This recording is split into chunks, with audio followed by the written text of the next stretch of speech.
It's really you. It's really you. So much. Both sides of the 12. Both sides of the. In any case, much like Perry, Tyler eventually broke up with her too. This breakup triggered a series of emotional meltdowns from Leslie, each one more dramatic than the last. Her reactions were intense and often played out publicly, My speaker has making been it off. clear just how deeply the split And affected I have her. noise. Friends and followers alike couldn't help but notice the pattern, as Leslie seemed to unravel with each breakup. It wasn't long before these episodes became a spectacle of their own, with viewers watching as she struggled to cope with yet another painful ending. However, personally, we think Leslie was still obsessed with Perry, and she just wanted to make him jealous by hopping into a public relationship with Tyler. And yes, this was delusional. However, one extremely disturbing thing that caught people's attention was Tyler's age. There are a lot of speculations online and on Reddit about Tyler's age and whether or not Leslie was dating an underage guy. According to our research, someone on Reddit claims that Tyler said in a video posted in 2021 that he was 19. If that's true, it's quite evident that Tyler was underage at the time Leslie started dating him, or him, whatever you want to call it. We'll get more into the implications later in the video. Well, what? For now, let's just continue with her insane dating history. Hey.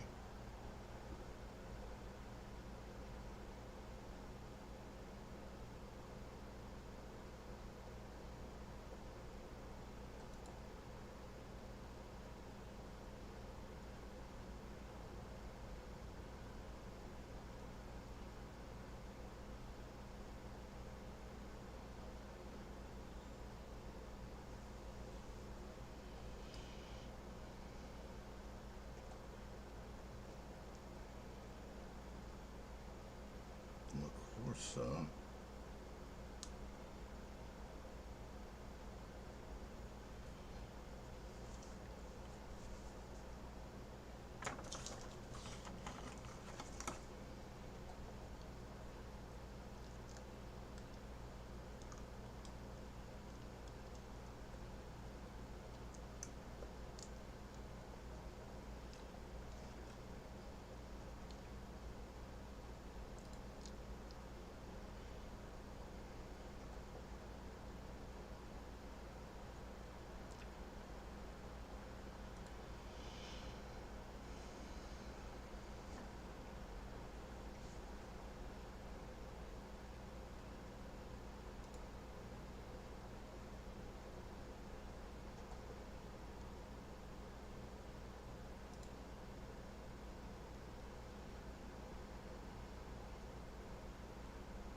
12 claims on my videos. And oops, something went wrong. Something went wrong. Can't access it. Copy. No.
lost in the sauce. I don't even know why I went So here. after she and Tyler officially broke up, Leslie started hunting for her next victim.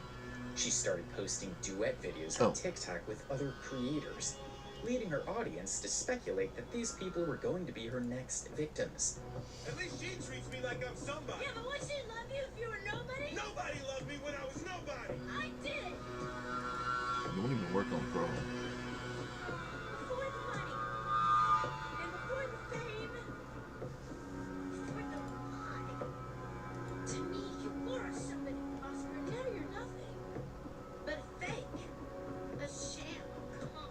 It's horrible. It's a joke. Almost like Tyler saga, Leslie also started messaging and harassing one of her many online crushes. She also posted a screenshot of her conversation with this guy, expressing her very intense feelings for him. However, people in the comments section told her to leave the poor guy alone since he was too young for her. This was extremely concerning, especially knowing Leslie's habit of talking to underage boys, which we'll get into later in the video. She was constantly hunting for new people to date. And honestly speaking, it was very desperate. Just look at this clip of her trying to shoot her shot and getting rejected repeatedly. These Florida, sorry, females. These Florida women, they try. Hey, look at me. Yeah, try a Louisiana girl. You would never, ever go. You would never I leave knew her. that was coming. You would never leave her. Man, these Florida females, like Tatum said, they got to go, bro. Because one minute they lesbian, the next minute they your best friend on the guy. So, So get with me, and you would never have to worry about any bad happening. Leslie, I can't. Period. I can't do long distance. I'm not gonna lie to you. I ain't gonna be like everybody else. And Porque si no like, la limpio yo. I can't. Bro, I would live out there if I had to. I Les can't. dije, We're bueno, not entirely sure who this new person vamos a is, hacerlo un but poquito. Leslie seems determined to make Y me things puse work, este trajecito de even though rejection has been a que recurring por theme in her cierto life. me pierdo. Despite being turned down countless times, Pero she bueno, continues to chase after tampoco se nota relationships tanto. that don't seem to be working Está out. bonita igual. And when things don't go her way, she doesn't take Venía it con very unas well. pelucas, pero Instead, she throws a full-blown siento que tantrum, las pelucas turning se ven every demasiado. disappointment into a dramatic scene for all to see. It's reached the point where her over-the-top reactions have become a sort of entertainment in themselves, with onlookers finding the spectacle oddly amusing as she navigates one self-inflicted emotional disaster after another. After her many advances, she completely shut down and refused to talk anymore. We have one word for this incident, and that is embarrassing. Leslie. Leslie. What up, boo? What's wrong?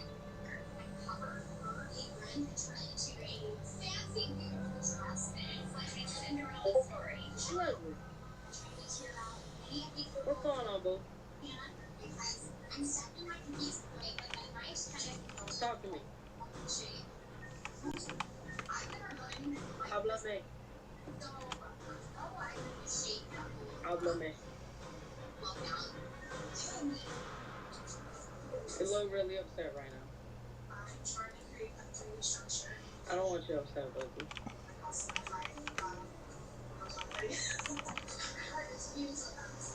Leslie. You gonna ignore me?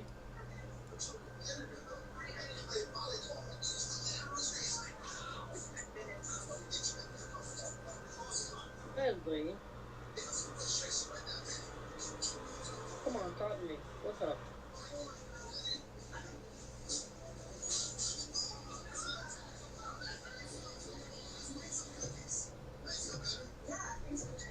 Leslie. But for my special ingredients, I chose coconut.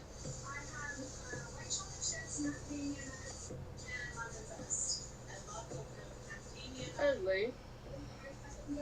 Come on, girl. What's going on? This is just pure gold. One whole minute of awkward embarrassment after getting rejected. Anyways, moving on, just like Tyler, another person to fall into the lap of our serial dater Leslie Clark was a married man named Kenneth. This guy was also a TikTok creator by the name of External X Darkness. The disturbing thing, however, was that he wasn't only married, but also had a kid. Like most of Leslie's past boyfriends, this guy is also very cringe. Some of his initial TikTok posts comprise videos like this.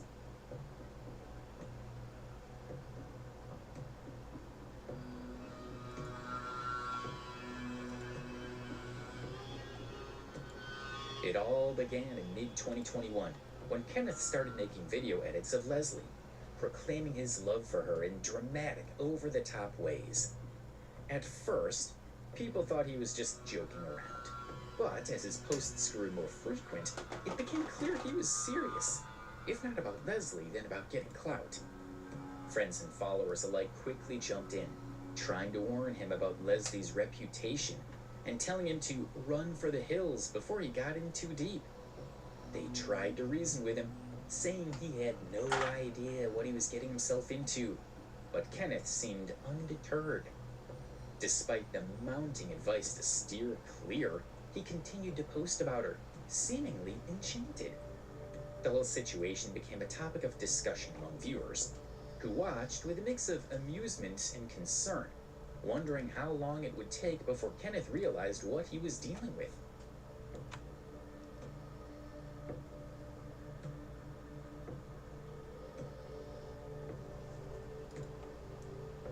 There are a bunch of cringe TikTok posts on this guy's account where he's claiming to love Leslie.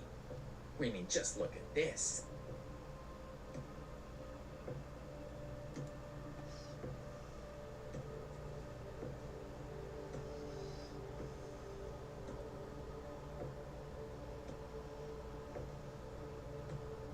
However, Kenneth too decided to break it off with Leslie, saying that people were hating on Leslie and bringing his child up. He also said that his child comes first, and posted a video saying that Leslie and he were just friends. In the conversation that he posted, he said, "I'm sorry, Leslie, I tried, but every one of the people who hate on you are attacking me and bringing up my kid and your past, and my child comes first. I'm sorry people couldn't be happy for us. We can be friends, but my daughter comes first." To be honest, it didn't really look like Leslie was interested in this guy in the first place, based on the dry conversations she would have with him alone. I mean, he was 29, which is truly out of her age range. She would usually date and crush on much younger guys than this. However, this again appeared like Kenneth was only using her for views, and so their sad relationship ended with Kenneth friend-zoning her. Around this time, Leslie was also in a relationship with TikTok creator Logan Willis. Now, if you've been following Leslie, you probably know that there is a lot of drama surrounding this relationship. Much like Tyler and Kenneth, her relationship with Logan wasn't a genuine one either. Every angel's one can be. This is to the girl who kissed the boy I love. Hi. I'm the ex, and I know this may sound crazy, but you got him. You got him.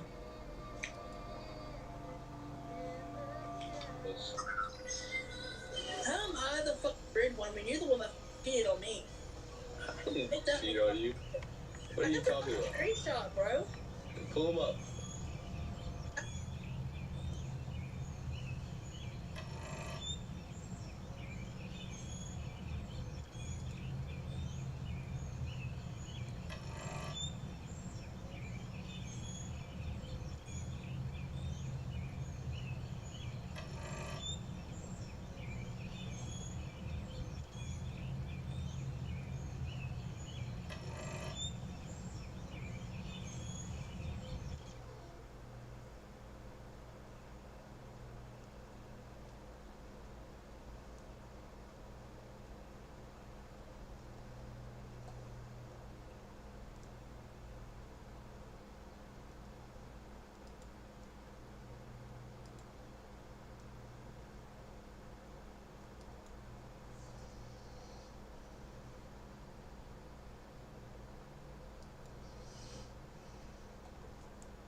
I eat eggs.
It's the 21st already. Okay.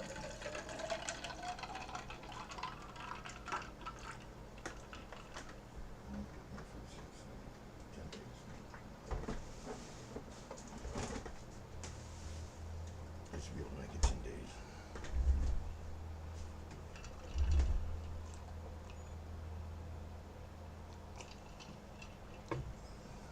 Oh, that juice is so good.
can't stand it when they go around 1984ing shit. It's creepy, man. It's really horrible. I got the screenshot. Pull it up. Alright, pull it up right now. I'm scared. I'll pull it up right now. Are you talking about those fake screenshots when you texted me saying sorry? I didn't know they were fake.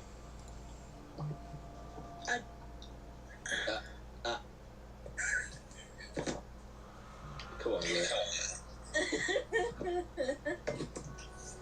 Yeah, you were about to pull those up, huh? Yeah, I know.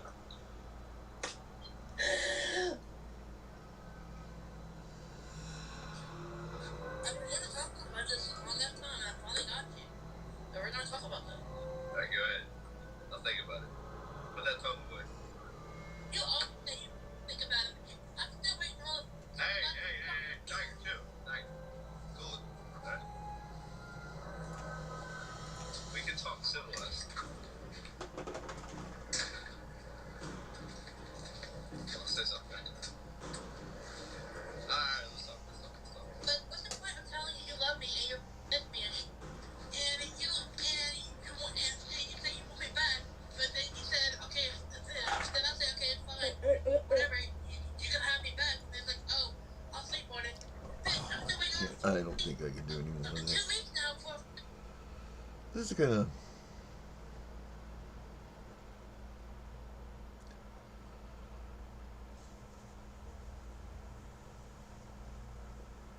What is it? Punching down? Well, I don't know. Maybe he's also retarded. The guy making the video, I mean, not the person on the show. The 1970s is often described Yeah, this sounds like it's not going to be that great. Taxi Driver is not forgotten. Airplane is not forgotten. This is what a bunch of shit this is. God damn it. Go back, focus. Okay, well, how many people? 76,000. No.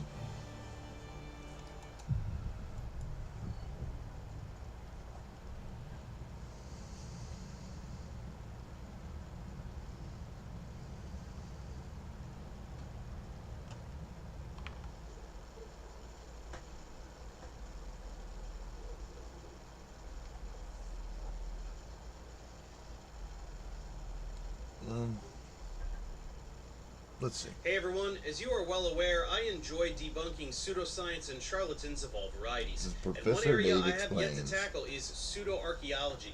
What is that, you ask? I think And I've who's seen this peddling ad it? before. Well, a number of people lately, so let's dig into it. Most people know what archaeology is. It's the study of human history through its material remains. We dig up ancient cities and learn about our past through the structures and artifacts we find. This is science, and archaeologists are scientists who follow a rigid empirical methodology, as is explained in great detail over in my archaeology series, which is part of a larger series on anthropology. But just as with every other area of science, there are those who bastardize this field to gain notoriety and make a buck. Physics has its electric universe cranks who make pseudo-documentaries for Gaia. Nutrition has its healers and supplement peddlers who direct their gullible targets towards their endless array of useless or even harmful products. Archaeology is no different. Charlatans in this realm peddle fabricated tales and pure whimsy as a challenge to real science, and it is a narrative that has grown increasingly popular over the past few decades. There was a time when pseudo-archaeology was limited to ancient aliens on the History Channel. That's right, the guy with the crazy hair we all laughed at. His name is Georgios Sokolos. He was silly, and the show was silly. Atlantis, aliens built the pyramids, all of the classic nonsense, some of which we talked about when debunking Billy Carson. Most of us simply marveled at how the History Channel had sacrificed its integrity to promote sensationalist filth, and went on our merry way. But sadly, this type of content has slowly gained enough popularity to weasel its way out of the fringe and into the mainstream, primarily thanks to, who the hell else, Joe Rogan. Joe Rogan regularly platforms charlatans of all varieties, and one of his favorites is a guy named Graham Hancock. Hancock appeared in episodes of Ancient Aliens, but he broke into the cultural consciousness in a more significant way through his Rogan appearances, and he is now more or less the face of pseudo-archaeology.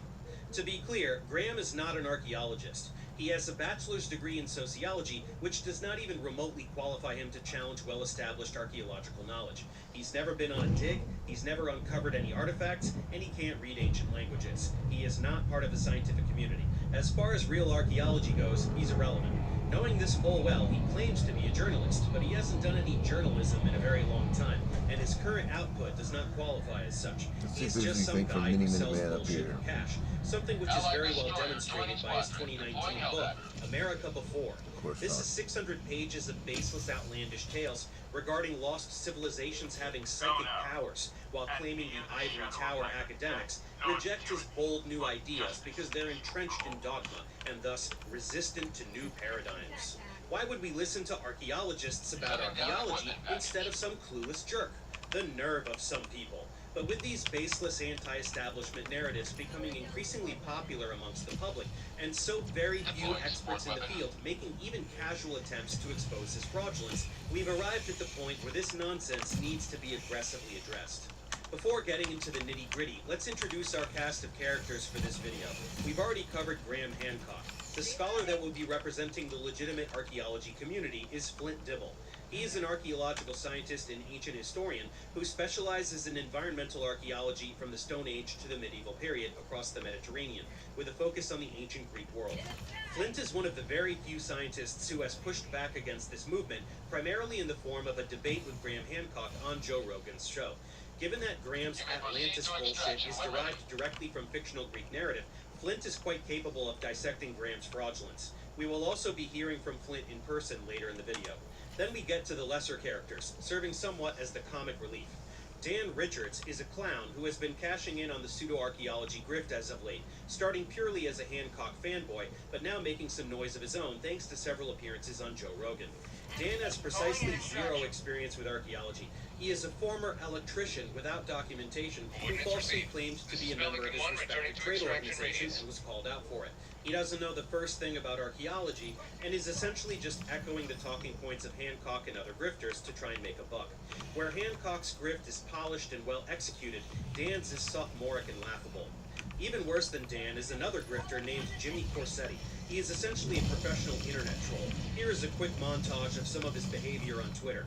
He makes overtly sexist comments, blatantly racist comments, and is generally a complete douchebag. Apart from all that, he has repeatedly encouraged his followers to email Flint's workplace for the purpose of harassing him, all because he dared to push back on the godfather of their grift. He and Dan appeared on Rogan together not long ago, and we will be covering both of these episodes in this video. Assholes like Jimmy make Graham seem professional in comparison, but don't let your judgment waver. All three of these guys are frauds to the core. Now let's dive into the timeline of the video. The centerpiece of all this will be the debate that Graham and Flint had on Joe's show, but there is a lot of lead up to cover, as well as a lot of aftermath, so let's hit all of this chronologically. First, we have to discuss the history of Graham on Joe Rogan.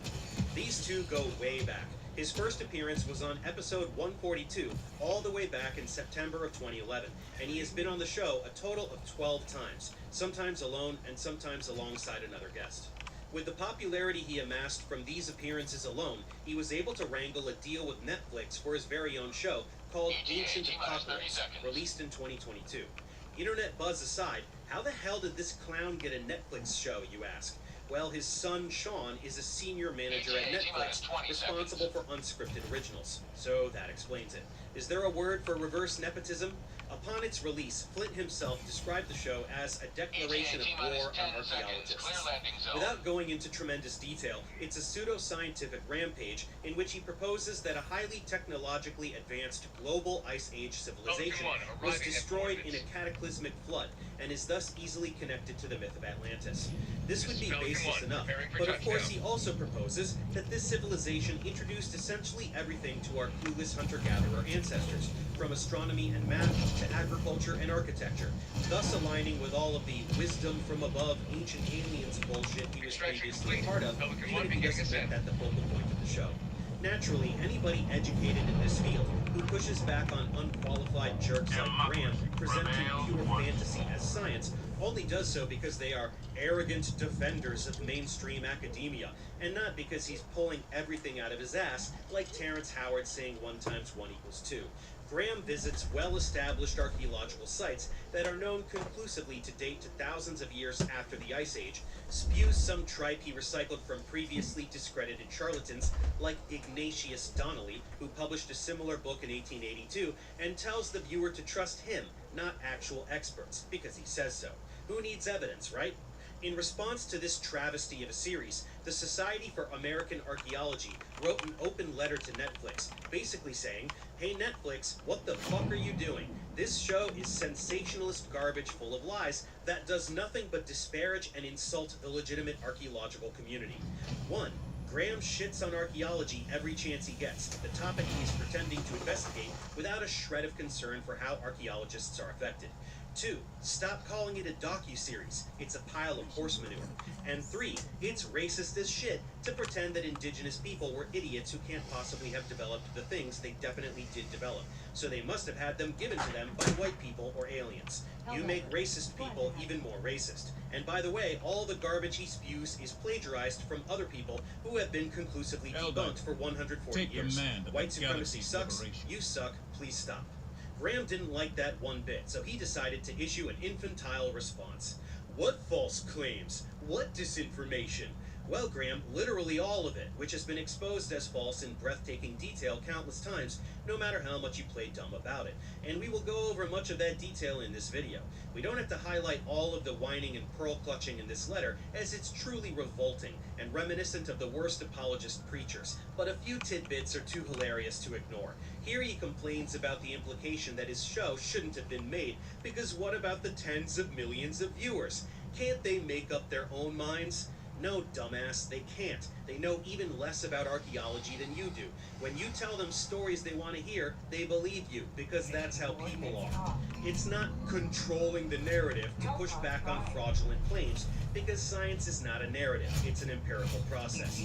The lies you push are the narrative, and you are specifically poisoning the ability of people to... I look when I can perfectly synchronize two divers getting into the pods. No.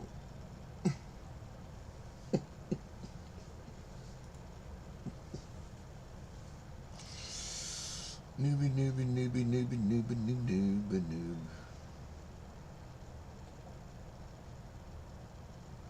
Canoe, canoe, canoe.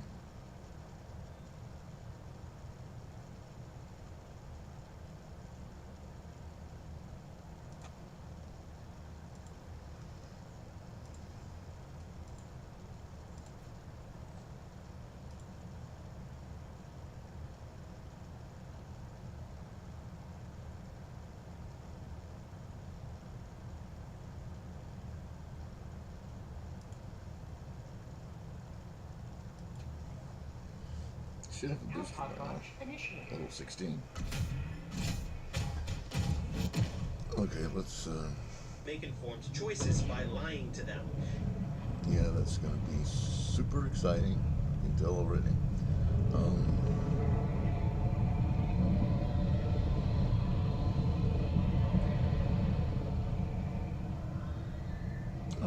let me hear this. It's got. Oh no, this is a good. It's a gay friend on there. I don't know if he's really gay. He just. Oh God.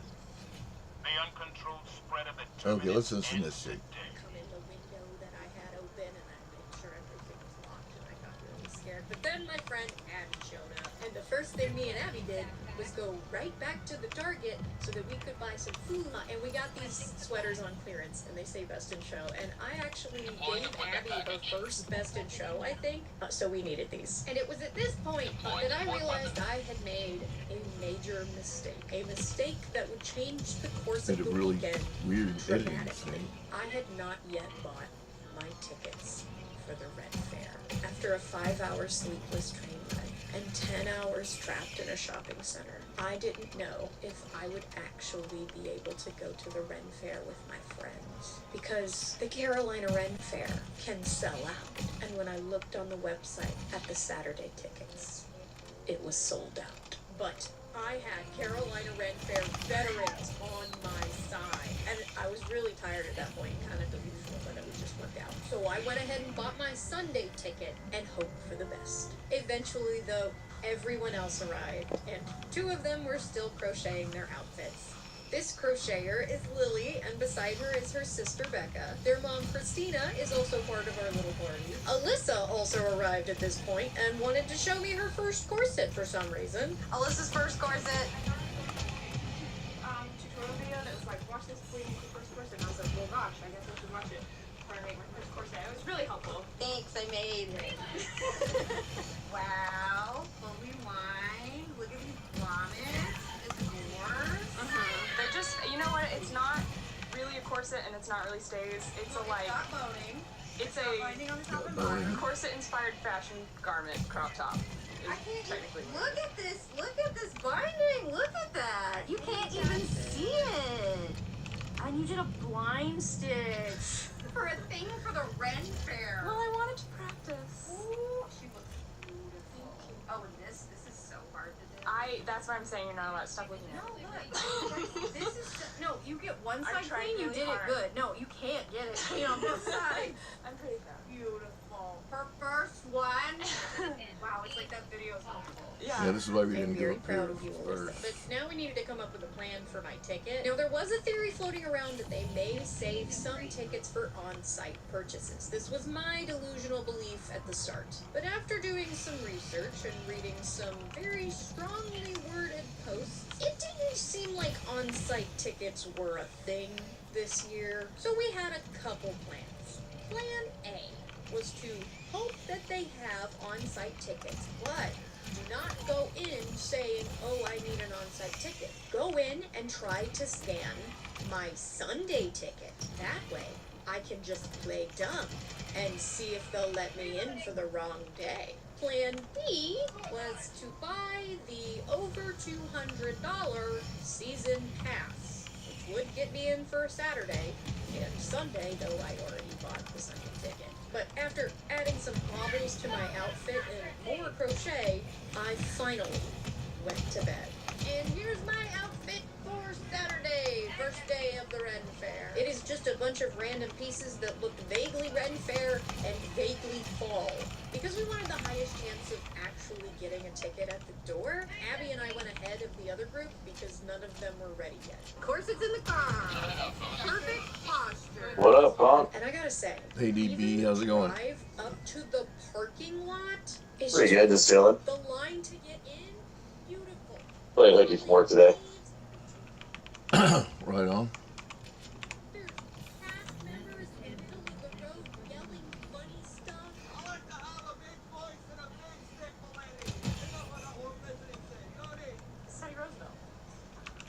I contemplated doing some work today. The front gate, amazing. The Queen and all of her court were waving as if there was a band playing up in a balcony, and there was a big sign that said sold out. When I saw that sign, I lost my will to lie to people working in circus films, and I saved them from any kind of circus. Chickened out, I skipped plan A entirely, and I just bought the season pass. Bug spotted! Then the question became, Requesting air support! Carolina Ren Fest worth $200. I was about to find out, because they stamped my hand as a brand new season pass holder, and she walked in. So, the Carolina Renaissance Festival is a giant U-shape cutting through the trees, but it doesn't go back around to the front, so it's a whole Allied destroyer joining squadron, deploying Helldiver. Georgia Renaissance Festival, which is the so this was pretty different for me. It's a dedicated building to just like Georgia, and the first building we visited was very simple. Hey, get back some. I had 2 purchase goals for this Oh, I'm like just out of the range. and fancy soap for There was expedient because they will stand outside the booth and offer samples. You're never really out of range with 380. I got some free lotion. Soaps. And before everyone else arrived, we made a stop at the bathrooms, which are, in fact, porta potties, the regular porta potties, not the fancy ones. And this morning's bathroom break was totally fine, but a Calling later down a visit support would weapon! as porta potties Requesting tac pack. do. But then everyone else arrived, and it was time for She said practice. doo-doo. Calling in an eagle.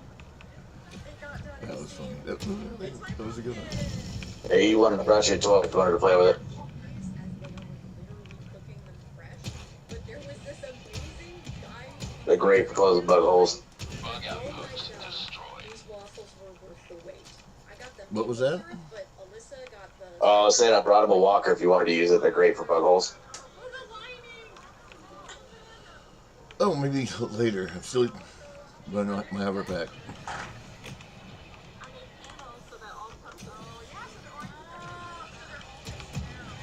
Although they destroyed in a fraction of the time it took to make them, we made an important stop. So while this was my first time here, literally everyone I was with is a Carolina Rent Fair regular. And the performer that loves them the most is Saffron the Fairy. She loves them because they bring her their K-pop plushies and she tries to buy them with rocks. Democracy needs Some me. babies. It's very cute. And she gave us all rocks. There's a guy on streets, and there's dogs.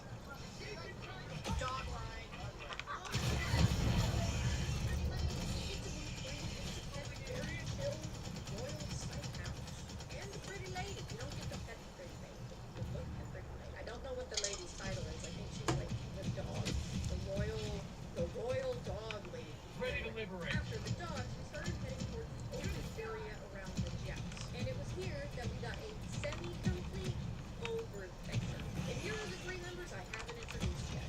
Carrie, Caitlin, and their mom, Lynn. And though we planned this trip months in advance, none of us really planned our outfits. But weirdly, me and Becca ended up perfectly matching.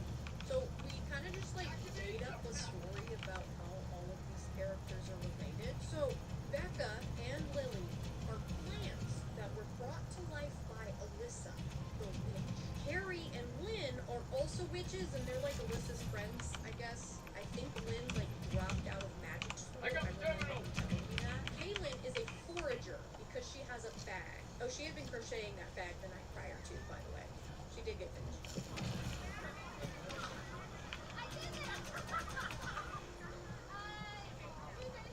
And I'm the farmer of Package the acquired. pumpkin farm that Alyssa brought the bush and the pumpkin to Dropping life a pin. from. West. What, Farm. is the one who gave them sentience their mother, or the one who gave them life? Or is there another? Why'd you bring another tree to life? We can't take this one with us. He's too big. He's gotta stay here. You found your dad.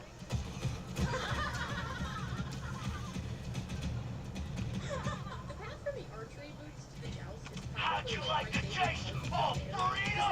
Every turn, there's a little pavilion in the middle of the walkway with some kind of live performance. There's a storyteller and like a rotation of musicians, Requesting which orbital. we ignored all of for now because we were making our way to the thing I wanted to see the most, the petting farm.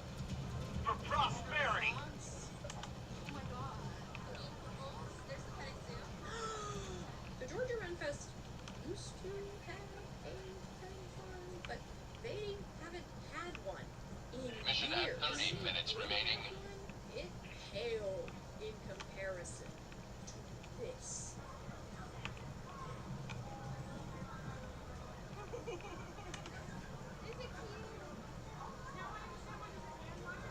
Oh yeah. When I come close to the camera, they like lean up and smell it. There are some very cute shots. Oh my gosh, llamas. Alpacas? I should know the difference. I think those are alpacas. I think you're right. They're small. They could be babies. Are you good? Sarah.exe has stopped.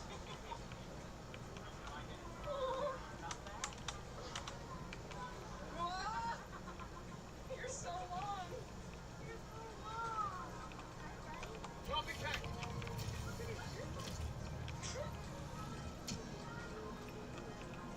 Engaging terminal. Sheep, alpacas, cows. This was the highlight of it. For And prosperity. it was a free petting farm that I had to pay $200 to get access to. But was it worth it?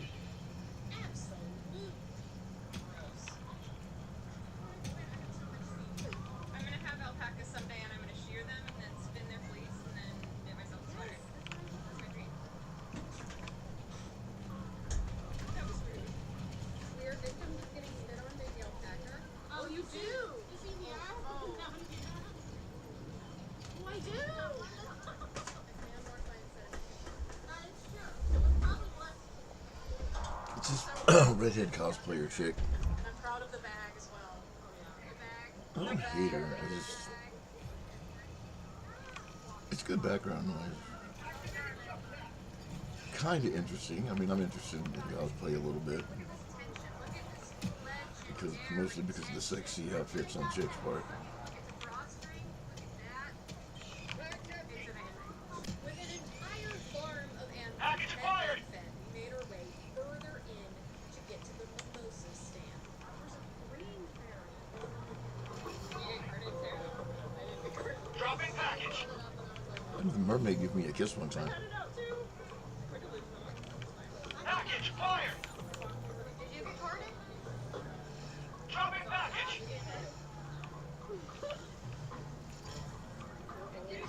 By mimosa, I mean champagne with like 2 drops of peach juice in it. So then we went all the way to the back of the fair to see the mermaid. Another triumph for managed democracy. May liberty guide your safe destruction. Package fired. Oh my god! Oh my god!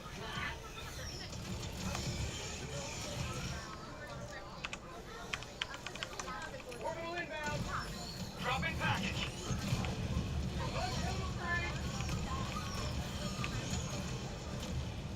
Package fired.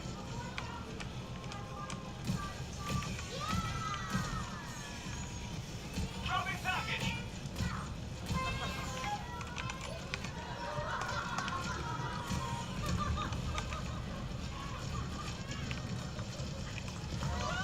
They have real mermaids. Requesting sentry. I'm pointing over here. Alyssa was talking. Yeah, I was at the Ren Fair or something like that, and they had a mermaid in a tank, and she came up out of the tank and gave me a kiss. A very good one right there on the mouth. Barbecue mac and cheese. And it was delicious. She looked real familiar, but I couldn't remember her name. Still can't.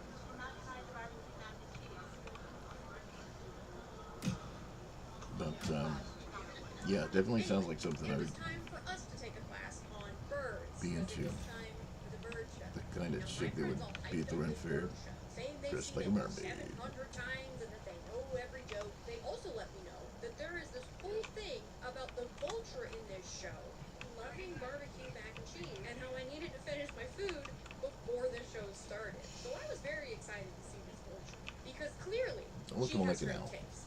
Well, the bird show did not disappoint. Extraction They is fly the available. birds over your heads. The performer is an absolute gem who can quickly make a joke if the bird doesn't do what it's supposed to. I hope everyone enjoyed the Harris Hawk effect. You cannot see his prey. Back, Romeo. Owls have the ability to see. Anything else to say? But we were a little let down in that apparently Ziggy the vulture had gotten in trouble for raiding the barbecue mac and cheese line earlier that day.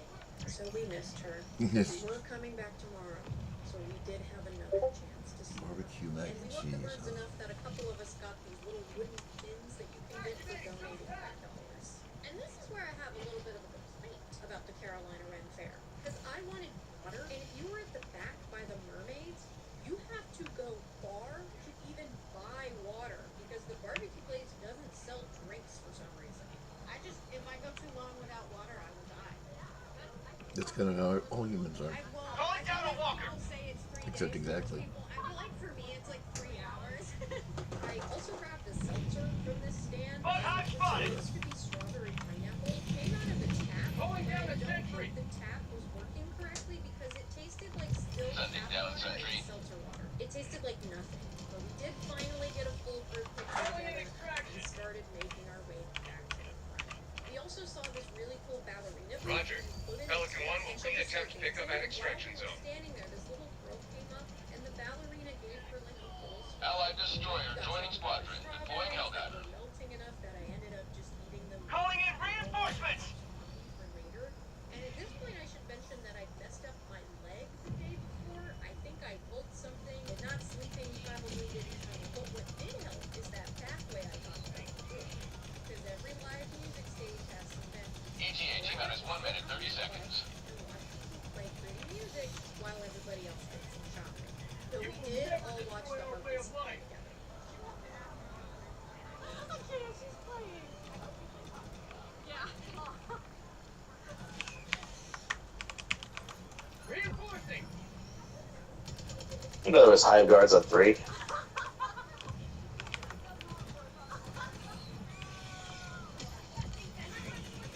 ETA T-minus 1 minute. And then we had one of the coolest things happen of the entire day.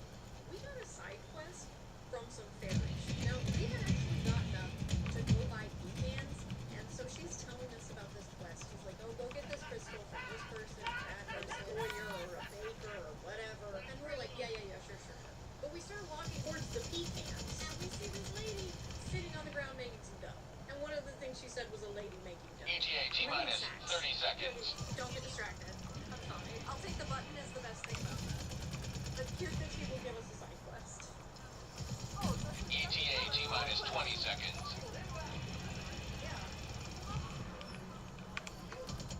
Oh, that's sent on a side quest. By the fun guys. Requesting orbital. ETA T-minus 10 seconds. Clear landing zone. That's okay. Requesting orbital. We go back? Okay, let's go. Wow, that's good. Pilot. Arriving at coordinates.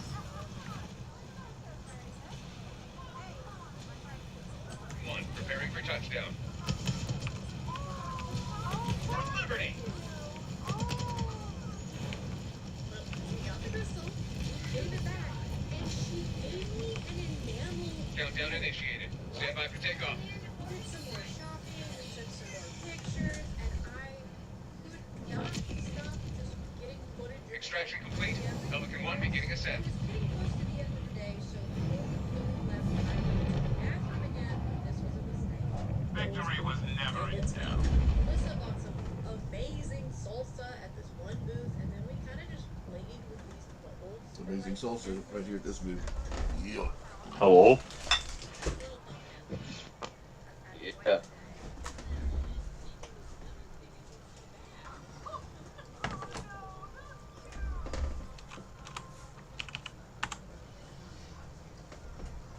Oh, there you go.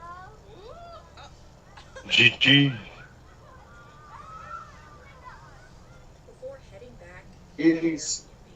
where we made a big dinner, Alyssa played Grill Dad, and I made my potatoes. I'm very proud of my potato recipe, and everybody made fun of me. I think I had some girl playing real lad if I was there.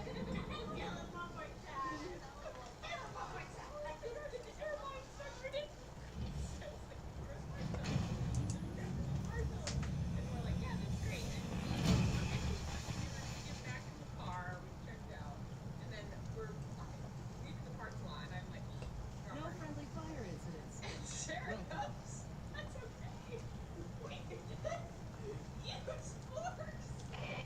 Welcome aboard, Eldar.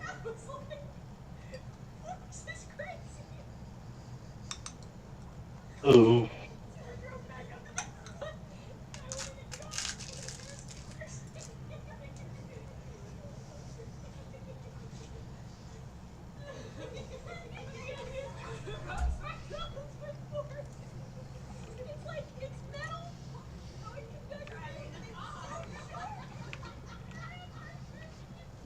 I broke my toffee apart to pair it with the marshmallows and share it with my friends. Marshmallow and toffee. Wow. Let's try your gas grenades, Pop. See how that goes. For Sunday, we had planned to get to all the things we missed on Saturday. And at the top of the All right, list, everybody, gas up. we also wanted to see the torture dungeon, eat Gas grenades? get our hair braided, see the other birds. Yes, there Yeah, are that's my daily carry, but I'm gonna bring some gas mines too. And we still hadn't seen the chouse. But while this morning didn't have the worry of whether or not I'd have a ticket, it did turn into chaos with us trying to do the Airbnb's checkout checklist. Though we were actually blessed by some different vultures before we left for the fair. There's like 6 on the house. Hey guys. I smell something bad. Everybody came out to look at the vultures. Also, my outfit for this day was the same corset from yesterday, but this time with shorts and a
sleight of hand. It was fun. The Trek baby went on a little too long, but it was good. We tipped it. But we booked it to the chimney cakes, and while Lily waited in line, we frolicked and looked at honey.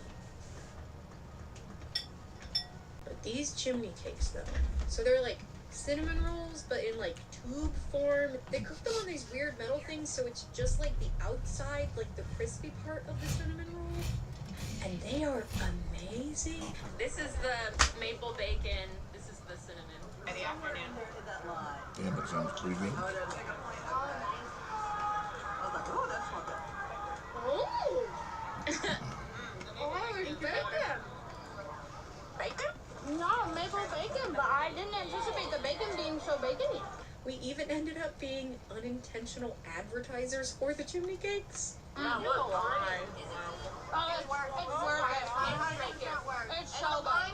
The line is still short. It might not look like it, but later it'll be all the way down. We got the cinnamon sugar and the maple bacon. Get the maple bacon. Maple Bacon bacon's is where really it's at. But then it was time to see the queen, the best girl, the lady we all love for her love of food, Ziggy the Vulture. We waited patiently through the first portion of the bird show, and then the host said, "Oh, every bird so far has been a predator," and we knew it was time. Natural predators, meaning the birds you've seen in the wild who catch and kill their own prey. Our next guest is different because she is a scavenger, and my sister... Adventures Fan Club is here today. Ren fairs are so fun. This is the bird that is so famous for scavenging the audience looking for leftover turkey legs. However, recently we have now discovered her favorite food is no longer turkey. It is barbecue macaroni and cheese served right behind She's got us. great taste. And also, last program, we've been trying to fly her to our hand. She decided to land on the back perch. She looked over at the food booth and read the line. Now that I have said this, what do you say? Should we give her a chance?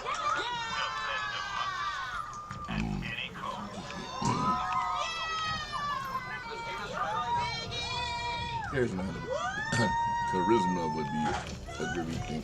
It's a great thing to have. Who could have died already? Shit.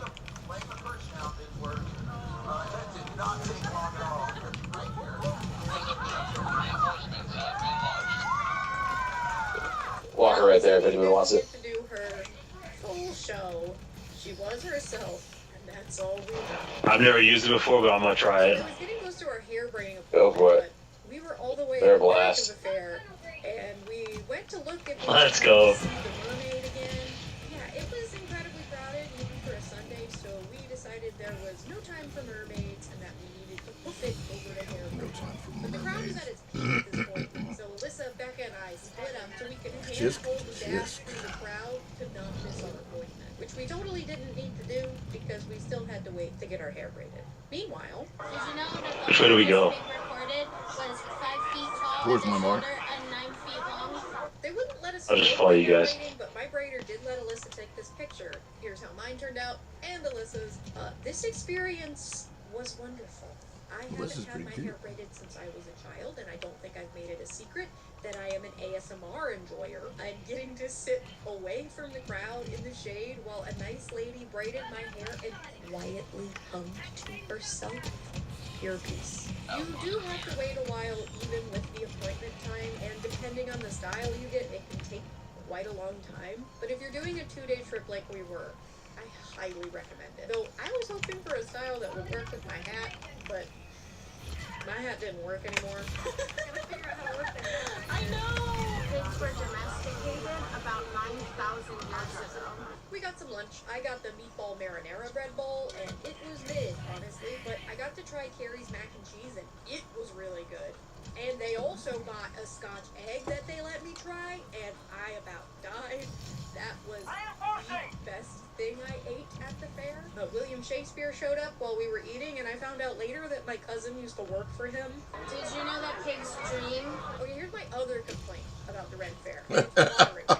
This is one of the only places you can fill up a water bottle, and it's just a water fountain. It's also not marked on the map. Carolina Ren Fest, please take my season pass as a donation towards y'all getting a real water bottle filling station, please, and please put it on the map. I do appreciate that the water bottles you can buy are only $2, but free water is also important. Anyway, we went into the dungeon, and the guy taking the tickets looked at me and said, redheads are double. Okay, he didn't actually charge me. Somebody should grab that. It's a guard dog. They're great for protecting you. Dude. Anyway, the dungeon is cool and very spooky. Lots of spooky mannequins and torture devices and even old-timey kink equipment. I would be real scared of this. Repeat that one more time. There was just hellfire. What did you say? So that backpack that I dropped is called a guard dog. It's basically a gun that kind of hovers around you and shoots anything. So it's great for protecting yourself. It's right here. Did you know They're pigs useful. have 44 teeth and 15,000 taste buds? That's more than people. What do you not like Anybody found the specimen yet? Yeah, I'm taking it to extract right now. It just makes me uncomfortable. Is it this one here? So do we just wait here, or what do we do? Yeah, You don't go to do the I'm mission. showing you this part. Pretty sure I'll lose monetization, so I'm blurring this. I haven't played this game in 103 days. I want to hint about what it is. I do not know. Specimen to aim over so we extract I it. got the perfect present for Joe, a map of Roshar. The average pig eats 5 pounds of food every day. So The specimen's at extract now. 5 pounds of soup. lets you hold the birds. You do have to wait in line for a while, but while you wait, the staff tells you about some of the birds. And So just make your way over to P2. So you can hold one that you even know something about. I didn't really want to hold a bird, so I went in to take the picture. But the girls all went up and got their birds. Lily got this nice combo from Blue Bell, but Kaylin got this bird named Kevin. So I get in the picture, and Alyssa's bird started screaming.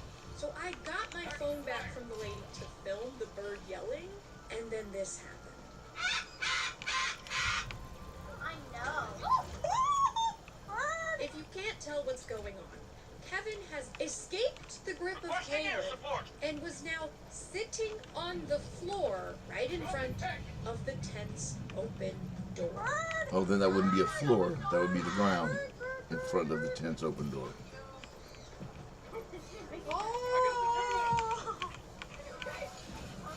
Well, like her left now, then again, I need to go.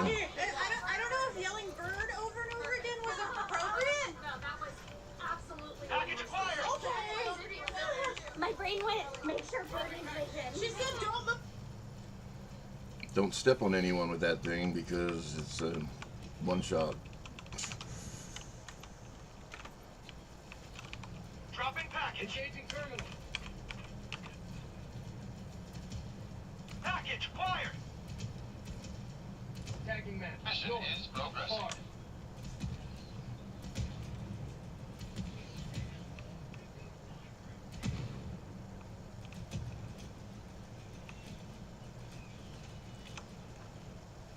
I was like, I'm really good at not moving now. What a harrowing experience. Are you okay? Yeah, I'm good. Kevin was applauding his escape the whole time. He kept shifting on my hand, and then he looked over and saw the open door, and I was like, oh no, this could go back. And then it did. Piglets can learn to recognize their own name and the sound of their mother's squeal. This is where we discovered the fan.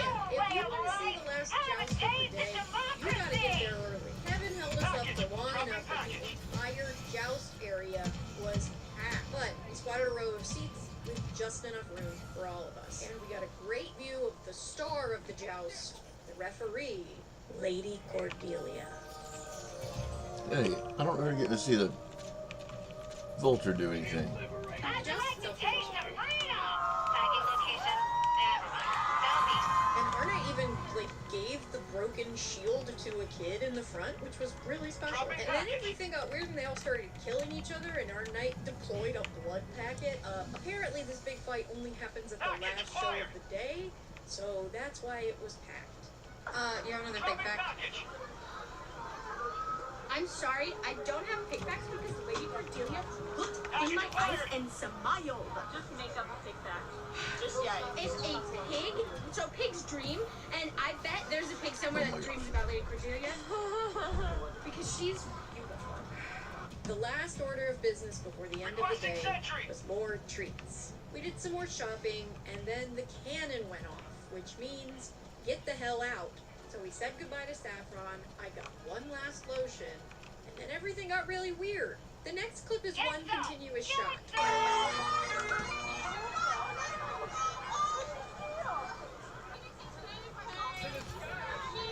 What'd she do? What'd she do?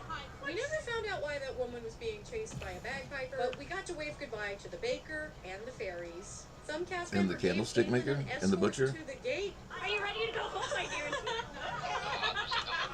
And then just outside the gate was this big blob of people dancing. So we all started dancing on the outskirts, and we kind of got into a ring dance, and then that ring fairy came up, and she goes, "Hey, do that in there," and pulled us into the dance part of the blob.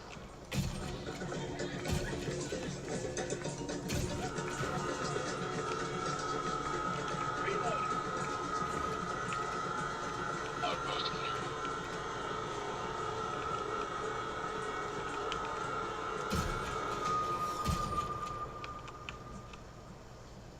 We'll be coming around the front when they come. Look at all of the dust. You know what this is giving? This is giving like 3rd grade soccer game vibes. Oh, yeah. Every hole that I have is filled with dust. I'm so dry everywhere. That's So we headed off to dinner and ended up back where grotesque. I started. We are not ended up going to eat in the What a tacky thing to say. Are you so happy? Bugheim spotted. Prepare to exterminate. I'm like in a loop. I'm gonna get off the train and I'm gonna be back in the shopping Oh, center. whoops. That's not where I wanted to land. I'm stuck in the shopping center. You just relive the weekend over and over and over again. You wake up on the train. At least you autosave every time you come to the shop. Standing illegal. We got yummy ramen, Outpost and clear. I got an Uber to an undisclosed safe location before heading to the train station at 2 a.m. to catch my train home. And this time it was Coach. And Coach made the sleeper car worth it. Coach is fine though, but I did make it home, and I'm definitely still not dancing with the Fae, but I do still fear that I will wake up one day and still be in that Panera Bread. Thank you to my wonderful friends who all got on board as soon as I had to buy a Dropping season a pass to pin. help me Northeast. vlog. Affirmative. That 300 season meters. pass should be a business expense. And thank you for helping it be a business expense by watching. If you want to support the channel directly, you can check out my Patreon, where you'll get some exclusive content. But if you're just watching, liking, commenting, subscribing, sending the video to a friend or Very mom, nice. or subscribing, Business expense. we're supporting the channel too. So thank you. And a big Very thank you astute. to my I can newest get big behind that. supporter patrons, Amy, Andy, and Paulina. Thanks so much for watching. Bye.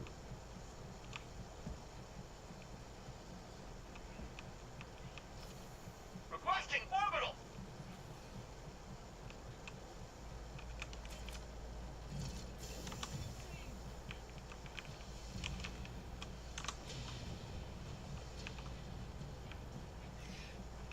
Calling down a sentry.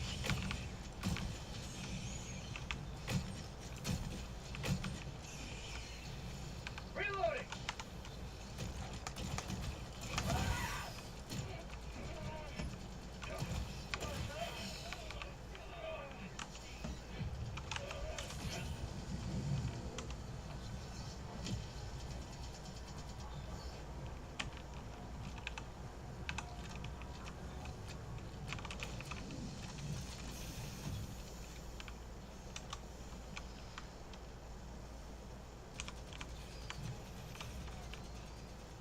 Requesting fortifications. Deploying minefield. Requesting orbital strike.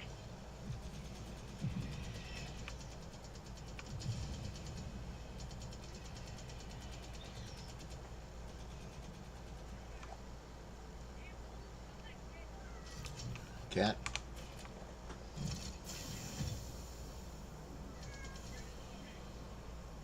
Cat.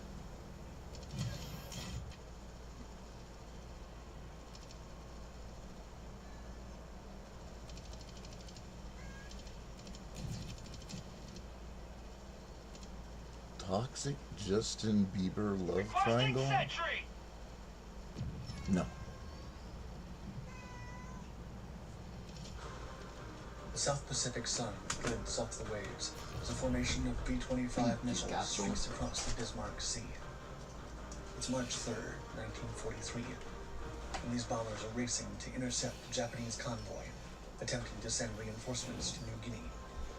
But these are no ordinary B-25s. Having proven ineffective against Japanese shipping in the traditional medium bomber role, these missiles have been given an extreme makeover in the field by Maverick veteran aviator Major Paul Pappy Gunn. True to his name, Gunn has transformed his once vulnerable bombers into flying arsenals, a whole new player in aerial warfare. The gunship. Gone are the glass noses and bombardier stations, solid gun platforms bristling with 4 forward-firing 50-caliber machine guns stand in their place. Additional weapons protrude from the new blisters along the fuselage, turning every inch of the aircraft into a potential firing position. As they hurtle towards the Japanese convoy, at just 200 feet above the waves, the crews push their modified missiles to the limit. The Wright R-2600 twin Cyclone engines strain against the extra weight of the guns and armor plating. Their combined 3,400 horsepower, propelling the aircraft's 35,000-pound frame through the air. The pilots maintain a delicate balance, keeping their aircraft low enough to evade detection, but high enough to avoid the ocean's spray. Testing these new commerce destroyers, each pilot knows that one wrong move, one structural failure, could send them plummeting into the unforgiving sea. Calling in reinforcements. The story of the B-25 Mitchell began in the late 1930s as another world war loomed large on the horizon. My bad. The United States Army Air Corps Oh, no worries, issued dude. specification for a new medium bomber in March 1939. This call for a more advanced aircraft was driven by the rapidly evolving nature of aerial warfare and the limitations of existing medium bombers like the Douglas B-18 Bolo and Martin B-10, which, while serviceable, were quickly becoming obsolete. Run! Advancing fighter technology and the need for longer-range bombing capabilities. The Army Air Corps recognized that future conflicts would require bombers capable of striking targets far beyond the front lines, while also having the speed to evade increasingly capable enemy fighters. With this in mind, the requirements for the new bomber were ambitious. An aircraft capable of flying 300 miles per hour, carrying a 3,000-pound bomb load, and having a range of 2,000 miles. These specifications represented a significant leap forward from existing medium bombers. For comparison, the B-18 Bolo had a top speed of only 215 miles per hour, a bomb load of 2,000 pounds, and a range of just over 1,200 miles. The Army Air Corps hoped that this new bomber would bridge the gap between the aging medium bombers and the larger, heavier bombers like the B-17 Flying Fortress, providing a versatile platform capable of both tactical and strategic bombing missions. 4 aircraft manufacturers submitted designs. Among them was North American Aviation. The company, led by James H. Dutch Kindelberger, had already made a name for itself with the T-6 Texan trainer. However, its previous bomber attempts, the NA-21 and NA-40, had both failed to impress the Army. So for this new project, North American knew it had to make a significant leap forward. Lee Atwood, North American's vice president and chief engineer, was tasked with developing the medium bomber. His goal was to create an aircraft that was not only easy to fly, but also simple to repair and maintain. The design team drew valuable lessons from the NA-40 test program, incorporating successful features such as the tricycle landing gear, twin vertical tails, and underhung nacelles. However, the new aircraft, designated NA-62, was far more than just an improved NA-40. It featured side-by-side pilot seating, increased speed, range, and payload capacity. The wing was repositioned to a shoulder mount, and the gross weight was increased by 8,000 pounds. While North American initially preferred the more powerful Pratt & Whitney R2800 engine, they ultimately opted for the proven Wright R2600 Cyclone 14-cylinder radial engine, each producing 1,700 horsepower. The NA-62's fuselage was designed with a width of 56.5 inches, allowing for comfortable side-by-side pilot seating and increased bomb bay volume. Initial defensive armament was minimal, consisting of a flexible 30-caliber machine gun in the nose, another in the waist position. and a 50 caliber gun in an innovative clamshell plexiglass canopy, providing an excellent field of fire. Extraction complete. Pelican 1 beginning This ascent. design received a far better reaction from the Army than its predecessors had. In a vote of confidence, they signed a preliminary production contract for 184 units of the NA-62, now designated as the B-25, in September 1939, even before the first prototype was built. This bypassed the usual prototype testing phase and spurred North American to accelerate its efforts. Construction of the first B-25 began immediately at North American's Inglewood, California plant. Less than a year later, the first units were ready to take to the skies. The maiden flight of the B-25 took place on August 19, 1940, with company test pilot Vance Brees at the controls. Initial testing revealed some stability issues, particularly in the aircraft's wing design. The original constant dihedral angle from root to tip led to directional instability. North American's engineers quickly addressed this by modifying the wing to a gull wing configuration, with the outer section set horizontally. This change, along with modifications to the tail fin shape, resulted in an aircraft with excellent handling characteristics. Production of the B-25 ramped up quickly. The first B-25s were delivered to the Army Air Corps in February 1941. Lee Atwood suggested naming the new bomber after General William Billy Mitchell, a passionate advocate for air power, who had passed away in 1936. The Army agreed, and the B-25 Mitchell was born. Even as the first B-25s were rolling off the production line, North American was already working on improved versions. You could make The some original cinnamon apple B-25 was soon joined by the B-25A, which introduced crew armor and self-sealing fuel tanks. Crews were impressed with the aircraft's handling characteristics and its ability to absorb battle damage. But with the United States yet to join World War II, these early models were limited to transport and training roles. As 1941 wore on, North American completed its initial contract with the B-25B model, which featured a significant upgrade in armament, replacing the pea shooters and single 50 caliber gun of earlier models with two Bendix turrets installed in the rear fuselage. The top turret housed two 50 caliber guns, while the retractable bottom turret contained an additional pair. This arrangement allowed a single gunner to cover almost any angle of approach, dramatically improving the aircraft's defensive capabilities. This model would thrust the Mitchell into the spotlight with the audacious Doolittle raid in April 1942. In the aftermath of the devastating attack on Pearl Harbor, American military leaders were desperate to strike back at Japan. Navy Captain Francis Lowe proposed the idea of launching Army bombers from an aircraft carrier to bomb the Japanese home islands. Lieutenant Colonel James Doolittle was tasked with determining if it was possible. Doolittle quickly settled on the B-25B as the best aircraft for the job. Its combination of range, bomb load, and takeoff performance made it uniquely suited for this mission. However, significant modifications were necessary to increase range and reduce weight. At Egwin Field in Florida, Doolittle and his hand-picked crews began an intensive training program. They practiced short takeoffs, low-level and night flying, and navigation. Meanwhile, their B-25Bs were modified with additional fuel tanks, a 7.62mm machine gun mounted in the rear, and the removal of the lower gun turret and heavy radio equipment. On April 18, 1942, the flight deck of USS Hornet pitched in the rough seas of the Western Pacific.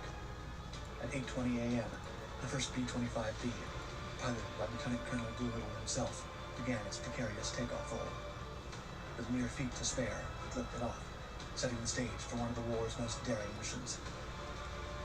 One by one, the heavily laden bombers lumbered down the short deck, their engines straining against physics and fate. By 9:19 a.m., all 16 B-25Bs were airborne, their crews steeling themselves for the dangerous task ahead. The launch point was 650 miles farther from Japan than planned, stretching their fuel reserves to the limit. After a tense, low-level flight across the Pacific, the B-25s reached the Japanese coast. At precisely 12:15 p.m., Doolittle's aircraft passed over its target. Bombs whistled earthward, striking military and industrial sites. The other B-25s followed suit, hitting targets across Tokyo, Yokohama, Kobe, and Nagoya. as air raid sirens wailed across cities that had never before experienced an air attack. Confused Japanese citizens and military personnel alike scrambled for cover. Anti-aircraft fire was sporadic and ineffective. The attackers had achieved complete surprise. Physical damage inflicted was minimal, but the psychological impact was immense. The myth of Japan's invulnerability lay shattered. Emperor Hirohito, witnessing the attack from the Imperial Palace, was shaken. The raid forced Japan to recall fighter units for home defense and directly influenced the fateful decision to attack Midway, a battle that would prove to be a turning point in the Pacific War. Meanwhile, North American aviation continued to refine the B-25 design. Throughout 1942, more and more scholars began to feature the new B-25C and B-25D models, which were identical, apart from the place of manufacture, with the C-Series produced in Inglewood and the D-Series in Kansas City. These variants featured improved Wright R2613 engines, increased fuel capacity, and provisions for external fuel tanks or bombs. Soon enough, B-25s were seeing action across the globe. In North Africa, B-25s began operations in October 1942, assisting the Allied landings in Operation Torch and providing air support at the Second Battle of El Alamein. These aircraft proved effective in attacking enemy airfields, troop concentrations, and supply lines. The B-25's versatility and durability made it well suited for the harsh desert conditions, allowing it to operate from rough forward airfields. The B-25 also found itself being adopted with increasing frequency by the other Allied powers. Its reputation for reliability and effectiveness led to it finding favor with various nations, starting with Britain, whose Royal Air Force received the aircraft as part of the Lend-Lease program, and gained the designation of Mitchell II, followed by the Soviet Union, which primarily used it for long-range reconnaissance and neck-bombing missions. By the end of 1942, it had also been incorporated into Dutch and Australian forces operating in the Pacific Theater. Yet, it was in the U.S. Army Air Force the B-25 would undergo a dramatic transformation. Under the innovative leadership of Major General George C. Kenney, commander of the 5th Air Force in the Southwest Pacific. Kenney, a firm believer in low-level attack tactics, was frustrated by the poor results of medium-altitude bombing against Japanese shipping. He turned to an unconventional problem solver, Major Paul Gunn. Affectionately known by his fellow pilots as Pappy, due to him being much older than most of them, Gunn was no ordinary officer.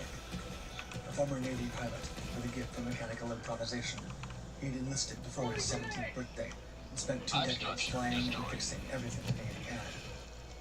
Coming out of retirement to join the war effort, Gunn had already made a name for himself by single-handedly saving American air power in the Pacific during the first half of 1942, leading impossible long-range flights, shuttling aircraft and parts, and even creating hidden jungle bases. His mechanical genius had breathed new life into 100 wrecked fighters, previously deemed beyond salvage. Now, under Kenney's directive, Gunn began modifying B-25s into low-level attack aircraft. He removed the bombardier from the nose and replaced him with 4 forward-firing 50-caliber machine guns. Additional guns were added in blisters on the sides of the fuselage. Gunn's modifications were as unorthodox as they were effective, transforming the B-25 from a middling bomber into a fearsome commerce destroyer. These modified B-25s were paired with a new tactic called skip bombing.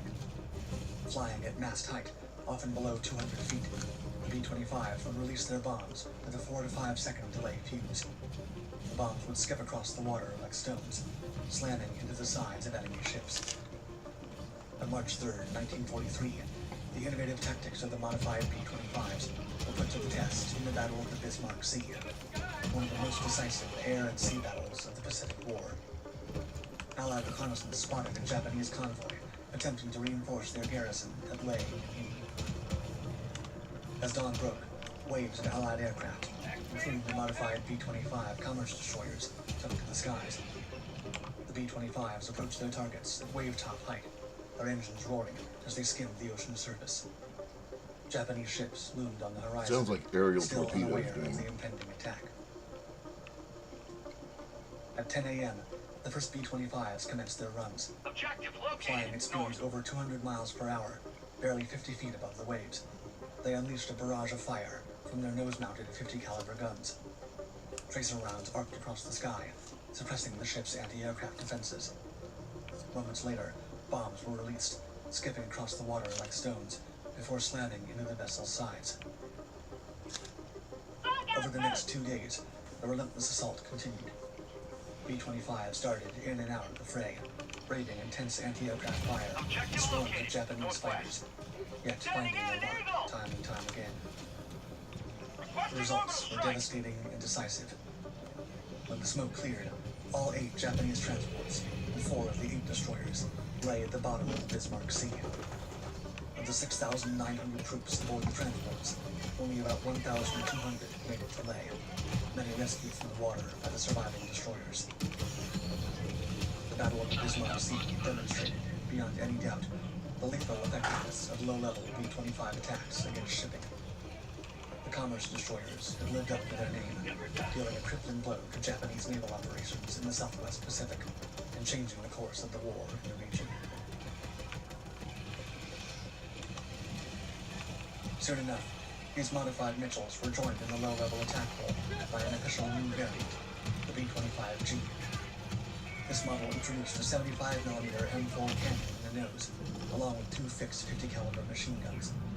The intention was to create a powerful tank-busting and ship-sinking weapon. The concept wasn't entirely new. The Army Air Corps had experimented with a 75mm cannon on a Douglas D-18 in 1938. However, integrating such a massive weapon into the B-25 presented unique challenges, such as shortening the bomber's nose by 26 inches in order to accommodate the cannon. Despite initial skepticism from right field engineers who argued the modifications were impracticable, the B-25G entered production. Major General Kenny, buoyed by the success of the B-25 modifications in the Pacific, championed the project. However, combat experience soon revealed the cannon's limitations. Its low rate of fire and difficulty in aiming from a moving aircraft made it less effective than hoped. These issues were clearly demonstrated on one of Pappy Gunn's early missions using the B-25G in July 1943. Despite unleashing 7 75mm rounds on a Japanese destroyer, no significant damage was done. Undeterred, North American Aviation developed the B-25H to address these shortcomings. This variant retained the cannon, now a lighter T-13E1 model, but added 4 fixed 50 caliber guns in the nose and 2 more in fuselage blisters. The top turret was moved forward, and the tail section was redesigned to accommodate twin 50 caliber guns. Despite these improvements, many crews still found the multiple 50 caliber machine gun configuration more effective for strafing and suppressing anti-aircraft fire. Mitchell pilot Lieutenant Peppy Blount later remarked, quote, "I never heard a B-25H pilot express regret at having that cannon taken from between his legs. Replacing the 75mm cannon with 12 forward-firing 50 caliber machine guns was the most destructive firepower that I saw in World War II." The cannon-equipped B-25s, while innovative, ultimately missed the mark. However, this experience led to the development of the B-25J, which would prove to be the most versatile and effective variant of the Mitchell bomber.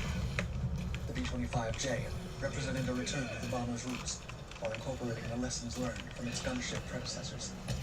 It could be fitted with either a glass bombardier's nose for traditional medium-altitude bombing missions, or a solid nose containing 8 50 caliber machine guns for devastating low-level attacks.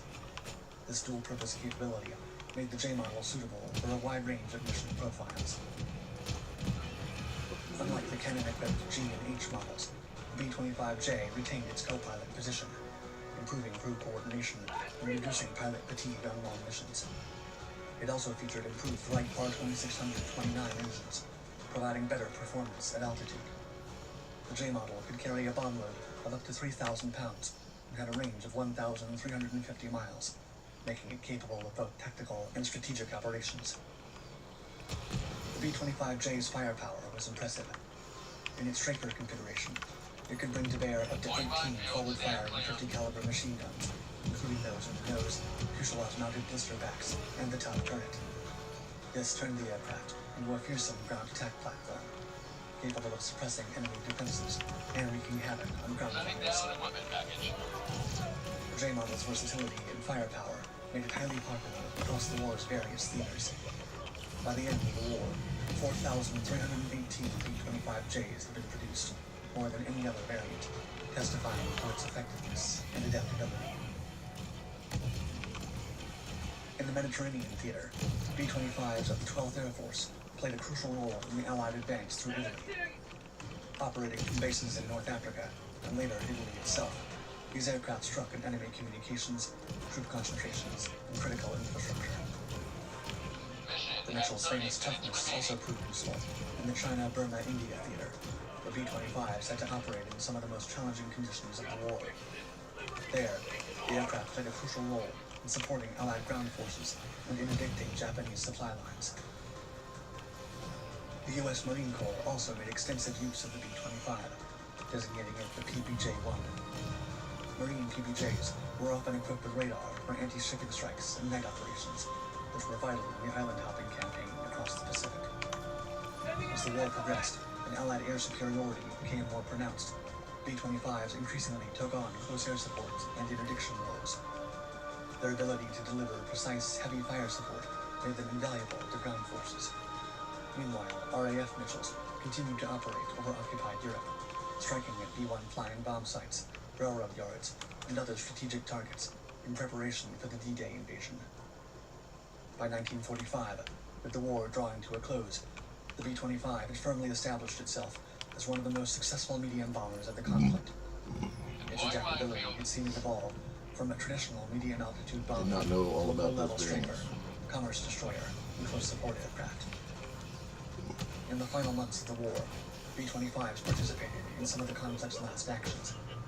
They supported the Soviet advance into Manchuria, struck at the last vestiges of Japanese resistance in the Philippines and Dutch East Indies, and continued to interdict enemy shipping right up until the Japanese surrender.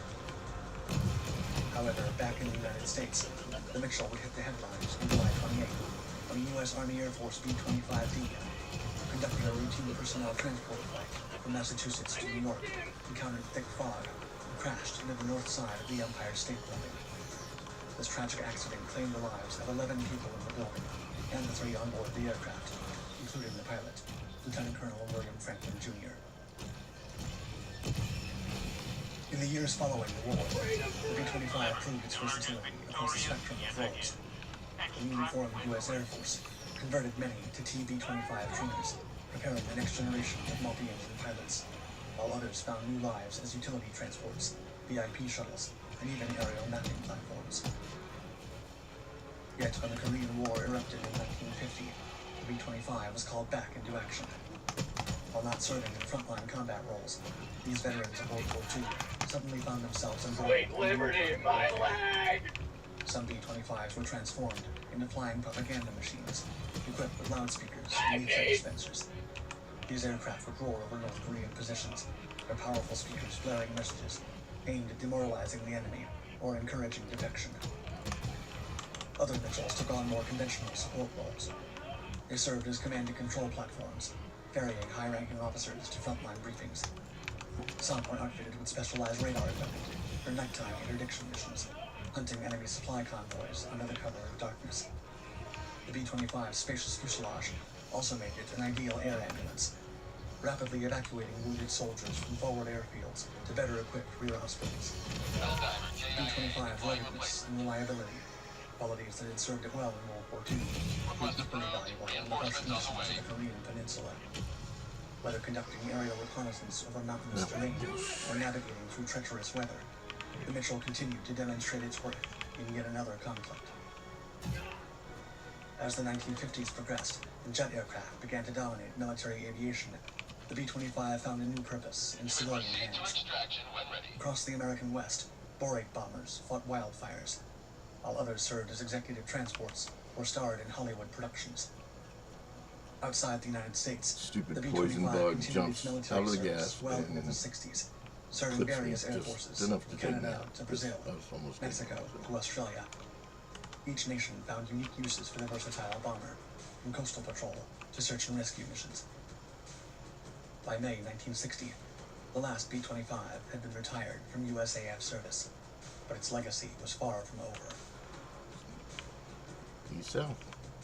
From its dramatic debut in the Doolittle raid to its innovative use as a commerce destroyer in the Pacific, the B-25 proved to be one of the most versatile aircraft of World War II. The Mitchell's legacy extends beyond its wartime achievements. It played a crucial role in the development of close air support tactics, demonstrating the effectiveness of low-level strafing and bombing runs. These lessons would influence military aviation doctrine for decades and set a precedent for future aircraft design, particularly its ability to be modified for a wide range of missions, showing the value of flexible, multi-role platforms. Today, many B-25s continue to fly as warbirds, thrilling airshow crowds and educating new generations about the aircraft's history. Others stand as silent sentinels in museums around the world. The B-25 Mitchell, named for a visionary of air power, more than lived up to its namesake. It helped prove the effectiveness of air power, paving the way for the modern air forces of today.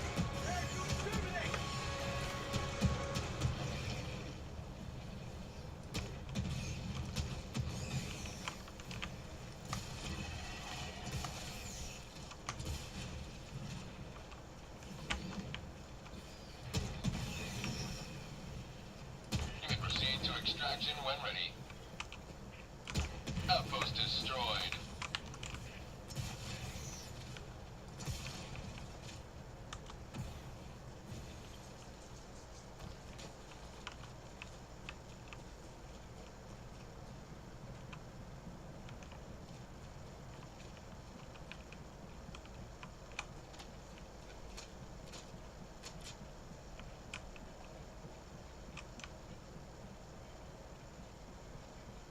What's that thing that was shooting the little pellets?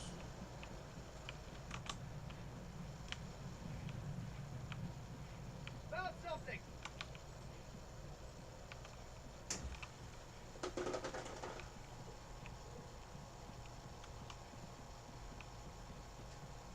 Sea full of gross bug shit.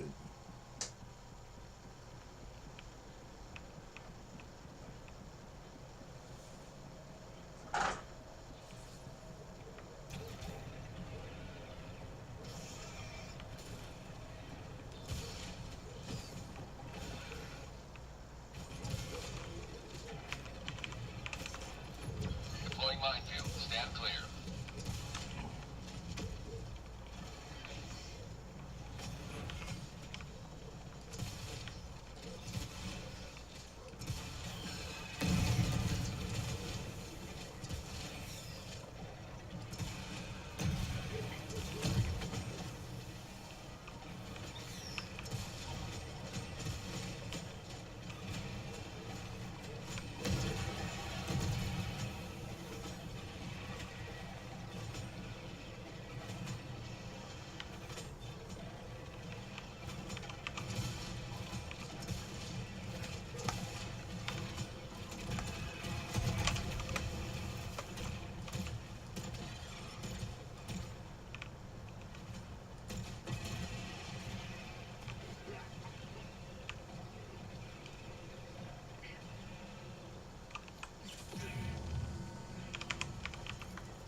Deploying equipment package.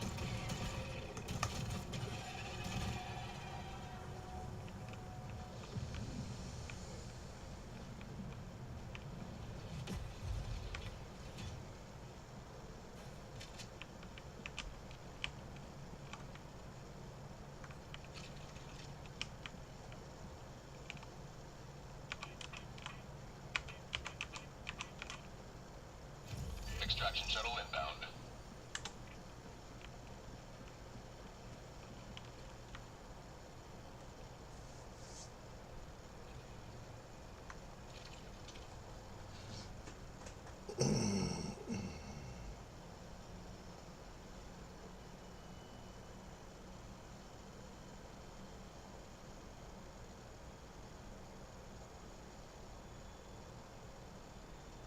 ETA T-minus 1 minute 30 seconds. Johnny Elbows. No, I can't do another one of these.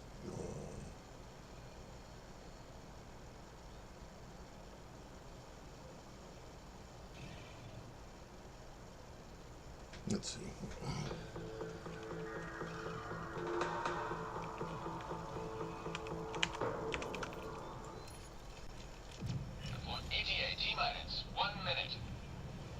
Welcome to Audit the Audit, where we sort out the who and what and the right and wrong of police interactions. This episode covers judicial proceedings, the Tennessee Public Meetings Act, and resisting arrest. And it's brought to us by Shields of Shame's channel. Be sure to check out the description below and give them the credit that they deserve. On November 6th, 2021, journalists David Toulis and Christopher Sapp attempted to cover a meeting of the Tennessee Municipal Judges Conference, which was held at an Embassy Suites location in Franklin, Tennessee. Conference organizers informed them that the meeting was closed and asked them to leave. When the journalists refused to leave, police were called to the hotel, and the encounter that followed was captured on the body camera of Officer William Orange of the Franklin Police Department.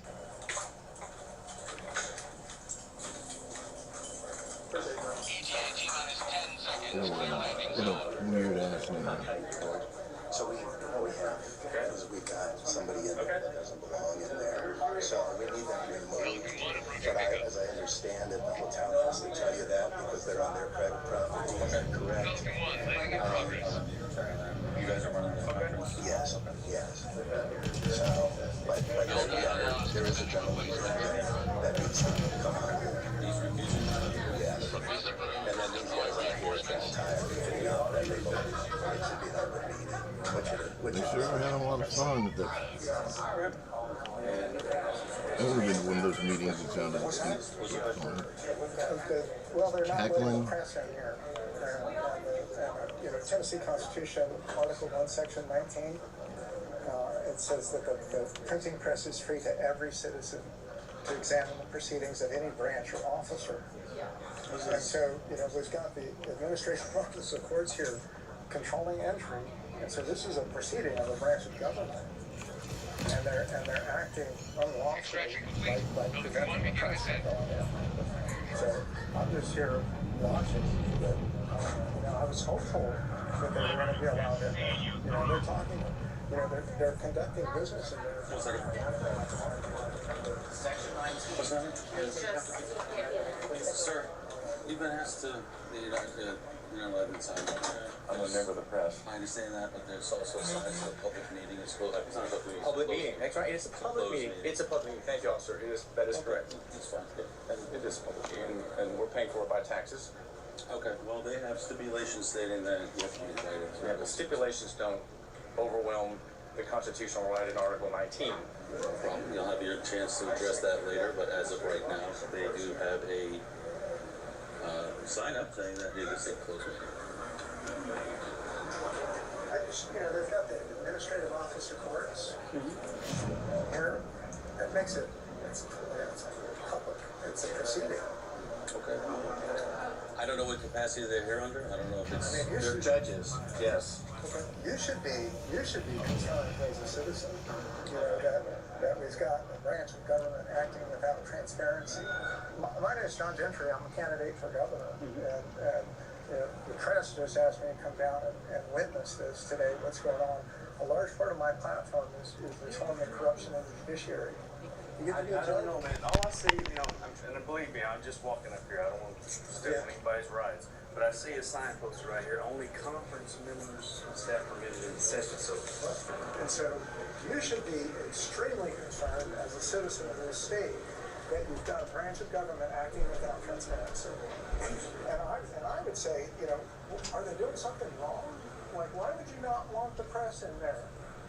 Political candidate John Gentry and Mr. Toulis both argue that the press has the right to access the conference meeting under the Tennessee Constitution. Article 1, Section 19 of the Tennessee Constitution states that, quote, "The printing press shall be free to every person to examine the proceedings of the legislature or of any branch or officer of the government, and no law shall ever be made to restrain the right thereof."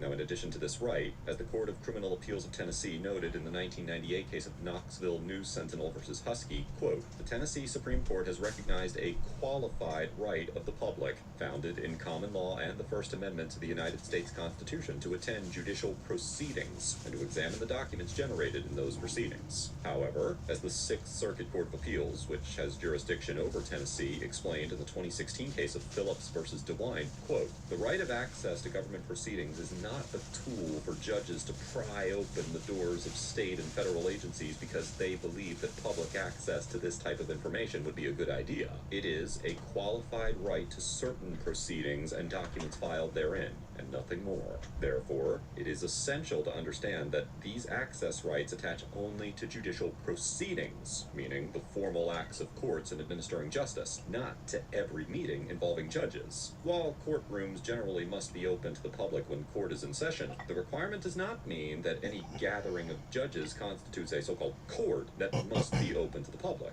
The Tennessee Municipal Judges Conference was created by Section 17-3-301 of the Tennessee Code, which states that, quote, "The conference shall meet annually for the consideration of any and all matters pertaining to the discharge of the official duties and obligations of its members, to the end that there shall be a more efficient and prompt administration of justice in the municipal courts in this state. The annual meeting shall provide educational seminars or training for the membership in addition to the business sessions." Now, because a right of access exists for legislative and government rulemaking sessions, there may be an argument that any so-called business sessions of the Judges Conference must be open to the public. However, the agenda for the conference shows that on the date of this encounter, Mr. Toulis was attempting to access an educational session on so-called sovereign citizens. Therefore, it is likely that a court would conclude that there was no constitutional right for the press to access the closed, continuing legal education session of the Tennessee Municipal Judges Conference, as it was not a government proceeding.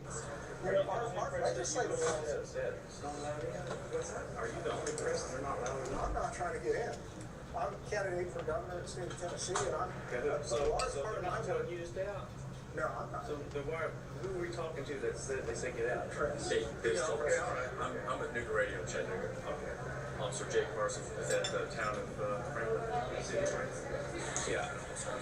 This lady in the mustard color behind us, the trooper asked me when he got here if she was alerted by her supervisor if we can get someone from the hotel to say, hey, they're not welcome. And I brought that up to them. At the time, they said they weren't comfortable with that. And again, I see a sign, only conference members and staff permitted sessions. Well, who is renting it? Do you know? I don't know. I would assume the girl working next to her. Apparently there's still somebody inside, correct? I don't know. Did you go and check to see if... I talked to them at the front desk. They said, no, we're not comfortable with telling anybody they're not allowed to do it. Okay. Look, I'm not allowed to be here. It's a closed session.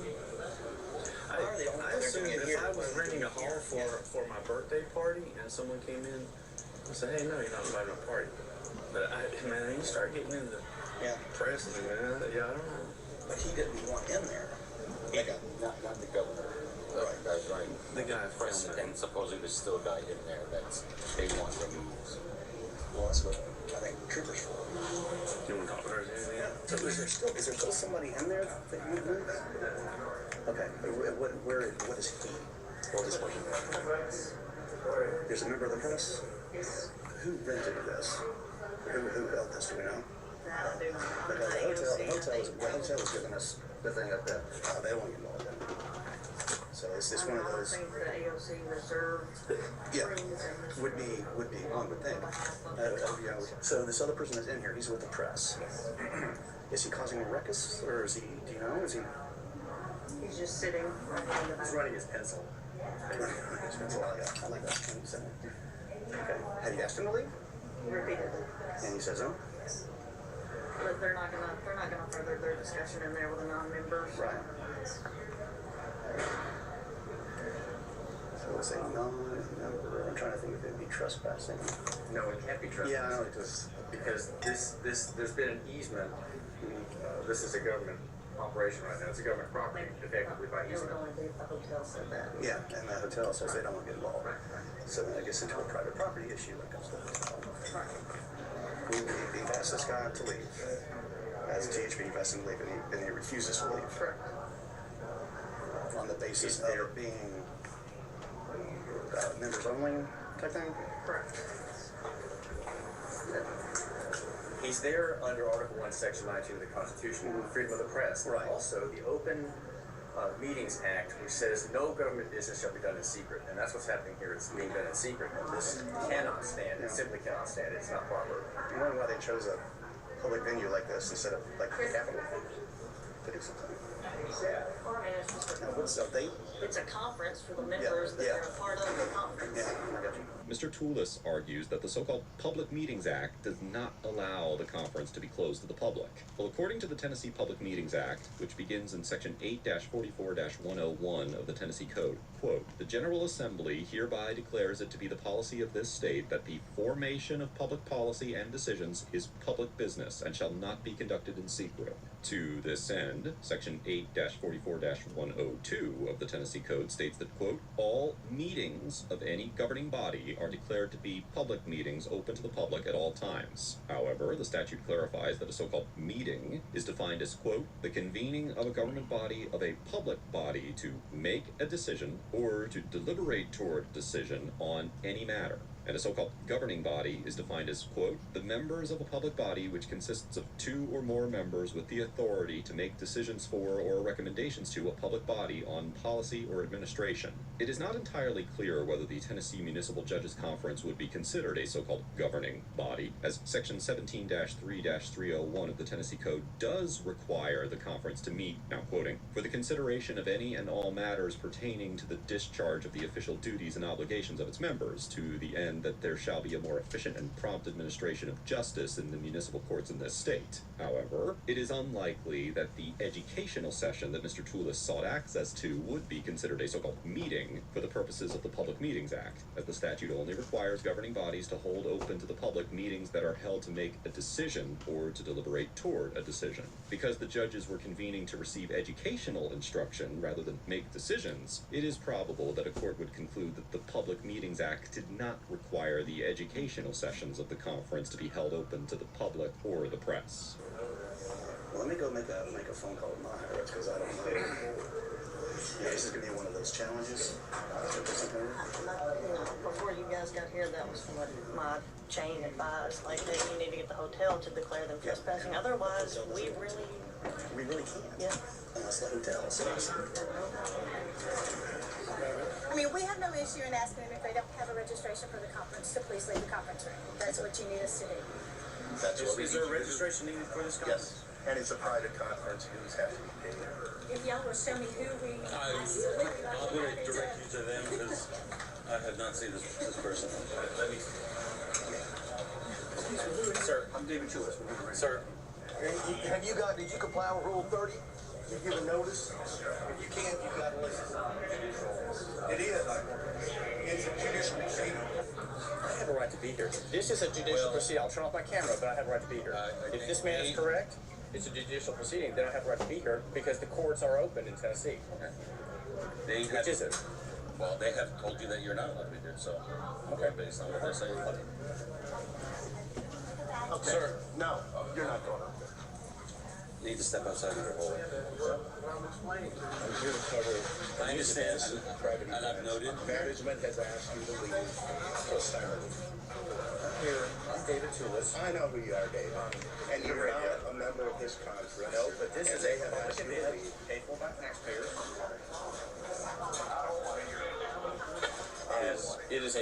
I'm here under Article 1, Section 19 of the Constitution. Duly noted, please.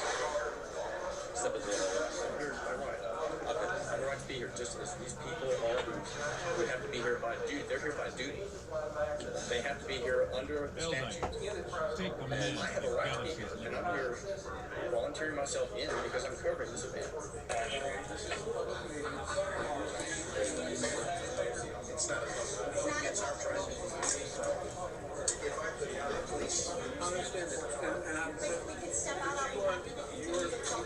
you're an agent of the state. This is a public meeting. I have a constitutionally secured right to be here. I'm going to ask you to walk out and continue this conversation outside, but right now, they have rented this room.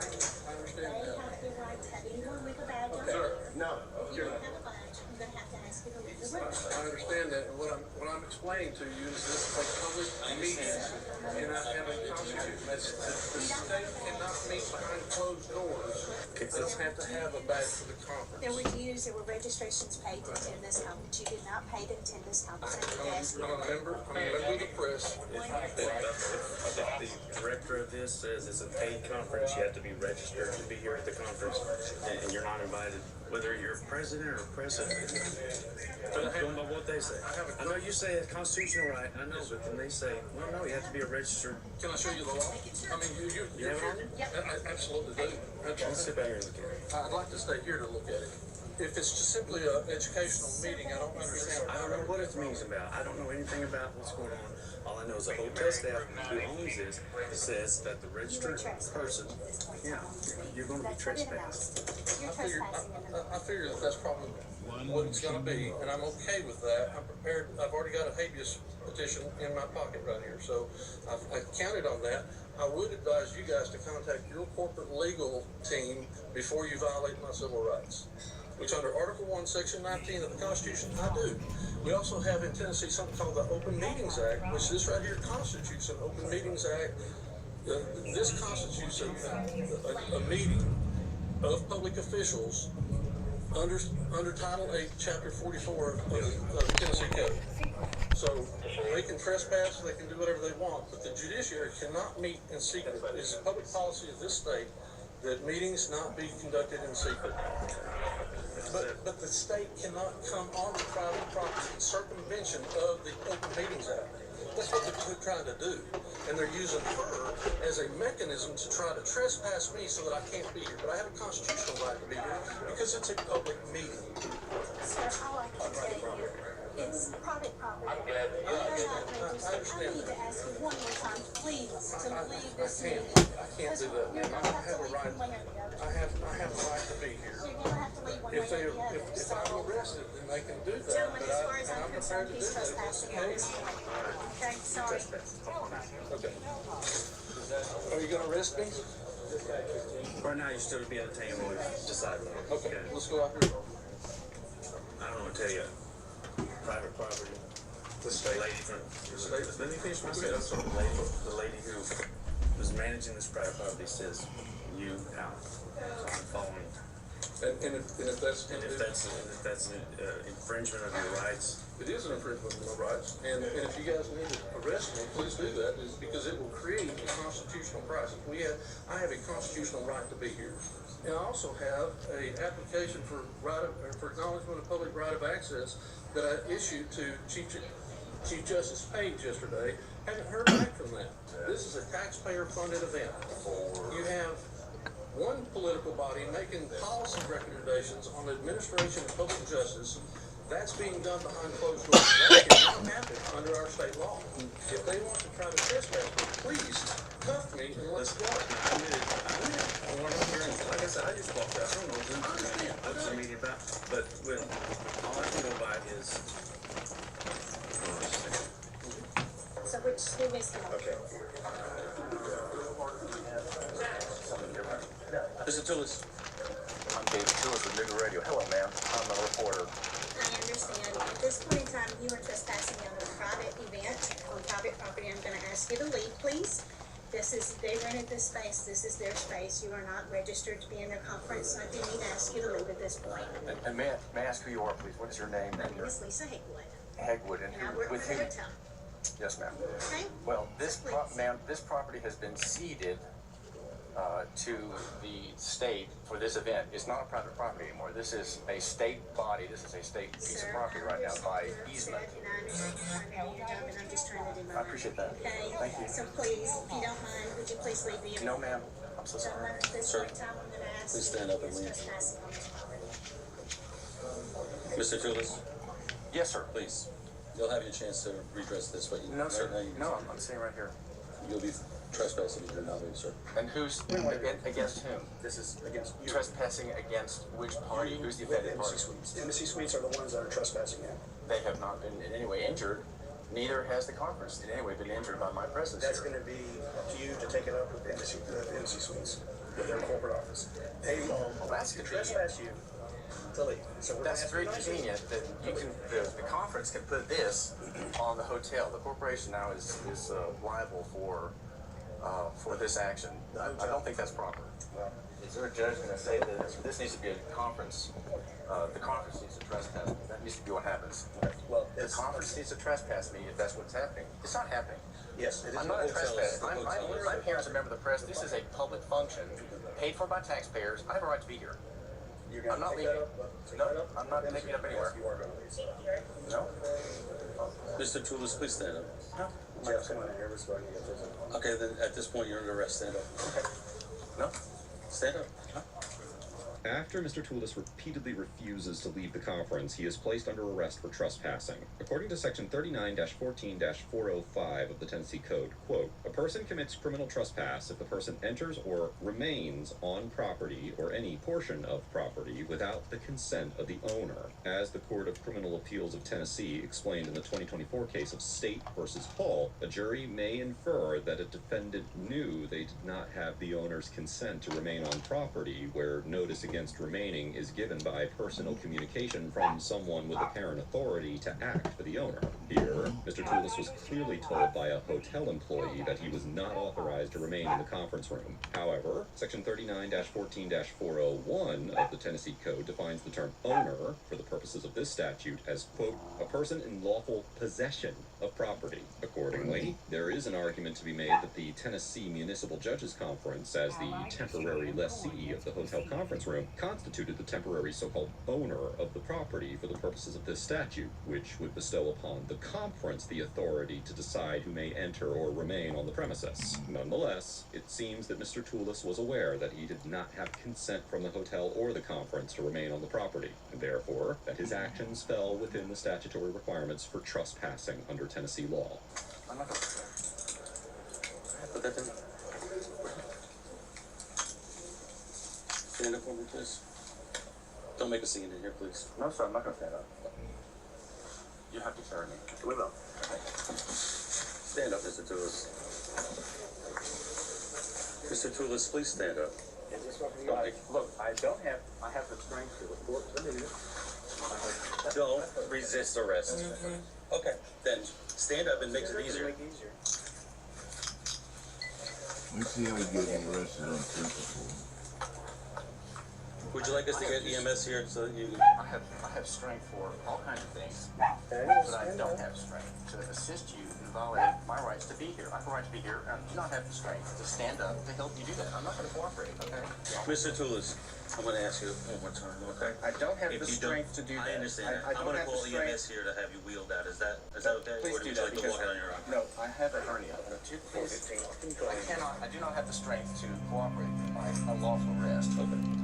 I'm a member of the press. This is a public event, and you're going to let me be kidnapped by these officers without warrant. You have a duty. It's trespassing. No, it's not trespassing. This is a public venue. This is the easement of this event. It makes this not a private place. Your Honor, this is a secret event. I'm trying to cover it. Judge Bean, I'm trying to cover this event. Why is it a secret? The Open Meetings Act says nothing shall be done in secret. Can't be done in secret.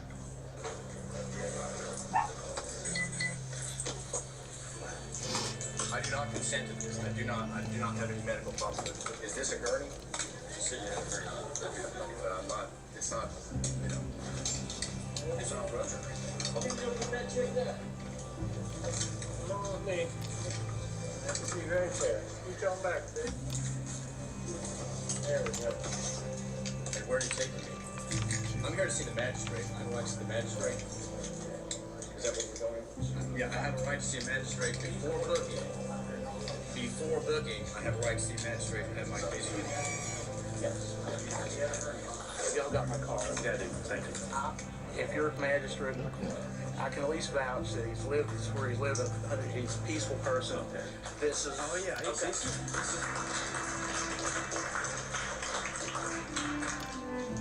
Mr. Toulis repeatedly refuses to stand and walk out of the room after he is arrested, so the officers call for EMS and he's wheeled out on a gurney. According to Section 39-16-602 of the Tennessee Code, quote, it is an offense for a person to intentionally prevent or obstruct anyone known to the person to be a law enforcement officer from preventing, stop, frisk, halt, arrest, or search of any person, the defendant, by using force against the law enforcement officer or another. In the 1992 case of State versus Ford, the Court of Criminal Appeals of Tennessee determined that the use of force was a necessary element of the offense, and therefore that that there was insufficient evidence to support a resisting charge against an arrestee who refused lawful orders to get into a patrol car, but did not physically assault the officers. In reaching this conclusion, the court noted that, quote, in states which have statutes which prohibit resisting arrest or official police orders without the use of force being required, the defendant's conduct would probably be deemed an offense. However, we do not believe that the statement of the evidence in this case reflects sufficient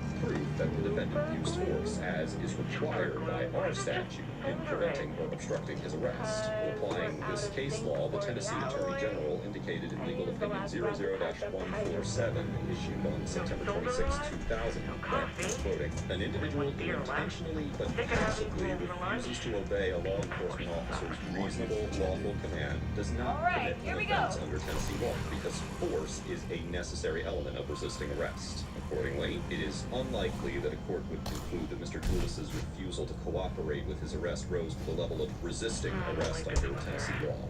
Hey, everybody's pretty tough. She would not say she wanted us to land and go explore. One up to you, Captain. When am I the captain? We get the loan together. Both have to pay the mortgage. Yes. Thank you very much. I really appreciate that. Oh. I was about to say, I don't remember it being so weird to control before. Have you got a car as well? I don't, but I'll be happy to write my name and information down. Hey, here's something. Feel like analyzing some scan data? That's what we're here for. Scan away.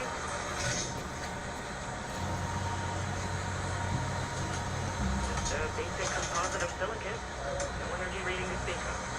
So, you can't sell it? Unless you find a million of them. They wanted them out, so now it's out. What do you want to do? I got to check with the sergeant. I mean, if we write him a cite, then kick him loose, he's going to come back. So we got to take him. Yes. We as an EMS or we as a law enforcement? Wait, signal tag. He's going to be. He's going to be meeting with you, so You're causing a mystery. Come take a look. So, if we ask him if he gets cited and released, is he going to come back? If he says yes, then we're going to take him. Yeah, we can do that. So if he refuses and says, I'm going to go back, then we're going to take him. Do we just drive him right to the jail? Without getting too close. It's a misdemeanor. It's a misdemeanor. It's going to continue if we don't take him. Keep your mask on. I'm going to come. So they're not going to give it more for us. Luckily, I don't think it's not. Think you can use your glove to clean it up? Alright, what do you say, Pumpkin? Can we clean it up? Clerk's post office box. In other words, because Mr. Toulis's complaint was not received until November 9th, it was considered untimely and therefore dismissed, even though he mailed it on November 5th, which was within the 1 year period. Mr. Toulis appealed this dismissal of his claim to the 6th Circuit Court of Appeals, and on August 19th, 2024, the court affirmed that his case was correctly dismissed as untimely filed. Additionally, the Tennessee Supreme Court Administrative Office of the Courts enacted Administrative Policy 3.04 regarding so-called attendance at AOC conferences, effective February 1st, 2022. The policy clarified that the term conference referred to, and quoting, a formal education-centered gathering of current or former members of the Tennessee Judicial Conference, Tennessee General Sessions Judges Conference, Tennessee Conference of Juvenile and Family Court Judges, Tennessee Municipal Judges Conference, Tennessee State Court Clerks Association, or current appellate law clerks and staff attorneys who work in full-time or part-time status, and stated that, again, conferences are not open meetings. Only conference attendees, invited speakers, and staff will be permitted to enter the physical conference spaces or receive virtual access links. Now, in response to the enactment of this new policy, Dan McCaleb, executive editor of the Center Square news outlet, filed suit in federal court on June 13, 2022, requesting declaratory and injunctive relief to stop enforcement of the closure policy. However, after Tennessee Deputy Attorney General Janet Kleinfelter argued that in practice the conference meetings are, quote, confined to educational sessions, the parties agreed that injunctive relief was, quote unquote, presently unnecessary, and the court denied Mr. McCaleb's motion. Accordingly, as of the date of writing this episode, the conferences remain closed to the public. Overall, Officer Orange gets an A. for remaining calm and professional throughout the encounter, exercising extreme caution and discretion while dealing with a nuanced legal issue, and for making a legitimate effort to understand the situation before blindly arresting anyone. From the moment he arrived, Officer Orange was thrown into a complex legal dilemma that demands expertise beyond the scope of a traditionally trained officer. While there is no doubt that officers should be expected to know the law to some extent, it would be unreasonable to demand that members of law enforcement possess the same degree of legal knowledge as an attorney. We find Now, more at of that one point in the substance, video, our Officer 40s might Orange be asks over. the hotel I could staff get a to garden of inform my own Mr. back Toulis home. that he's being trespassed. What would you do? While some may interpret this as an attempt to after solicit that. a trespass, it is important to bear in mind that this request was made on behalf of the conference members who had already requested that Mr. Toulis and Mr. Sapp leave the conference room. As mentioned earlier, this was not a public event. The conference leaders did retain the authority to trespass the journalists from the conference room, and Mr. Toulis' arrest appears to have been lawful. It is unclear why the judge found no probable cause for the trespassing charge against Mr. Toulis, but it could certainly be related to procedural errors, political agendas, or simply judicial fatigue rather than a lack of merit. It is also worth noting that Officer Orange remained calm and collected throughout the encounter and exhausted every possible resource before ultimately making the decision to arrest Mr. Toulis. I commend Officer Orange and the Franklin Police Department for navigating this interaction with professionalism, diligence, and courtesy. Mr. Toulis and Mr. Sapp get an F for demonstrating fundamental misunderstandings regarding the framework of their protest and constitutional law in general. What? For forcing the Franklin police officers to effectuate a legitimate arrest on Mr. Toulis, and for failing to follow up this encounter through the proper legal channels and procedure. Although Mr. Toulis and Mr. Sapp had every right to be suspicious of a closed-door conference involving judges, especially one that discusses sensitive topics like sovereign citizens, that doesn't mean that they had the legal right to stay without permission. Mr. Toulis and Mr. Sapp anchored their refusal to leave on the belief that they had a constitutional and statutory right to be there. However, as mentioned before, the Tennessee Constitution protects access to government proceedings, not This place professional seems like it's training big enough for events. the bunny, The journalist right? cited Article 1, Section 19 as though it gives carte blanche to attend any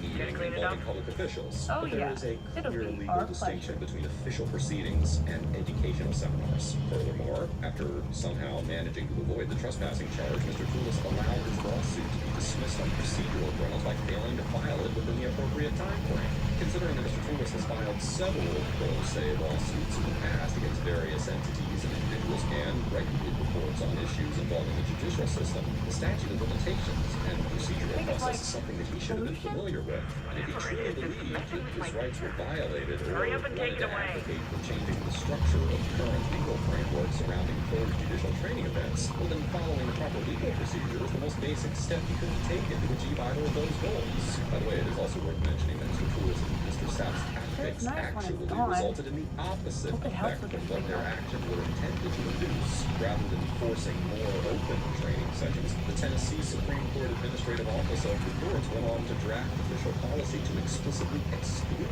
the public from educational gatherings. While I do commend Mr. Toulis and Mr. Sapp for their passion for civil rights and professionalism, I also believe that they failed at nearly every level to make a legitimate point and caused real practical harm to their own mission of judicial transparency.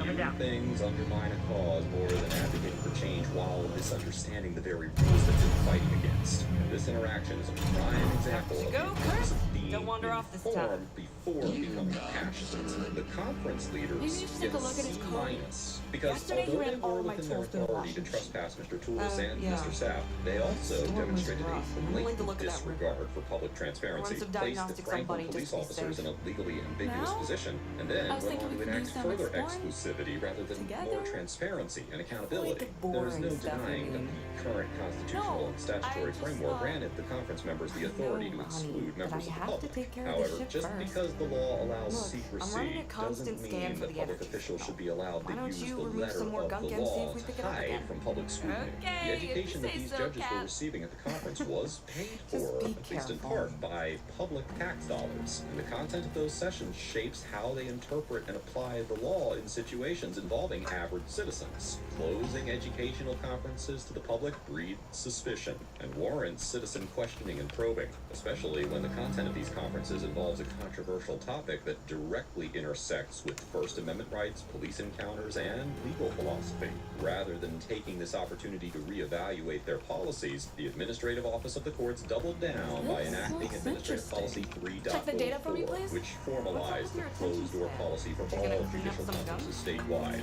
It could certainly be argued that this was an act of institutional self-protection masquerading as policy. By the way, it's also important to mention that the conference leadership put Officer Orange and the other Franklin officers in an extremely taxing and legally questionable position by refusing to take ownership of the official trespass notice. Any well-managed judicial conference should have clear, prearranged protocols with hotel staff about how to handle unwanted visitors, including who speaks for the property, who gives orders, and who calls the police. That lack of clarity forced a field officer to make an uninformed judgment call that potentially carried significant legal consequences and political fallout. I find it particularly troubling that a room full of legal experts failed to understand the legality of a situation that unfolded right before their eyes, and that none of them were willing to take on the legal liability of issuing an official trespass notice to the journalists. Not only does the conduct of the conference members lend credence to the claims of the journalists, but it also reflects an attitude of bureaucratic self-preservation at the expense of public trust. Let us know if there's an interaction or legal topic that you would like us to discuss in the comments below. Thank you for watching, and don't forget to pick up your copy of the Civilian Rights Hand Guide in the description below.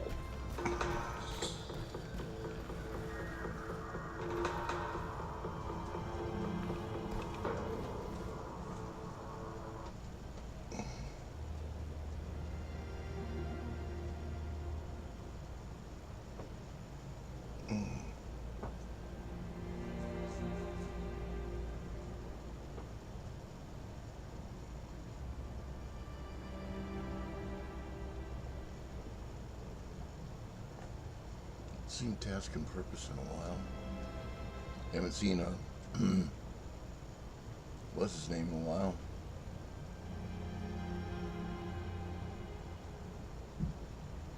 The Content Cop Disaster with Screechy makes Screech your face.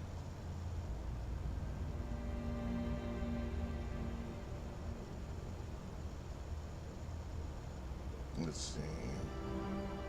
No. On March 9, 1960.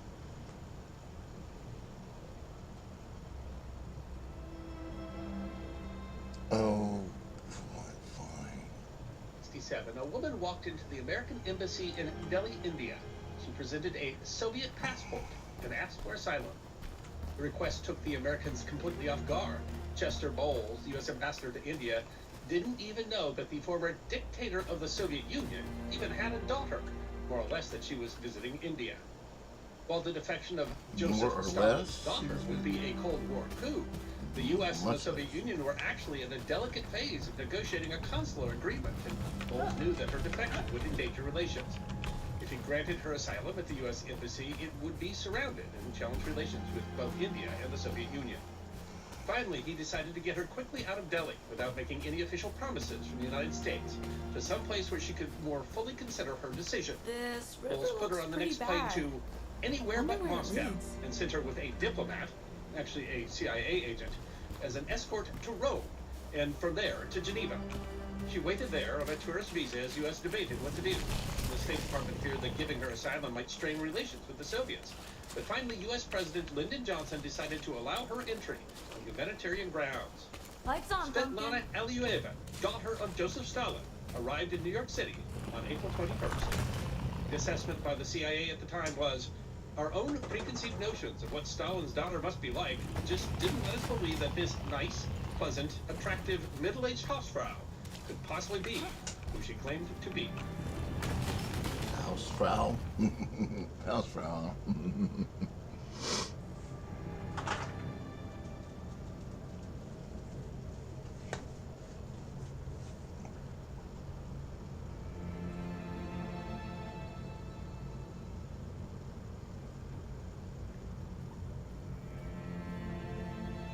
19 students who went from school straight to prison, and at least 2 of them have really nice tits. What?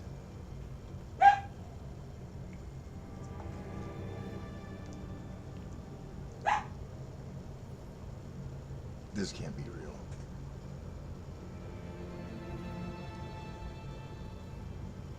I bought 2 hilariously terrible foam cars. And I'm tempted to look at dumb shit like that. But first...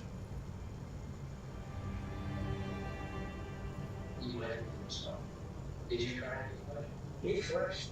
You people? The man you see on your screen is Haddon Clark, a deeply disturbed predator who became the prime suspect in the murder of 23-year-old Laura Howdling. That unusual one, cut her up in little pieces. Until she bled, you tasted the blood, and that tasted good, and you couldn't stop, and you had some more blood, you had some more body parts. As they pressed this cannibal killer for answers, the interrogation spiraled into chaos, uncovering secrets so chilling that even the most seasoned cops lost their control. Let's get back to the nitty-gritty. Come on. Hey, come on, let's get it out, buddy. I was... Come on. Come on. Let's get it out. There's somebody here who wants to come out. Please. Oh, they're doing that like a... Not a seance. On Monday morning, October 19th, 1992, the day tried started uneventfully at Holman Communications, a public relations firm in Washington, D.C. That was until Laura Howdling failed to arrive at work by 9 a.m. This was entirely out of character. By 11 o'clock, her boss, Diana Holman, began to worry. Concerned, she called her daughter Hillary, who was a close friend of Laura, to ask if she had any idea where Laura might be. But Hillary was just as didn't clueless. even listen. Acting on her concern, Hillary drove to Laura's home, a house she shared with her mother, Penny Howdling. Died in that Laura's shitty car was mine. parked in the driveway, but nobody answered the door when Hillary knocked. I got you. Hillary knew that Penny had left town And for a this week-long lovely conference glove. on Saturday, October 17th, leaving Laura alone at home. Unsure of what else to do, Hillary reached out to the next best person, Laura's brother, Warren Howdling. She left a message on his answering machine. After Warren returned home from work, he received the message. When he did, a sense of anxiety began to set in. Warren Howdling was Laura's brother, and they were incredibly close. He went by the house. Laura's car was there, and he went in the house. Everything looked fine. What about this? With nothing to Anything we disturb. can use? Apparently the house was secure. Warren searched the house thoroughly, but found nothing else out of place. By 6 p.m., anxiety had set in. I think I got what I Warren need. called all of Laura's friends and relatives, but none had heard from her that day. The last time he had seen his sister was on the afternoon of Sunday, October 18th, and she seemed in good spirits. Worried that something had happened to Laura outside, Warren scoured the area for hours but found nothing. Finally, after midnight, he called the Bethesda police. Officer David Shutt responded to the call and came to the house to inspect the premises. While he found nothing suspicious, he reassured Warren that the vast majority of missing persons turn up. This is probably going to become a more interesting stream because I just want to celebrate. I'm going to do that by buying some booze.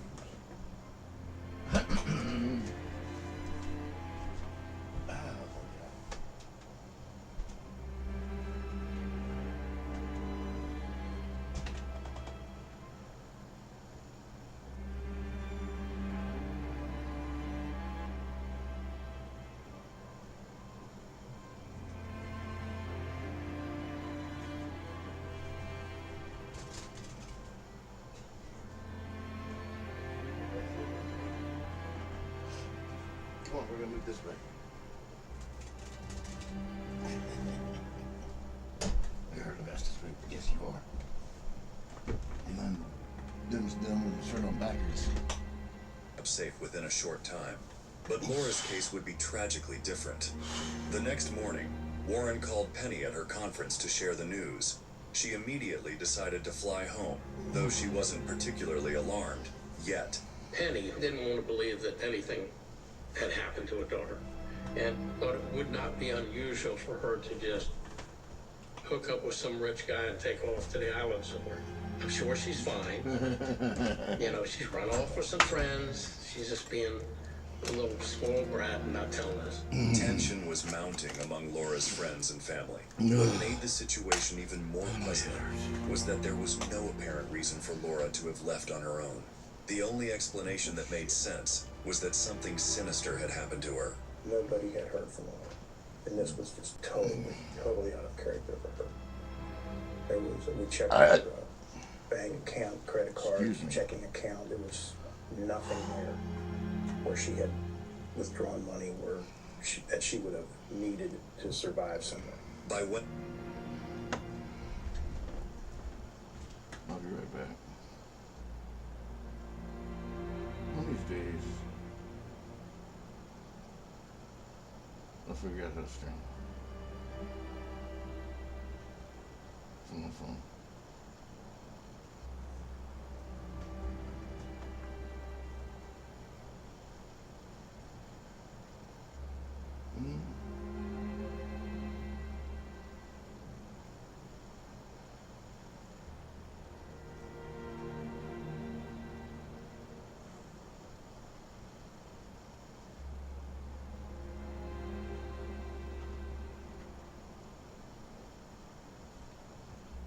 By Wednesday, October 21st, the police conducted a search of the nearby woods, but they found no traces of Laura.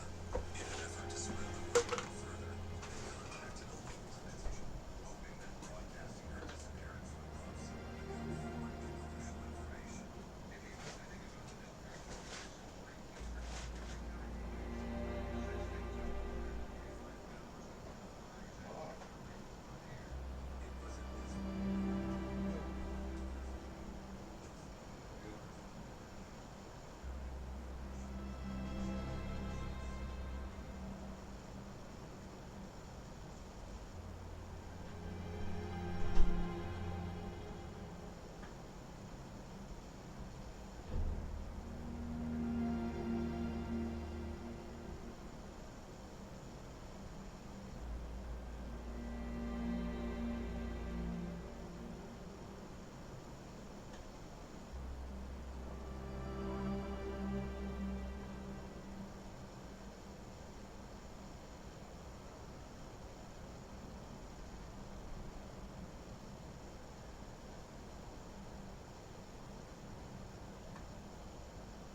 Ta-da!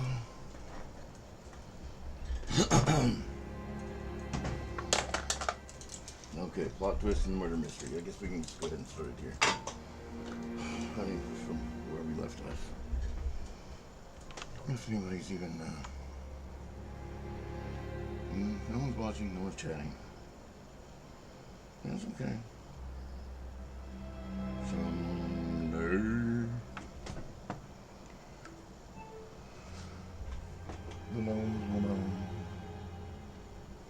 From there. But I'm kind of, my stomach does not feel good. I don't think those, dead little things. There's something wrong with them. It's making my head hurt. You know, I took a whole one. I got whacked out.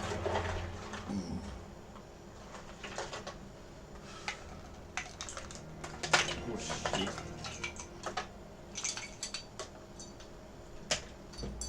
Nose.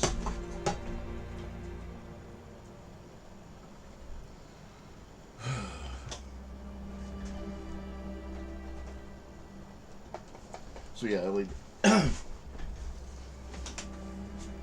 down and watched 3 episodes of Fallout, which is such a good show. I can't wait for the next season. I'm really happy with the way they did that. Wednesday, October 21st, the police conducted a search of the nearby woods, but they found no traces of Laura. In an effort to spread the word even further, they contacted... Okay, so this is to celebrate 1 year sober.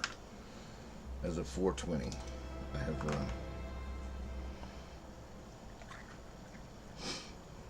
it's been a year since I've had to drink alcohol every single day. Do not want to go back to that, but I sure do enjoy drinking every now and then. Contacted a local television station, hoping that broadcasting her disappearance would prompt someone to come forward with crucial information. If you know anything about the disappearance of Laura Bettis Hodling, please call Montgomery County Police. She is 6 feet tall, 145 pounds, with brown eyes and shoulder-length blonde hair. It was at this point that the detectives uncovered their first clue. While speaking with neighbors, one woman came forward with valuable information. She revealed that she had seen Laura on the morning of October 19th, around the time she would typically leave for work. Laura came out of the house. We're waving to her and she ignores us. You know, I thought that was odd. Then we said, look, can you describe her for us? I said, yeah, she had on slacks and a long jacket. While Laura's behavior seemed unusual, the investigators were about to receive an even bigger shock. Penny revealed that Laura had never dressed the way the neighbor described. Nevertheless, the detectives passed on this new detail to the news, hoping it might spark someone's memory. Little did they know, a surprising lead was about to surface. One that no one could have anticipated. They got a call from some psychic in Virginia. You know, I don't know anything about this case. I don't know what's going on, but I have this feeling you need to search this wooded area between 2 churches. It just so happened there were 2 churches with wooded area very close to where Laura was living. Following a tip from a psychic, which might have seemed far-fetched in any other criminal investigation, the detectives, desperate to find any clue about Laura's whereabouts, decided to follow it. What happened next, however, would take them by surprise. A startling discovery that no one saw coming, just 4 days after Laura's disappearance. I came up here to check with the police officers that were doing the search in these woods. When I got here, asked them how they were doing. They told me that they found some women's shoes, some women's clothing, and that he found also a pillowcase. They believed that it had been here a long time because it had stains on it, probably from leaves. He found things in the woods and they have these stains on them. And as the leaves deteriorate, that's let me see the pillowcase. As soon as he showed it to me, I knew it was not stained by leaves. That staining was blood. The pattern on the pillowcases was identical to the one found on Laura's bed. Additionally, the blood type discovered on the pillowcase matched Laura's. What had started as a missing persons case now took a darker turn, as police feared the worst. Laura's bedroom was now considered a crime scene. Forensic experts were called in to examine the area. Meanwhile, Laura's mother pointed out that the bed was missing both the mattress pad and the bottom sheet, which seemed odd. When the forensic team tested the mattress with luminol, they made a horrifying discovery, one that would change the course of the investigation entirely. It was covered in blood, and you could see where a hand was pulled off the bed. You knew that this girl's dead. The amount of blood found on Laura's bed led detectives to believe with near certainty that she had been killed in that room, turning the case into a homicide investigation. They thoroughly examined the entire room, taking Laura's belongings for further analysis and testing. As the news of Laura's potential death spread, her friends and family were devastated. Yet detectives knew they needed to ask the difficult question: who could have killed Laura, and who had a motive to harm her? Initially, no one seemed to have an answer. However, Warren, Laura's brother, soon dropped a strange detail that would change everything. And the first night that Laura was missing, Warren looks and here comes his truck, his mom's gardener. He happened to be driving by, and Warren attempted to stop him, to talk to him, but instead of stopping, the gardener drove off fast. He couldn't understand why he would do that. That seemed very unusual. When Warren later asked the gardener about the bizarre encounter, the man claimed he hadn't stopped because he was afraid of a carjacking. However, the detectives were not convinced by his explanation. The gardener in question, 40-year-old Haddon Clark, had both the means and the opportunity to commit the crime. Penny had hired Haddon in early 1992, believing she was doing a good deed by helping a homeless man from a local church organization. He had proved to be a reliable worker, eventually becoming quite attached to her, almost as if she were a mother figure. Penny trusted him so much that she even gave him a key to the house. Despite her complete faith in him, Penny had always known that Haddon was a deeply troubled man. She went into more detail about how odd he was. She would give him tasks to do in the backyard, such as digging a flower bed. Stop chatting with your And he glove would and just dig go and paint the damn dig and plant. dig, didn't know. However, the more disturbing detail was yet to come. Penny revealed that just days before Laura's disappearance, on October 12, 1992, they had a heated argument. Penny accused Haddon of stealing some tools from her backyard shed and yelled at him. This was enough for the detectives to start seeing Haddon Clark in a new light. But when they went to speak with him, their eyebrows were raised even further. Alright, I guess Laura I'll is just throw this missing, ball and into that Penny glowing is stuff and really see what happens, concerned. right? And we need your help to try to find him. It was at that point Haddon goes, "Oh my God, I just want to die." And he went down on one knee. Although Haddon provided an alibi for the time when Laura went missing, the Bethesda police were not convinced of his story. With growing suspicion, they obtained a warrant to search his vehicle, and the search soon uncovered some compelling clues. On October 26, 1992, officers conducted a search of Haddon Clark's truck. During the search, they seized several items, including bedding, hair samples, and personal documents, such as a checkbook register, receipts, and an expense log. I just We grew have the myself a date freaking and the staircase. time when he would buy $10 worth of gas, and then when he would buy $4 worth of power bars. He kept track of every Powerball. Digging into Haddon's financial records, detectives discovered that he had purchased duct tape, braided ropes, and nylon cords several days before Laura's disappearance. As if this wasn't alarming enough, the next revelation would send chills down their spines.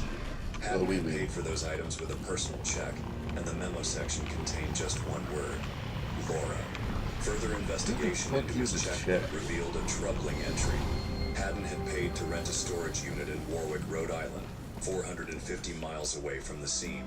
The records showed that he had been at the storage unit on the morning of October 21st, just 2 days after Laura had vanished. Armed with a search warrant, detectives went to investigate the unit. What they found would expose a secret side of Haddon Clark's life, a side that revealed the depths of his deranged and disturbing mind. He had falsies that he would place in the bras. Apparently he had bras, he had dresses, he had female shoes, he had female coats, he had wigs, everything that he could wear and look like a female. This new development forced detectives to reconsider everything about the case. Maybe that's They now why. had to entertain the possibility that the witness who had seen Laura on the morning of October 19th might not have seen Laura at all. It could have been Haddon Clark, disguised as a woman with a blonde wig, attempting to mislead the investigation. However, the detectives still lacked solid evidence that directly connected him to Laura's disappearance and death. As they continued to meticulously build their case, a major breakthrough occurred.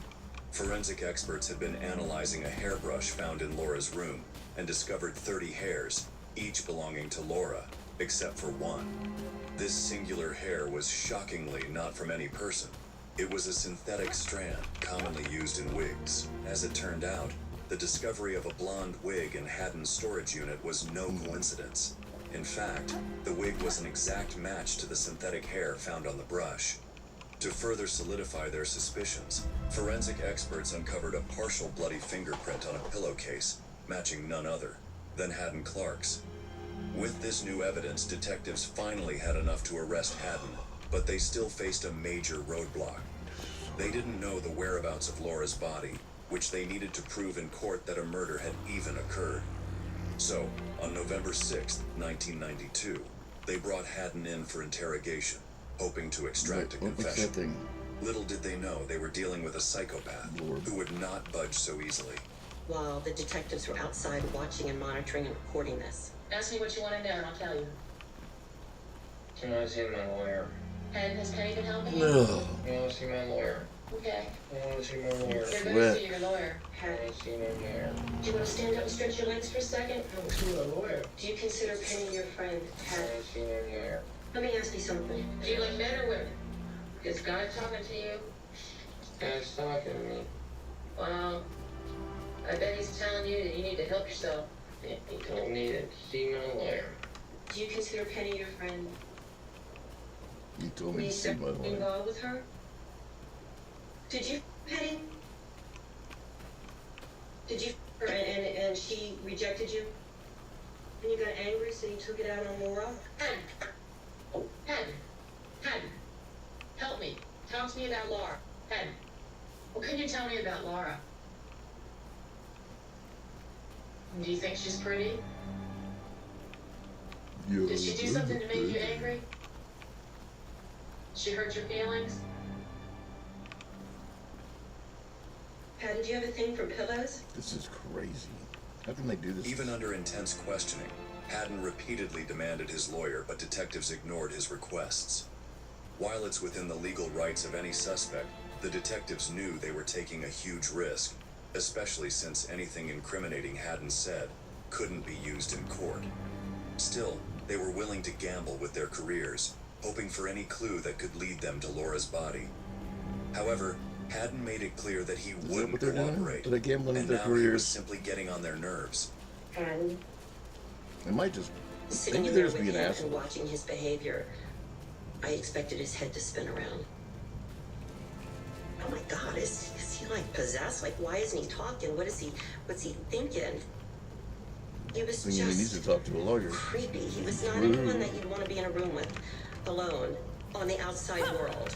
While the detectives in the interrogation room were desperately trying to break Haddon Clark, another team was digging into his past, trying to uncover more about the man they were dealing with. What they discovered about his history would soon make everything they had learned so far seem like mere child's play. Haddon Clark was the second of 4 children, and from a young age he exhibited troubling behavior. He showed no compassion for others, even for his own family. To make matters worse, he had a disturbing hobby of killing and dissecting animals. Things were wrong with Haddon from the start. There were mental things that were not right. Haddon spent a lot of time in different specialized schools to try to deal with the other matters that caused him to be antisocial. In 1985, Haddon was diagnosed with paranoid schizophrenia. With no place to live, his younger brother, Jeffrey Clark, offered to help by inviting him to stay with him in Silver Spring, Maryland. This would mark the beginning of a very dark chapter in Haddon's life, one that would eventually bring him to the radar of the police for the first time. By May of 1986, Jeffrey had grown fed up with Haddon's unsettling behavior. The final straw came when Haddon was caught engaging in illicit activities in front of Jeffrey's children. Disgusted, Jeffrey asked Haddon to move out immediately. On May 31st, 1986, as Haddon packed up to leave, Jeffrey decided to take his wife and children out for the day, giving Haddon some space to move. There's where Little did anyone know, this brief absence would unknowingly pave the way for the destruction of another family. One of Jeffrey's neighbors, 6-year-old Michelle Dorr, who was also the friend of his daughter Elizabeth, was going through a difficult time. Her parents, Dorothy and Carl, were in the midst of a bitter and messy divorce. That weekend, Michelle was staying with her father, unaware of the tragedy that was about to unfold. On Memorial Day weekend, in 1986, Michelle's mother, Dorothy, had made plans to travel to Virginia Beach, visiting her family. I had physical custody of Michelle, and I thought we would just have a nice leisurely May 31st. I would do whatever Michelle wanted that day. My time was her time. It was a scorching hot day, and Carl Dorr did his best to make it enjoyable for Michelle. Around noon, he filled a plastic swimming pool in their backyard, where Michelle happily splashed around. Carl watched her play for a while, before heading indoors to catch a bit of television. At some point, Carl dozed off on the couch. When he woke up, it was already late in the afternoon. He quickly checked the time, realizing it was past 5:45 p.m. He went outside to call for her, but was struck by panic when she was nowhere to be seen. In desperation, Carl walked to his neighbor Jeffrey Clark's house 2 doors down, hoping Michelle might have gone to visit her friend Elizabeth. To his horror, Jeffrey informed him that they hadn't seen Michelle either. He said, no, she's not here. And I looked at Elizabeth, and she's not with you. And I couldn't believe what Jeff was saying. And it just didn't register at first. You know, that she couldn't be with Elizabeth. And at that point, I realized, she's never gone any further than the Clark house. That there's something's wrong.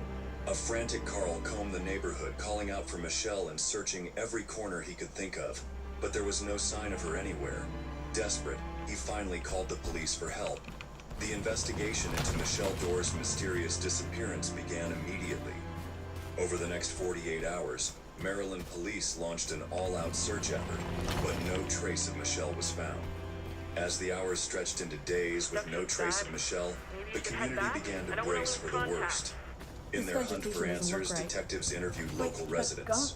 Among them was Haddon Clark, who had a growing reputation as the neighborhood oddball. Many residents already viewed Haddon with suspicion due to his erratic behavior. That suspicion only deepened when a seemingly routine interrogation with Haddon Clark took an unexpected and dramatic turn. They were questioning him about Michelle Dorr, and that's when he became very annoyed and irritated. He had an episode of diarrhea.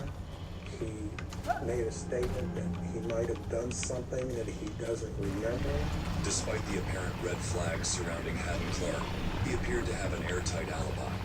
Surprisingly, that alibi came from someone least expected, Michelle's own father, Carl Dorr.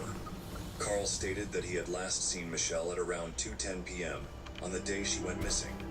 When detectives investigated further, they discovered that Haddon had punched in his time card at the Chevy Chase Country Club at 2:46 p.m. that same afternoon.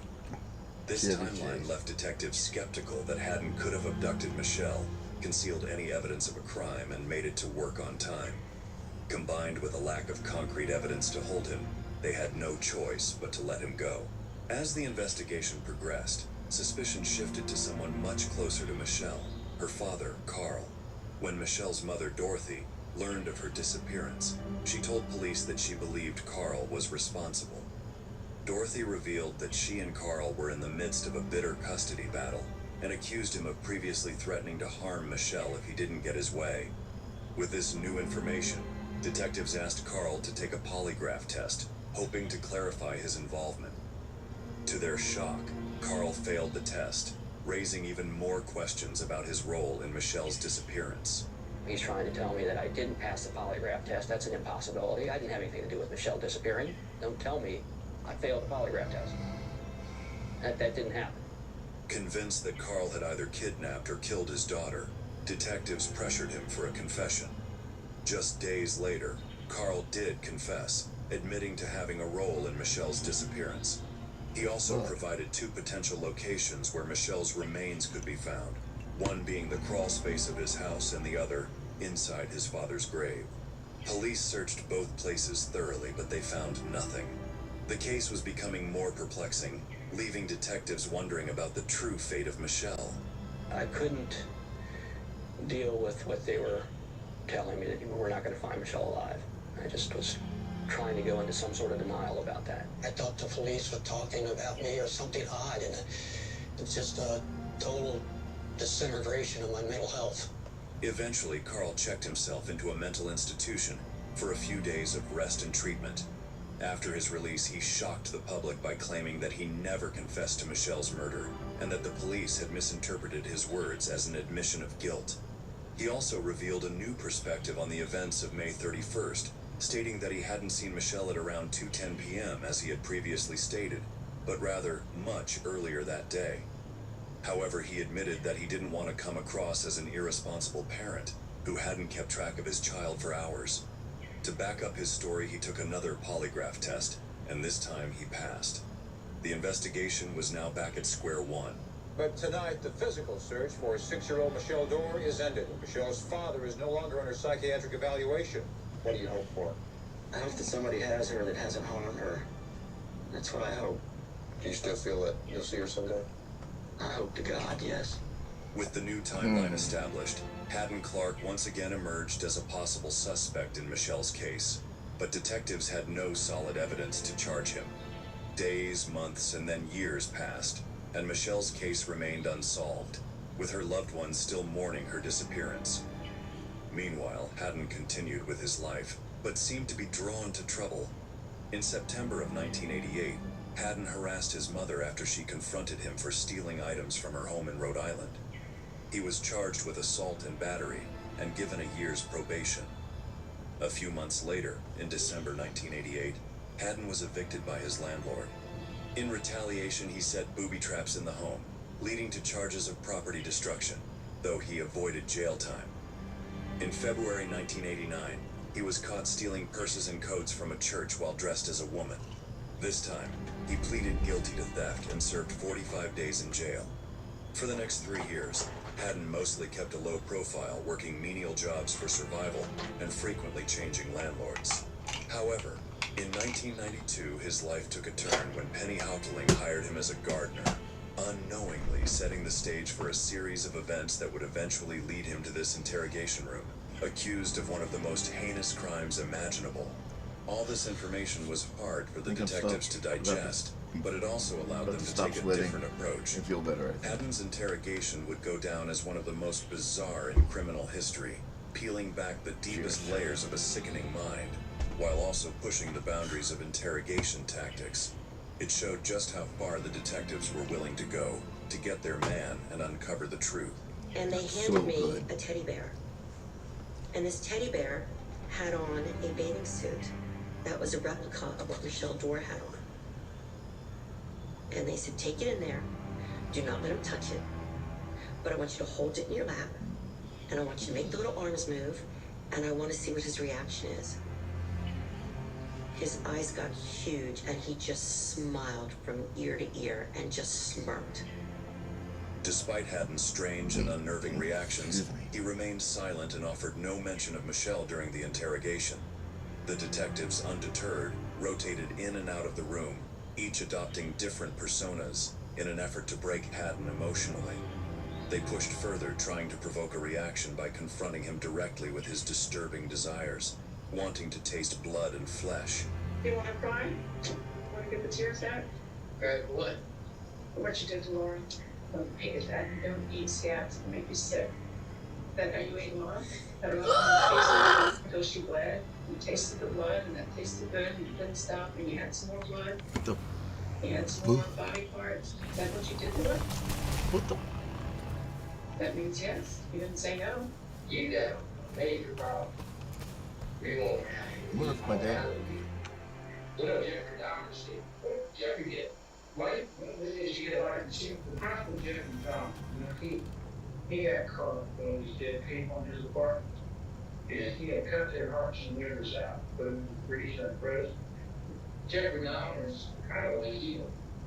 He goes there. I don't know whether you ate him. You might have eaten some. Did you try any flesh? Eat flesh? Eat people? Haddon remained silent, prompting the detectives to shift tactics. They brought up other infamous cannibal killers and how their actions ultimately led to their downfall, hoping to provoke some kind of reaction from him. When that didn't work, they moved on to discussing his audience preferences, trying to find that one thing that might finally break his silence. What kind of stand did you like? You're right. Would you go out with women, or do you like to go out with men? What there is, the more chance of When you went out on a date, would you be wearing women's clothes, or would you be wearing women's underwear? Do you like stuff like this? But slowly, the interrogation room began to spiral out of control. And you don't like me sitting near you?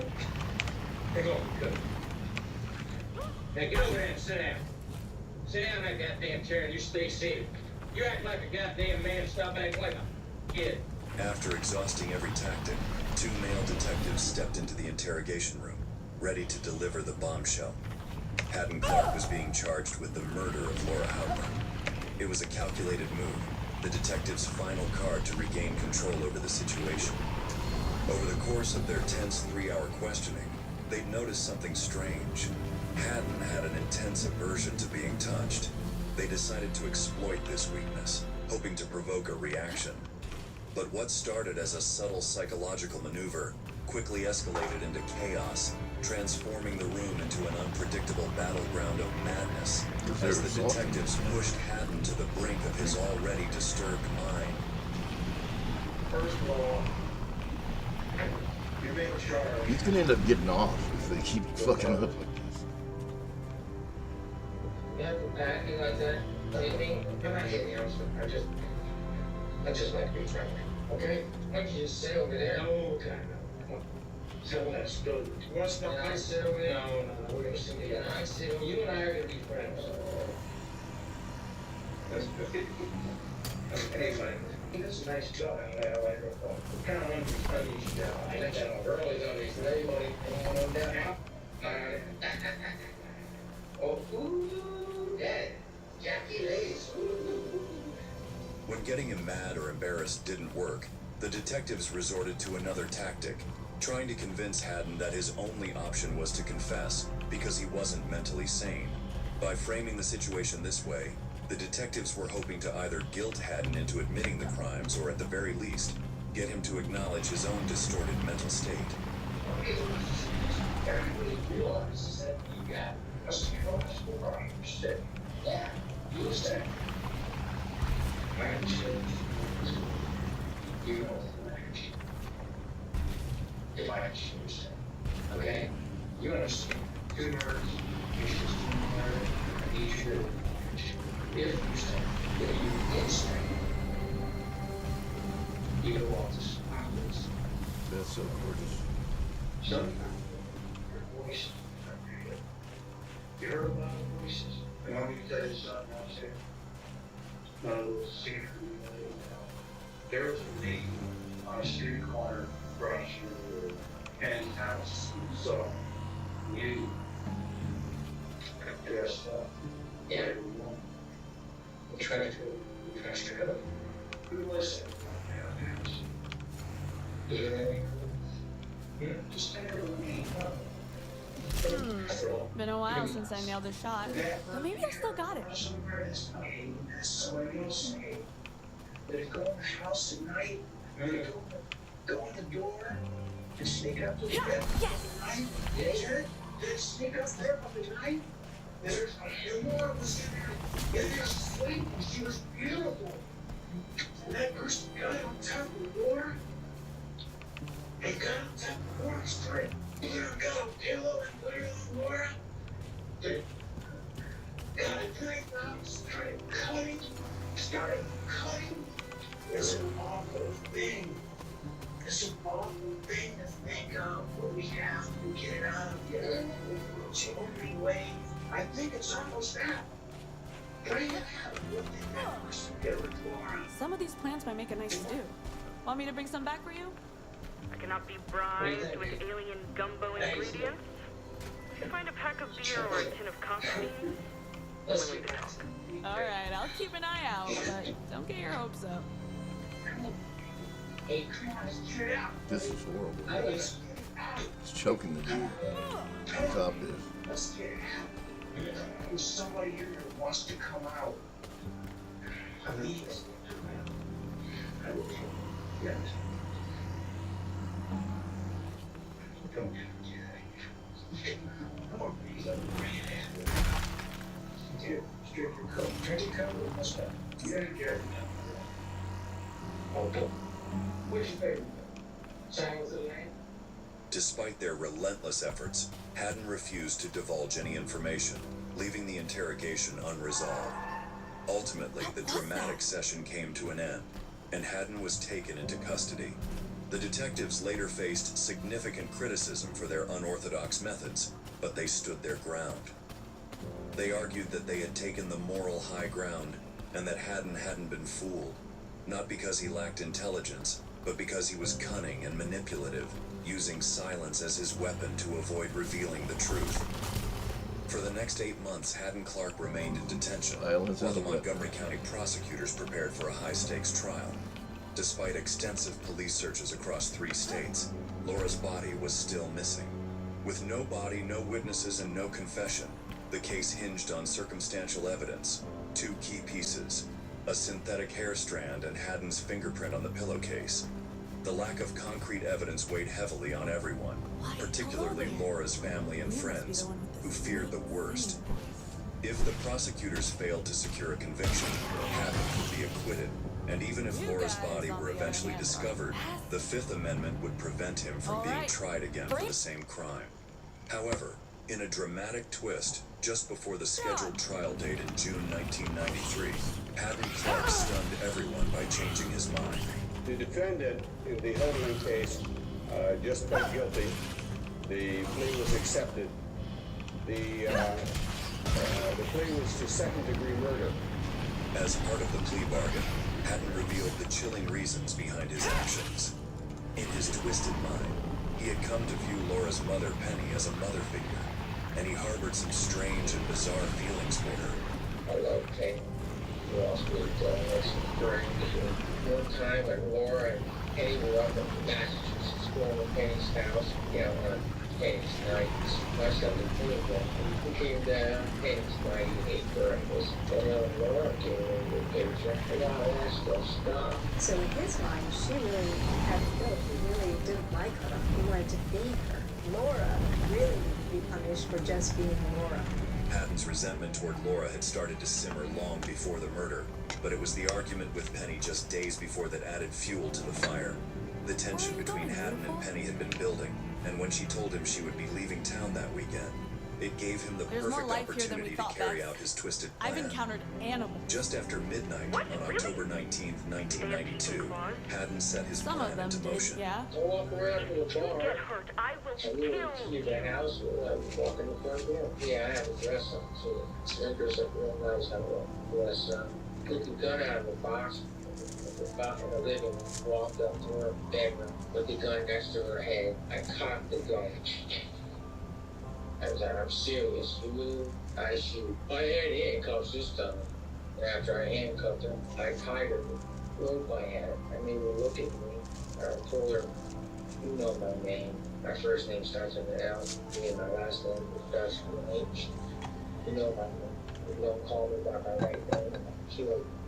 Haddon's actions that night were chilling in their cruelty and disturbing in their details. Holding a gun on Laura, he covered her mouth with duct tape, suffocating her in the process. As she lay lifeless, Haddon began to remove the tape from her face with a pair of scissors. In his excitement, his hand slipped, and the sharp shears pierced Laura's neck, causing blood to spill onto the sheets and pillowcase. Obsessed with the idea of taking a souvenir, he severed one of her ears while attempting to remove an earring. After this gruesome act, Haddon sat by her body, watching it for nearly an hour, consumed by his twisted satisfaction. At around 3 a.m., he wrapped Laura's body in a queen-sized sheet, slung it over his shoulder, and hid it beneath the cap of his truck bed. Then he returned to the scene of the crime, collected the bloody bedding, and disposed of those in a remote wooded area. Once the evidence was discarded, Haddon returned to the house, changed the bedding to hide the signs of his crime, and went to sleep. The next morning, he dressed as a woman, donning wigs to further fuel his disturbed fantasies. In an eerie final detail, he used Laura's comb to brush the wig, leaving behind a single synthetic hair strand that would eventually become the key piece of evidence linking him to the murder. The confession was shocking, but Haddon had one final revelation to make, as per his plea deal. Haddon Clark and his attorney would take one of the assistant state's attorneys out and show them where Laura Hoodling was buried.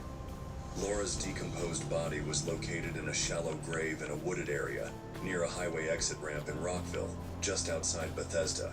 The fact that it led to Laura's body was a really good thing for her mother, her brother, and the rest of us. A Harvard graduate's body was found last night, buried in a shallow grave in North Bethesda. I remember thinking I'm glad that her mother can bury her, but nothing felt good about it. I never felt any relief from anything. In June 1993, Haddon Clark was sentenced to 30 years in prison for Laura's murder. Although everyone believed that Haddon's saga had come to a close, with him now confined behind prison bars, it quickly became clear that his story was far from over. He would continue to make waves even within the confines of his cell. In 1999, Jack Truitt, a convicted murderer, found himself sharing a cell with Haddon Clark at the Eastern Correctional Institution in Westover, Maryland. What Truitt didn't anticipate was the depth of madness and the disturbing secrets he would uncover during their time together. Among Haddon's unsettling behaviors, one that particularly disgusted Truitt was his habit of hoarding food, allowing it to rot, and then consuming it days later. However, what unnerved Truitt the most was when Haddon began confessing his crimes to him, believing that Truitt was Jesus Christ. He really believes that I'm Jesus Christ. He had to confess to me that he killed someone in every state in the United States. Eager to escape Haddon's delusional ramblings, Truitt devised a suggestion that would ultimately unveil a shocking new chapter in Haddon's twisted life. Whatever you're saying, just write it down. When you feel like you need to tell me something, for little old me? draw it, Yes, write please. it. Don't talk to me about it. And he said, okay. And that's when he started, man. He was just going crazy, breaking down. Haddon's art was so creepy. All these pictures that he drew were crime scenes. He would draw clues to other people he killed. Initially uninterested in Haddon's bizarre and horrifying confessions, Truitt became curious when Haddon mentioned Michelle Dorr's murder. Although authorities had always suspected him, they never had enough evidence to charge him with the crime. Truitt realized that if he could get Haddon to reveal critical information, he might use it to negotiate with authorities for a reduced sentence. After some persuasion, his plan succeeded, and Haddon agreed to talk to the detectives in Truitt's presence. Back in the 60s and 70s, I was responsible for bringing cannabis to the shore. And I'm kind of proud of it. Jack told me that Haddon had murdered Michelle Dorr and buried her in a park in Montgomery County, Maryland. I then requested one of the correctional officers to bring Haddon Clark into the room. I introduced myself then and said, I understand that you'd like to talk to me, but as long as he stays, looking at Jack. I said, well, he can stay. Haddon went on to explain that on the fateful day of May 31st, 1986, he was furious with his brother for kicking him out. Tragically, the consequences of his anger fell on innocent Michelle, who had wandered over to the Clark house to meet her friend Elizabeth, Jeffrey's daughter. Haddon claimed that the moment he opened the door and saw the little girl, he knew he wanted to kill her. Michelle came to the house. He said that Elizabeth was upstairs playing in the bedroom, and she could go on up. Since he was a chef, he had these knives, and that's when he went upstairs and confronted Michelle, and he killed her in Elizabeth's bedroom. Haddon threw the little girl to the floor and was on her so quickly that she didn't have a chance to scream. He continued his brutal attack until she was dead. After killing Michelle, Haddon meticulously cleaned up the blood, placed her body in a plastic bag, and then concealed it inside a duffel bag. He then put the bag in the back of his truck and went to work as if nothing had happened. Following his shift, Haddon drove to a wooded area in Maryland where he buried Michelle's body. Disturbingly, he also claimed that before burying her remains, he had cannibalized parts of her flesh. With Michelle's tragic last moments now pieced together, detectives finally had enough evidence to secure a conviction against Haddon. He was sentenced to an additional 30 years for Michelle's murder. For his role in uncovering the truth and helping bring justice, Jack Truitt was later released on parole. However, despite everything, Haddon continued to withhold the exact location of Michelle's remains. In January 2000, Haddon had a change of heart and led authorities to a wooded ravine near Route 29 in Silver Spring, Maryland, where he had buried Michelle. I was just standing about 20 yards from her, and I looked down and I saw, it looked like a twig at first. Focused in on her, it was a spring. After digging for a bit, a pink piece of fabric that popped right out of the ground. We knew we had found Michelle Dorr. Everyone wept. After 14 years, Carl Dorr was finally able to lay his daughter to rest in peace. It was good to have a place to finally bury Michelle. I'm just so sorry she was at the wrong place at the wrong time and she met Haddon Clark. However, this saga was far from over. Haddon began making even more disturbing claims, stating that it was not he himself but Kristen, his female and more dominant persona, who was responsible for the murders. That's me. That's me. That's Kristen. What should you sign for me, woman? Kristen. One of his favorite names to refer to himself as was Kristen E. Bluefin. That's my real name. Kristen exists. Haddon doesn't exist, okay? Kristen exists. That's my real Kristen. Although detectives suspected that Kristen was merely another shield to avoid responsibility for his crimes and seek attention, Haddon insisted that the name was deeply tied to his traumatic and dysfunctional childhood and the way it had shaped his twisted mind. I saw your mom. She called you bad names. My brothers and sisters called their friends.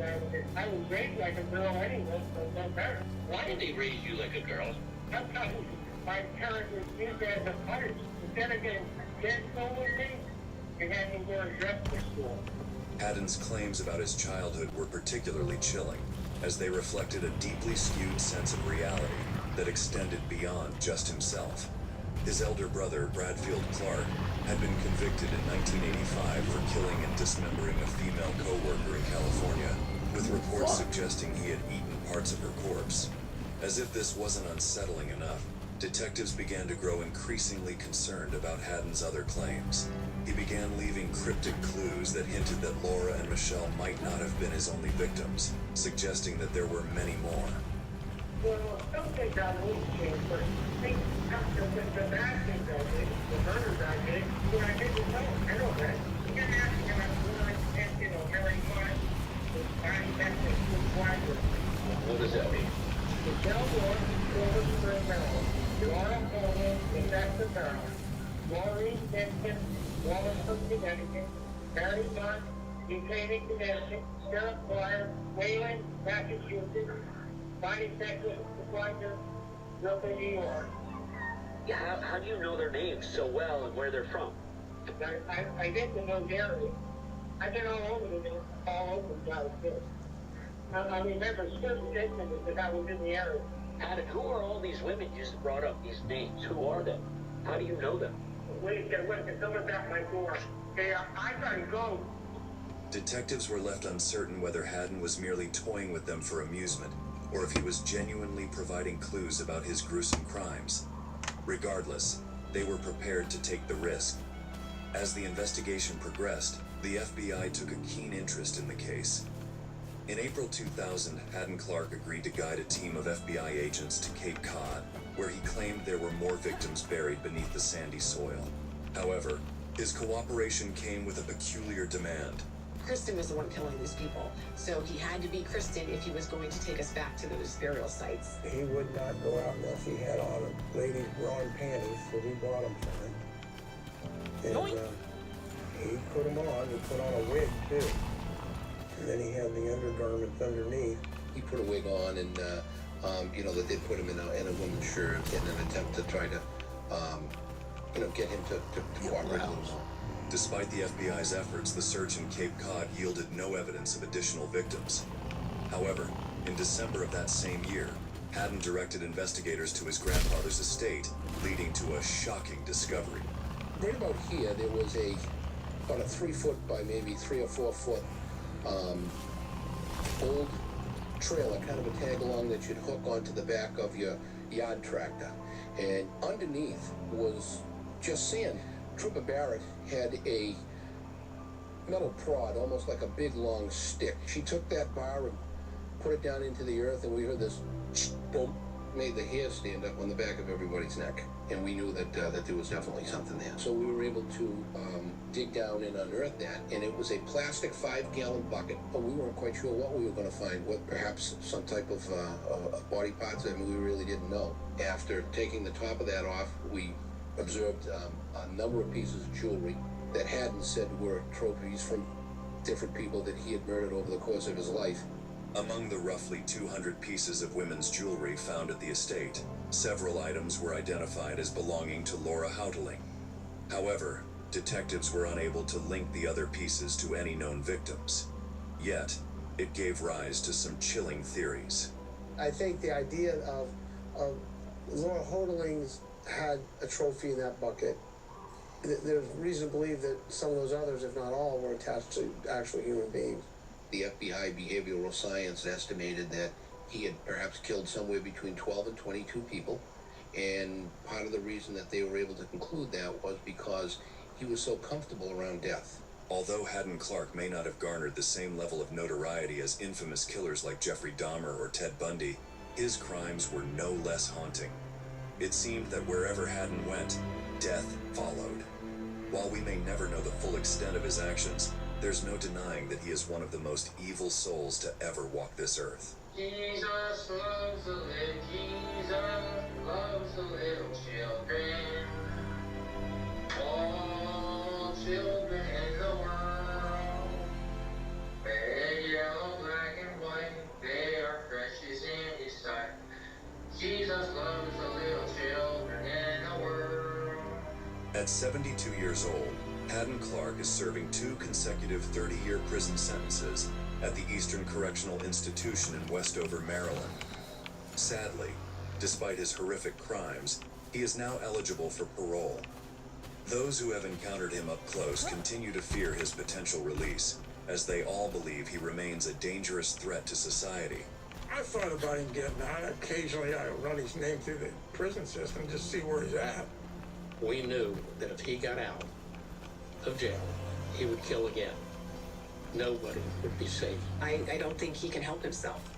Anybody that crosses his path, his instinct is to lash out. My hope is that any sane parole board does the right thing for the community, and that Haddon never has release, even at a very old age. And who better to vouch for this than the people who have directly suffered from his actions? It's good to see her again, like this, smiling and living life. If it wasn't for Haddon Clark, she'd be here. It's breathtaking to think about this one man's illness, sickness, and vile, horrible mind. How, his actions have just created ripples through so many people's lives and sent us in directions that we shouldn't have gone in. Before we conclude, we would like to extend our heartfelt condolences to the loved ones of Laura Houghteling and Michelle Involving an Dorr. animal, and May it's the time most bring them beautiful healing creature and I've peace. ever seen. What do you think about Haddon Clark's Just gonna track it a claims? little bit Do you further. believe they were just fabricated, or do you think there might be more victims out there? We'd love to hear your opinions in the comments below. If you have any...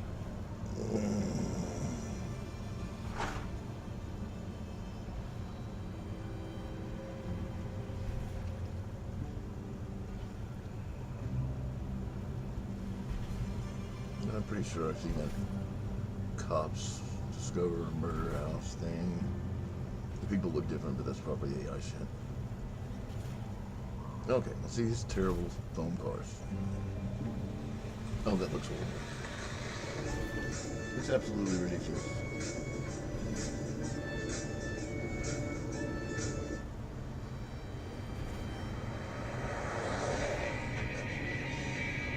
That's YouTube money you spend to buy shit like that. Foam cars.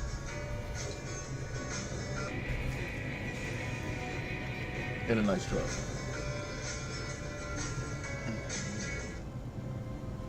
How does the foam car work? It's a golf cart.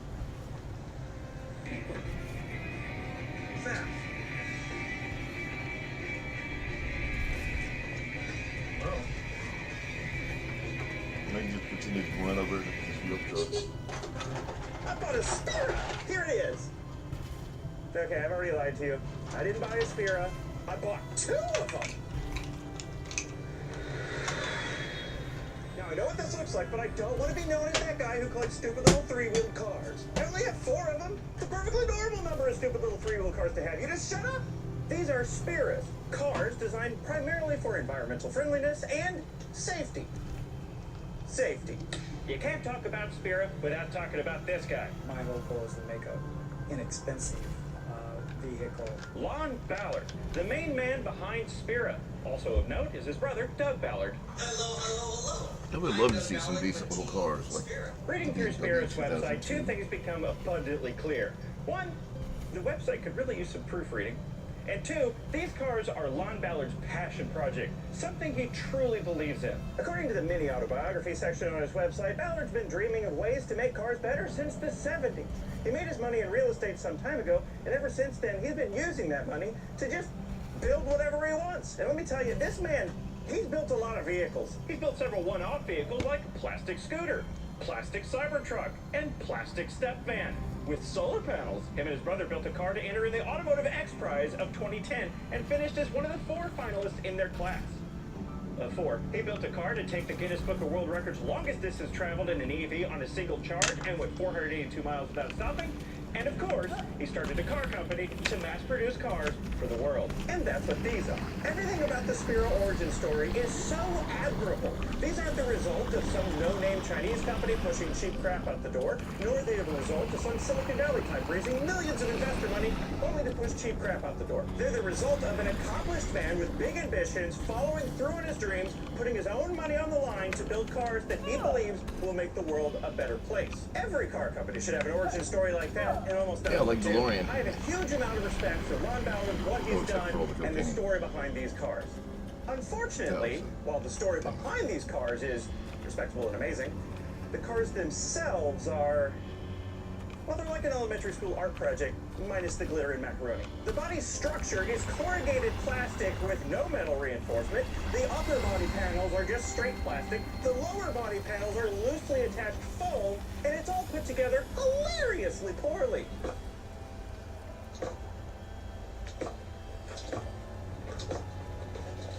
And again, these are built for safety. The banner at the bottom of every page of the Spira website reads, Spira was created to reduce the 50 million injured and 1.2 million killed annually by vehicles. Its innovative light foam and core board technology... No. 1.2 million worldwide, I guess. Okay, there's only 40,000 people are killed in car wrecks. 40,000 is the magical number. 40,000 people die of car wrecks. 40,000 people die of suicide and guns. 40,000 people die of gunshot wounds. 40,000 people die of the flu in the USA. The resources to build and fuel to power vehicles by a factor of 5 to 10. The resource mindfulness part of that, these do very well. They're made of almost nothing, they weigh almost nothing, and they use very little energy. But safety? We'll come back to that. What is a Spira? Well, whatever it is, it looks very unhappy about it. Just look at that face. Poor thing. Just wants to be hugged. The name Spira comes from perspiration. It's the sweat car. Okay, I'm making fun of it. Perspiration is only half the reasoning behind the name. The other half is inspiration. Perspiration and inspiration. Sweat and dreams. What it took to make this vehicle a reality. Again, such a respectable backstory. Several components of the Spira are built in China, but final assembly takes place in either Thailand, the Philippines, or San Diego. Lon himself, I think, is from Illinois, but I believe he lives part-time in Thailand now. The first thing you need to know about this vehicle is that it's horrifying to drive, but more on that later. This is a 3-wheeled electric car made of plastic and foam. expanded polypropylene to be exact, the kind commonly used in packaging in RC airplane bodies. There's nothing special about this foam, except it's being used as body panels on a car, which is not typically how it's used. Powering the Spira is a hub motor on each rear wheel. Supposedly there was also a gas version available, the 150cc scooter engine, but I've never seen one, and I don't even know how that would work given the suspension design, but there is something that looks like an exhaust cutout in the back foam panel here. There was also supposedly a base model available with only one motor, making it left-wheel drive. But again, I've never seen one, so I don't know if it was actually ever produced. The rear suspension of the Spira is two completely independent swing arms, seemingly from a scooter, that mount to two metal bars running the full width of the body. The metal bits in the suspension are the only bits of metal structure in the whole body. The front suspension is a simple front fork, seemingly also from a scooter. Steering is a tiller, pointed directly at my face. It swings side to side. This is your steering. It has a regular brake and throttle pedal, and about that. The Motor Trend review of this car from 10 years ago claims this is a two-seater. There's not enough room for two people in here. And even if there was, the throttle pedal is all the way on the right side of the car. Plus, there's only one seatbelt. This is not a two-seater. The other Spira is, but we're not there yet. Actually, I'm wrong. I found out after filming that, this has more than one seatbelt. It has 1.5? What I did know about is it has this three-point belt here that buckles in all the way over here on the other side of the Spira. But what I didn't know about is this other belt. It's a lap belt, and it buckles into this buckle that's about 2/3 of the way across the seat. How's that supposed to work? If there's two people in the car, does the driver wear the lap belt and you both wear the three-point belt? Both the belts anchor in the same spot, and I'm confused by this. In front of me, there's a foam dash with some divots and switches. There's a little gauge pot up here with a classy sticker covering what was probably the fuel gauge, and just below that is the BMS screen. It isn't very well attached. Were it all attached? It shows some battery stats and state of charge. Unfortunately, that state of charge is meaningless. I fully charged it last night. When I showed up, it said 0%. Now it says 99%, neither of which are accurate. There's a backup camera over here, because there's no rear window, and down here is a radio. There's also a little remote for the radio and the steering tiller. Also on the tiller, you have various controls like brights, blinkers, horn, also horn, lights, and kill switch, which is effectively your neutral. The 5 switches on the dash are a windshield wiper, which is upside down. Here's the windshield wiper. I mean, you're missing a good bit up here, aren't you? Hazard lights, fan. If you're curious what that fan button does, it's for the defroster vent. The one defroster vent. Backwards turtle, which is reversed. And this light switch turns on under dash light so you can, I don't know, see your feet at night? I don't know what the purpose of these lights are. On the back of the seat right here theater lighting, is the heated seat switch. It has a heated seat. And no, it doesn't have cabin heat, unless you count the single defrost vent that plumbed in series with a tiny little 72-volt resistive heater as cabin heat. But I don't, because that thing puts out as much heat as someone breathing on you. And floating around loosely on the floor is your charge cable. This is all you get. No J1772 for you. It's technically a hatchback, although hatchback seems like too strong of a word. Inside are some batteries, a whole mess of wires, and more than one current sensor. You never have too many current sensors, that's what I'm always saying. There is normally a cargo floor covering the batteries and wires and stuff. Here it is. This is like political sign material. This is your cargo floor. By the way, you can buy a Spira new today. A deposit of $100. Despite this, the Spira website has almost no information available about the cars. The website has way more information available about Lon Ballard himself than it does about the cars that he's selling. For instance, how much does a Spira cost? What are the specs? What sort of options are available? No idea. But I can tell you that Lon Ballard graduated from the University of Illinois, and he's built 76 energy-efficient townhomes in Peoria, Illinois. I did reach out to Lon to ask him questions about the Spira, like the price and specs, but he didn't reply. That Motor Trend review from 10 years ago does list some options and pricing, which ranges from $6,000 to $15,000.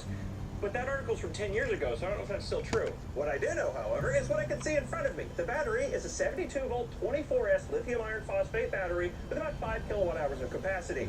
The battery cells are CALB, and the BMS is Acryl or Acrel. I've never seen one before. I don't know what sort of efficiency this can achieve, but a guesstimate would put it at 30 to 50 miles of range.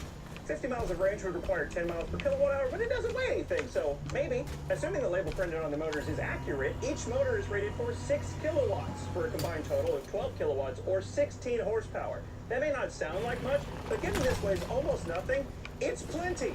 And also, given what it's like to drive, it almost has too much power. This will do highway speeds, but only if you're brave enough. All right, 0 to 60. I would tell you what state of charge I'm at, but this useless piece of garbage says I'm at 0%, when just a second ago it said I was at 97%, so I have no idea. Let's go! I gotta hit the pedal first.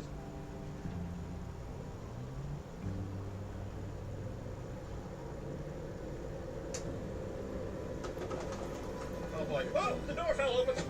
I guess I didn't have a stop. Close. Well. Oh my, I give up. 19.36 seconds. We're gonna slow down now. Can you just stay shut? No. Still didn't get it. Nothing makes you feel more alive than the feeling that you're about to die. And that's why the Spirit makes me feel more alive than any other car I've driven. seconds, 0 to 60. The steering is incredibly twitchy. The single front wheel doesn't even remotely inspire a feeling of stability. Corners are terrifying. And the only thing between me and the dangers of the outside world is some foam and pay attention to the road. Is some foam and plastic that make a much better shipping crate than it does a car. This is the second scariest vehicle I've ever driven on the road. In a straight line, it's mostly fine, but once you need to make an adjustment, or follow a curve, or, I don't know, avoid a car on the road, it's just... Oh, God. The driving experience of this is actually quite similar to the driving experience of the Twite, except scarier and more upright. And with a dramatically more uncomfortable seat. The seat bottom and seat back are just flat planks with a thin layer of padding. They're at a weird angle, and the front of the car is way too close to me, so I have to sit with my legs kind of folded up. It's awful. But since driving a Twike is not an experience most people have had, here's a different comparison. Imagine you're sitting in a plastic tub with some foam taped to the sides, of course. On top of you is another plastic tub. That's your roof. And this whole contraption is sat on top of an electric skateboard.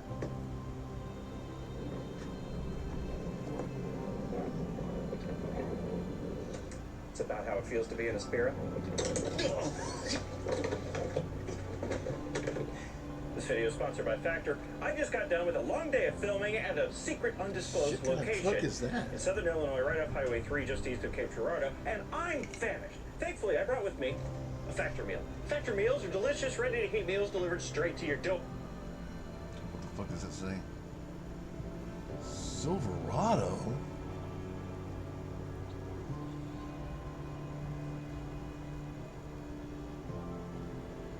No way.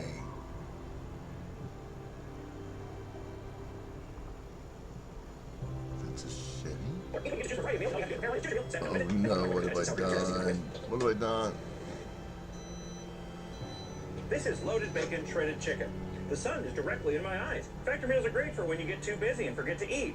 Or when you don't get too busy, but still forget to eat. Or when you don't like cooking, but you've got two stupid cars in a trailer, so you can't fit through a drive-thru. Besides, you don't want that drive-thru garbage. And if meals aren't enough for you, Factor also has add-ons like smoothies and cold-pressed juices, both of which I've had and both of which I've enjoyed. If you want to try Factor for yourself, and I highly recommend you do, go to Factor75.com and use code 50AgingWheels at checkout for 50% off your first box plus free shipping. Again, that's Factor75.com and use code 50AgingWheels at checkout for 50% off your first box plus free shipping. And thanks again to Factor for sponsoring this video and sending me delicious food to eat. Let's go through the startup procedure. Don't scrape your backside on the horrible door latch.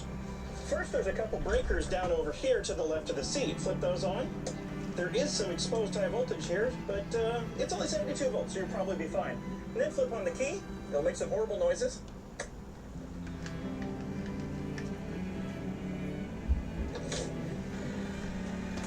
And that's it. It's on. It's also in drive. If the key is on, that throttle pedal is live. There's only forward and reverse. There's no neutral unless you count this kill switch here. There is at least a parking brake down here. And don't forget your seatbelt. Weirdly, it retracts from the bottom. Put this seatbelt on. So does the one in my Honda. Give me the seatbelt. Oh, yeah. Now I feel safe. You gotta hear these motors at low speeds.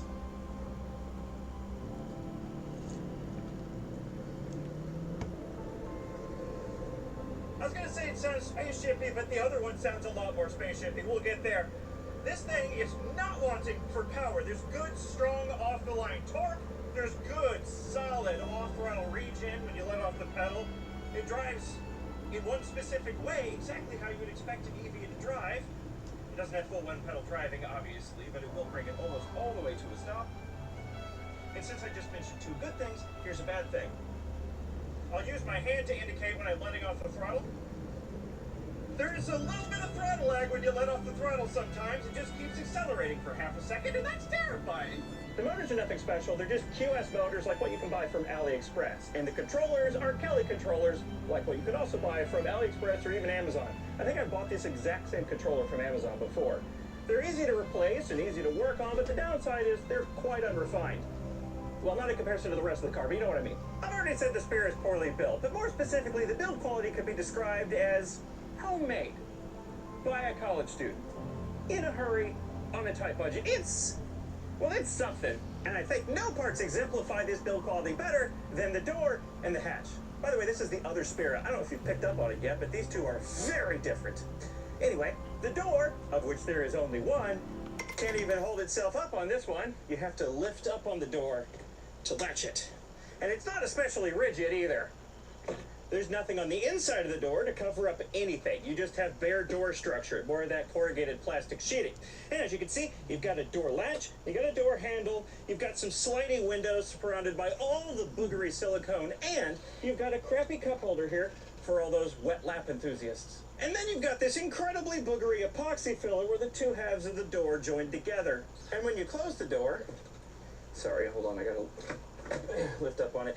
You've got this enormous gap right here. That's like an inch-wide gap at the front of it. But don't worry, in the other Spirit, they sealed up that gap with what is very clearly packaging foam. And see this massive gap here? That's obviously so when you open the door doesn't run into this panel up here. But it still does. Like a lot. Look at that. And then there's the hatch, my favorite. First of all, show floppy.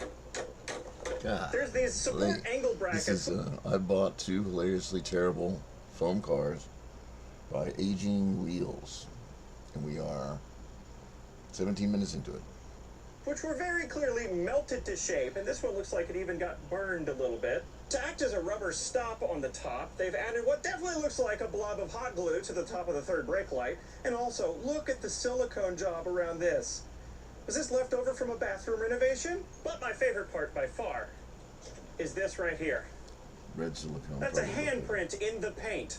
I left these out in the rain last night, and I'm never doing that again. I found out on this one, the hatch seal doesn't.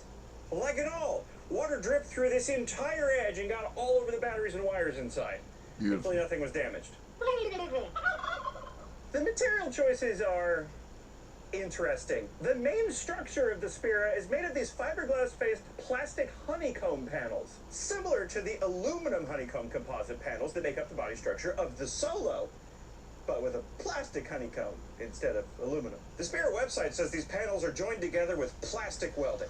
Guys, this just looks like a big, generous, gloopy amount of epoxy with some squeeze out. Quality. And look at this down here. That's a lot of whatever that is. The shape of the structure is just a straight box aside from the front, the seat, and the cutout for the single door on the side. And remember how I said the body has no metal reinforcements aside from the two suspension bars in the back? That's even true for the front suspension fork. Where the fork attaches, the composite material is doubled up with a glued-on composite angle brace.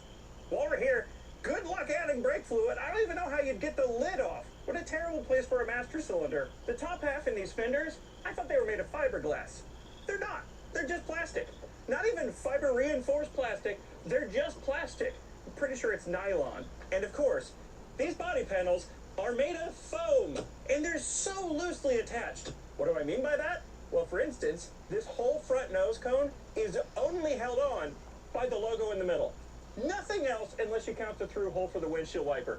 This is the only thing holding this whole piece on. Similarly, this whole back panel is only held on by the license plate and this rear camera bracket. But what's weird is the mixture of parts they used. Some of the bits look like whatever Jimmy found in the back dumpster that day, like the hinges for the hatch, the freaking bath mat in the floor, or, you know, the plastic honeycomb panels that make up the body structure. But other parts are totally custom-made factory parts specifically for the Spira, like the windshield. The entire upper half of the body. The mold for that plastic bit must have been these giant foam chunks had to have a custom mold too. They even molded the brand name into the foam on the steering tiller. It's such a weird mixture of high effort and low effort. It's like they hired a proper engineer to design this car, but he quit after 2 months and they never replaced him. And then there's how these parts fit together. Here's the left rear wheel. Stare at it, memorize it. Now here's the right rear wheel. Look at it. Did you notice the brake disc was on the same side? And this brake caliper with the parking brake doesn't fit in here at all. It's pushing the fender out by a good couple of inches. Oh, and these fenders, they're barely attached. The one on the left side over there is held on by one single bolt. I don't know what sort of glue they used for the mounting tabs, but it sucks and they've all broken off. The thing is such a, well, it's hilarious. That's what it is. So I gravitate to cars like this. They're funny. And they're not actively trying to kill you. They're making you laugh. Oh yeah, I haven't mentioned the year of manufacture yet. This is probably a little bit newer than you'd expect it to be. This is from 2017. But remember, I bought two Spiras. This is definitely the better of the two, despite being the older one. The other one is from 2021. It's only 4 years old, and it's quite a bit different. Spira number 2 is a different model of Spira that I didn't even know existed before this one popped up for sale. Compared to the first Spira, it's wider, it has different wheels and tires, entirely different suspension design, it has different motors, it has double the battery capacity, it has a steering wheel instead of a steering tiller, and this is the big one, did you notice? It has 4 wheels! Look, it's got a whole subframe, double wishbone, rack and pinion steering, some coilovers. It's all there. The brake master cylinder is even more obscured in this one. It's way up there. There's no chance of getting to that. It looks so goofy too, because the front wheels are so close together. There's no... The brake master cylinder is even more obscured in this one. It's way up there. There's no chance of getting to that. It looks so goofy too, because the front wheels are so close together. It kind of looks like a person doing this. That's stupid. What? You would expect the wider, four-wheeled Spira to feel safer and less scary. But it doesn't. Earlier I said the three-wheeled Spira is the second scariest car I've ever driven on the road. This one is the scariest. It doesn't feel like it's about to roll over like the three-wheeler does sometimes. But the steering in this one is so much worse. I think it has play in it, but it's almost impossible to tell because the front end is so light you can't even tell when the steering is engaged. But it's darting around all over the place, making movements that I'm not requesting, so it must have play in it. And it feels like there's not the proper amount of caster angle because it's darting all over the place. You gotta really be on your toes to drive this one. And just like in the three-wheeled Spira, the seat is rock hard and in a terrible, uncomfortable position. My legs, oh my God, my legs are folded. The suspension is rock hard. Feels like it might as well not have suspension at all. But the steering, I am not exaggerating. It's horrifying. It's darting all over the place. But hey, at least in this one, it can fit 2 people. Barely. Jeez. Man, this steering wheel doesn't feel like it's mounted on not that well either. 0 to 60. Again, I do not know what the state of charge is. That thing is meaningless. Let's just go. The bath mat has gone. Wait, hang on. The bath mat. The gunk isn't exactly alive, but it seems like it's drawn to living things. It's like it's completely off balance. My best theory yet. The gunk is a waste product from some kind of ecosystem-related process. Like poop? Sheer eloquent as always. Once it crosses over 40 miles an hour, the steering gets to be really, really scary. I'm just trying to keep it in a straight line. 56, 57, 58. Please don't make me stare at that in 20 seconds. So this is marginally slow. It's still accelerating. This is marginally slower. Emergency braking. Come back, door. Come back. Okay, nope, we're not doing a full braking maneuver. That was 20 seconds to 60. I'm gonna never do that again. If you're anything like me, you'll look at the four-wheel version of the Spira, and the first question that will pop into your head is, how is this road legal? With the three-wheeled Spira, there's no mystery here. As any cheap up-and-coming automaker will tell you, if you want to build a car and sell it to people, but don't want to have to deal with all those pesky regulations and crash safety standards, all you have to do is remove a wheel and boom. I wish you wouldn't It's not a work car for me. anymore. It's a three-wheeled motorcycle. You don't have to worry about any of that crap. And this is beneficial to consumers, too. It allows me to go out and buy any death trap I want to, so long as it has a wheel removed, making it less stable. It's a great system. Actually, there is one thing that confuses me. In the U.S., three-wheeled vehicles like this one are required to have a center mount headlight, which this doesn't have. I don't know how they got away with that, but I'm not going to worry about it. But this isn't a three-wheeler. It's a four-wheeler. So how is this four-wheeled vehicle that clearly doesn't comply with, like, any federal motor vehicle safety standards road legal?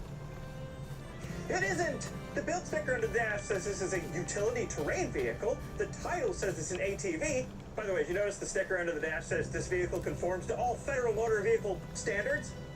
Not safety standards, just standards. Legally, this isn't a car, so I can't get plates for it. In my state, these Spiras came from Arizona. And due to a mix-up at the random dealership that these cars came from, rather than specifically this one getting signed over to me, it was signed over to the friend who went and looked at it for me, who lives in Arizona. Fun fact about Arizona, in Arizona, you can get license plates for an ATV. So I told him to go ahead and register it. So it's road legal now with Arizona plates.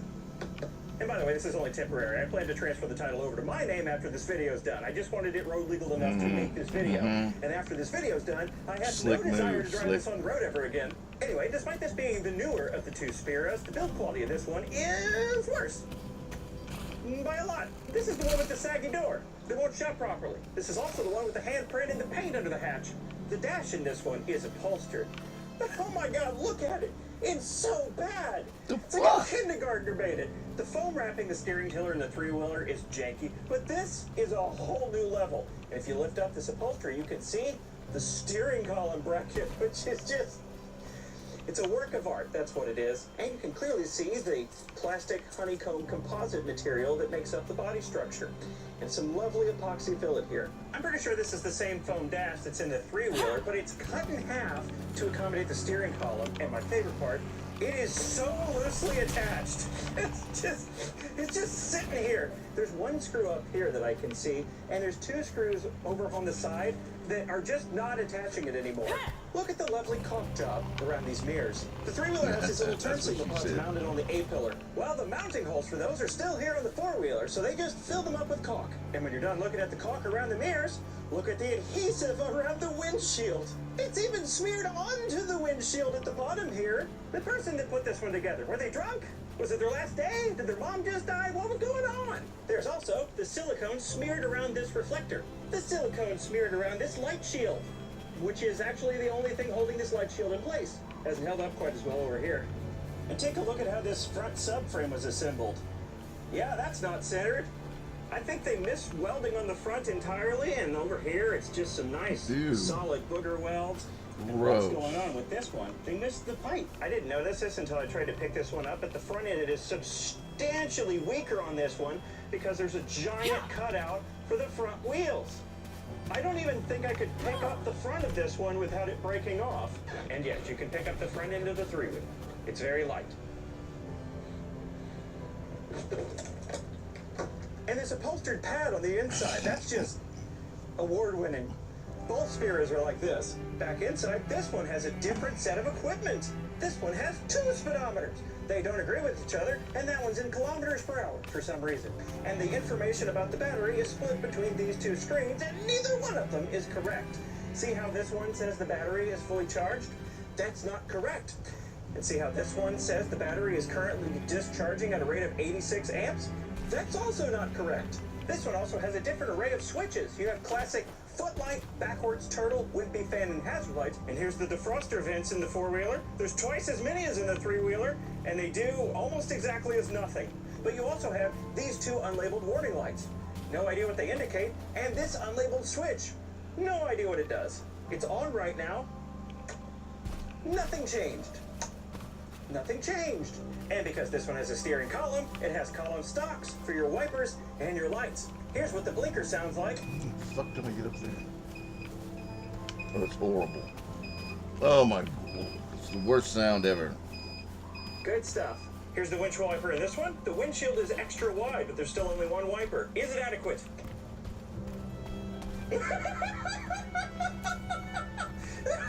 There's all this over here. No. The answer is no. The steering wheel is straight out of a Little Tikes car. It is such a cheap piece of crap. This is the cheapest plastic I've ever laid my hands on. And also, look how rigid this isn't. That's fine. And I did translate this. This is not Chinese for Spira. This is Chinese for New Energy. This is just a wheel from Alibaba or something. But my favorite feature on the inside of this one is that it has 2 hazard light switches. You've got this hazard light switch on the dash, which turns on your hazards, but you've also got this one on the top of the steering column, which turns on your hazards and kills motor power. This is the only hazard light switch I've ever experienced that makes me the hazard. To make this wider version of the Spira, some of the parts they had to make custom, like the body structure, the roof panel, the hatch, the windshield. But as many parts as possible are just repurposed from the 3-wheeler, like the nose cone. The nose cone is just 2 3-wheeler nose cones spliced together in the middle with some sculpting done to match the new shape of the windshield. I mean, you can even see the very obvious seam in the middle. The same is true for the foam piece in the rear. Very obvious seam joining the 2 halves together. And yes, this nose cone is still only held in place by the logo in the middle. But because it's extra wide, it's extra loose on the sides. Because the body of this one is wider and it has 4 points of contact with the ground, you can feel all the torsional rigidity the body structure doesn't have. You can just feel it twisting. I should not let go of this wheel. You can feel it twisting away. And like I said, the suspension is rock hard. It's just so bad. I don't know how fast this is capable of going, but I'm not taking it anything past 60. That was horrifying. This one also has QS motors and Kelly controllers, but they're different models from the 3-wheeler, and I don't know anything about them. The power rating wasn't written on these motors, and I looked up the model number, but I didn't find anything, so I don't know anything about them. Now, the 4-wheeler is way more of a rattle trap, but it also makes much cooler spaceshipy sounds. Listen.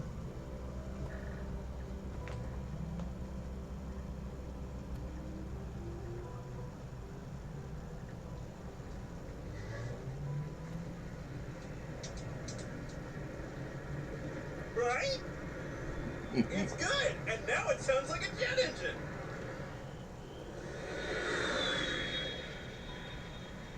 This one has the same battery cells and BMS as the 3-wheeler, but twice the number of cells, giving us about 10 kilowatt hours of capacity, which would equate to, I don't know, 50 to 100 miles of range?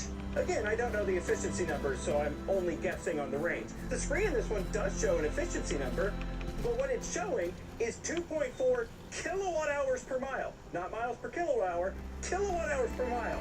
And that would give this a range of 4 miles, so that's definitely wrong. Oh, and just before filming, the charger in this one stopped working. Now to get this to charge, I have to manually jump the contactor, and that's a problem. Also worth noting is I have no idea how many of these exist. The VIN on this one is 9, and the VIN on this one is 3. But I don't know if that's production number of the year, or just a totally meaningless number. And the only thing the website says about it is that in 2014, 20 Spiras were shipped to the U.S. Okay, I've avoided it long enough. We have to talk about safety. Now, I'm not a crash safety engineer. I'm not even an engineer. So keep that in mind when I'm talking about crash safety. I'm not an expert. I could be wrong. Actually, that goes for anything I'd say in general. I'm not an expert in anything. From the top of the history section of the Spira website, I would like to think that if I accidentally ran over my little girl, that she would live without much harm. Can you believe That we phrasing. got here Imagine before if a civil anyone else? engineer said, I'd like to think that bridge won't collapse when cars drive over it. Pedestrian protection? Yeah. I can see that. Thing, too. They're covered in foam. The big At course low would speeds, draw I'd rather every be hit by last one of bit of these than life most out of of the this other car on the place. road. This windshield's still going to hurt like hell, but this bit's all soft and squishy. And if most of the other traffic on the road is 2-wheel, like it is in Thailand, then these soft squishy things could be a nice addition to the road. Clearly, the focus is on pedestrian safety. But the Spirit doesn't just purport to be safe for pedestrians, it also purports to be safe for the occupants of the Spira as well. Little cheese Lon wizard makes a lot style. of interesting claims about the safety of these vehicles. These are all direct quotes from the Spira website. Over 6 inches of soft foam on all sides provides an estimated 1 billion tiny airbags for enhanced safety. Spira for You is designed to divert to the side in most crashes rather than be crushed. Foam can replace steel in cars for a more cushioned impact, just as foam has replaced leather soles on most shoes and sandals. The pointed front decreases air resistance and makes for a small target. In a crash, it is best to deflect and roll, as in judo. Those are claims. Judo But he wouldn't just make up a bunch of wild claims without anything to back them up, would he? No. Also on the Spira website are crash test videos. Recently, the Insurance Institute for Highway Safety put the Spira to a 40-mile-per-hour crash test, the kind of crash where a vehicle hits an object like a pole or tree. Ballard says the Spira bounced off rather than coming to a dead stop like a typical car. I've designed an indestructible plate. Here's a regular plate. Now here's my plate. Proof that it's indestructible. I'm pretty sure that was the IIHS small frontal overlap crash test, where 25% of the car's width hits a barrier. But because of the Spira's unique shape, most of the width is in the back, so 25% of the car's overall width is like here. Of course it bounced off. So yeah, in that exact scenario, the Spira is much safer. And I pulled this straight from the IIHS website. The severity of a frontal crash depends on the vehicle's weight. So ratings in this test can only be compared among vehicles of similar weight. The Spira weighs like 400 pounds. But wait, there's another crash test video.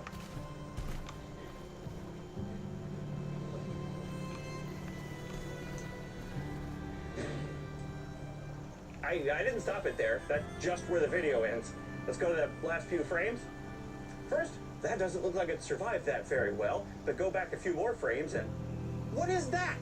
That doesn't look anything like a production Spira. Is that an early prototype? There is another crash test mentioned on the website, but I couldn't find a video of it. And that's it. That's all the crash tests. Well, unless you count driving a truck into a foam approximation of a Spira with a dead pig inside as a crash test.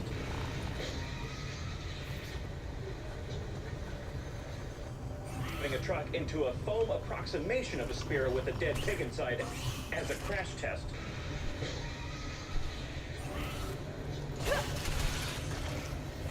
What did that prove? He just wanted to hit a dead pig with a truck. There's also a documented case of a real-life person getting into a real-life accident in one of these vehicles. Specifics of the crash, like speed, aren't entirely clear, but what they say is the car was T-boned and rolled 4 times. I guess it did a judo. This evidence is anecdotal, but hey, the guy survived with minimal injuries from a crash in one of these, so that's something. And back to those claims, such as over 6 inches of soft foam on all sides provides an estimated 1 billion tiny foam airbags. First of all, Spira doesn't have 6 inches of foam on all sides. On the sides and back, it's like 4 inches. Maybe that's referring to the X-Prize Spira. Regardless, chunks of foam and airbags are not the same thing. For one, airbags are out of the way when you don't need them. And then when you do need them, they deploy to go between you and the hard thing you might be about to smash into, like the window next to your face, or the steering wheel, or the dash. Foam can't do that. The foam dash in this isn't going to jump out to get between my face and the steering wheel. And if you're relying on foam to act like the airbags, why isn't there much of it on the inside of the Spira? The ceiling doesn't have any padding at all. The door doesn't have any padding at all. There's a little bit of cushioning on the left side of the seat. Basically nothing on the right side of the seat. The dash is made of foam, but I'm not going to hit that. If I get in a head-on collision with this thing, I'm going to hit this. The thinnest piece of foam on the whole vehicle. And underneath this is a metal bar. The four-wheeler doesn't even have that. In a head-on collision with this thing, my face is going to hit the Fisher-Price steering wheel. I think the animal might be hurt. I want to check on it. For pedestrian safety, the foam is probably great. But the foam is claimed to be a way to bring safety to pedestrians and passengers. And remember this other claim? Spira for You is designed to divert to the side in most crashes rather than be crushed. Cool, cool. So if I crash in a very specific way, then I'll probably be fine. Got it. But what about accidents where it doesn't divert to the side? Is this 4 inches of foam on the side supposed to act like a crumple zone? But at least you have roller protection in the form of the seat back. This is made of the same honeycomb composite sandwich as the rest of the body structure. And I'm super glad that's there because these A-pillars are only a couple millimeters thick of totally unreinforced plastic. They ain't holding up nothing. And we haven't even talked about accident avoidance. And I don't mean the fancy stuff like collision avoidance or automatic braking. I mean the simple stuff. This doesn't have traction control or ABS. And shoot, it's a three-wheeler. You can roll this thing by swerving to avoid road debris. I'd love to see one of these take the moose test. Spira and the story behind it reminds me very strongly of an electric car concept from the 70s. The Yar. This is the Yar, spelled Y-A-R-E. You had a guy who made his money doing something unrelated to cars. In the creative career of Dr. H.D. Kessling, who has also built an outstanding career as inventor of orthodontic appliances. Who had an unrelenting vision of the car he wanted to make a reality. Since 1952, when the idea for the Yar was born. Just like with the Spirit, he wanted it to have a low environmental impact. Clean, inexpensive, environmentally correct electric power. And he wanted it to be safe. And just like with the Spira, his ideas of how to make a car safe were questionable. Dr. Kessling is firm in his belief that in a high percentage of collisions, the Yar, because of its smooth, curved design, would be diverted from its obstacle.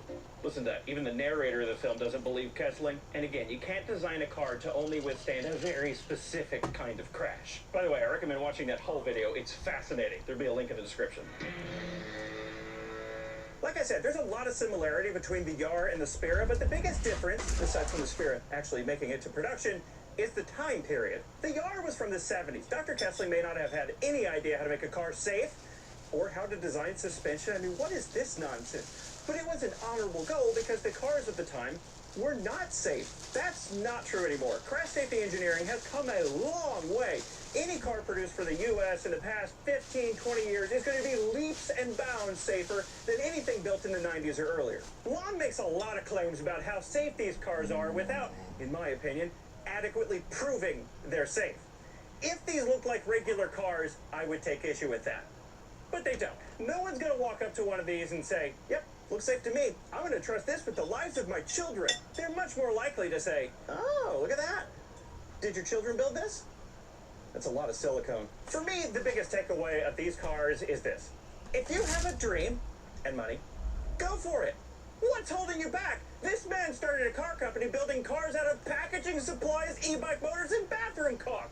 The existence of these is proof that you can do whatever you want. Maybe you think airplanes should be made of concrete, boats should be biodegradable, or you'd be a lot more productive if only your keyboard shined a laser up your nose. Whatever your dream is, make it happen. All it takes is inspiration and perspiration. And money. And money. Money is important too. And lastly, yeah, it floats, I guess. But that's like the least interesting aspect of these things. The body is a tub, and the body panels are made of foam, so Lon has taken some photo ops of these things floating in a lake. But this makes me angry, because the motors and motor controllers are on the outside of the tub, so they had to be waterproofed. And there's a big bundle of wires going from the inside of the tub to the outside of the tub, and that big hole also had to be waterproofed. And how do they do this waterproofing? They just gloved silicone over everything. Of course they did. Why does this make me angry? Because when I got this home, both rear tires were flat because both the valve stems had rotted out. And to replace those valve stems, I had to disassemble the whole rear suspension assembly on both sides, which was annoying enough, but the icing on the cake was having to scrape off and dig out all this silicone that was smothered all over everything just so they could say it floats. And that's the Spirit. It's amazing that these exist. It's wonderful to see someone fully following through on their dreams, getting out there to make the thing that they want to make. It's just too bad that these aren't, you know, good. They have all the characteristics of a home-built car or like a college project, but that's not what they are. And now I'm left with, what do I do with them? I'm not going to use them. I drove the three-wheeler into town once, and that left me with the desire to never do that again. And the four-wheeler is so dramatically more terrifying than the three-wheeler that I am afraid to take it past the end of the street. That's why I bring them out here. That's why I have brought them out here into the middle of nowhere to film. There's no traffic. There's no other people to deal with. It's just these cars. And in that context, they're mostly okay to drive on the street. Mostly. But what do you think I should do with them? I did email the IHS crash test facility to see if they would take a donation. And unfortunately, they said no. So if you have any ideas of what I should do with them, let me know. And also, if on the bizarre off chance that you want to buy them or one of them email me. Thank you for watching. Well, howdy there, Internet people, it's Belle again. So today, we're going to talk about how Trump might lead to less U.S. manufacturing. Okay, so we've had yet another disastrous day on Wall Street. But, as we always remind people, Wall Street isn't Main Street. Trump's promise to America was more manufacturing jobs. You're okay. He said he'd bring them back by applying tariffs to countries and making it comparatively cheaper to produce here. Saying hello, aren't you? The problem with this is that pretty much every economist said it wouldn't work. However, because of nostalgia created by TV shows on Nick at Night, a bunch of Americans believe that manufacturing jobs will somehow fix the economic situation of the middle class. Economists pulled their hair out, trying to explain how damaging widespread tariffs would be to the U.S. economy.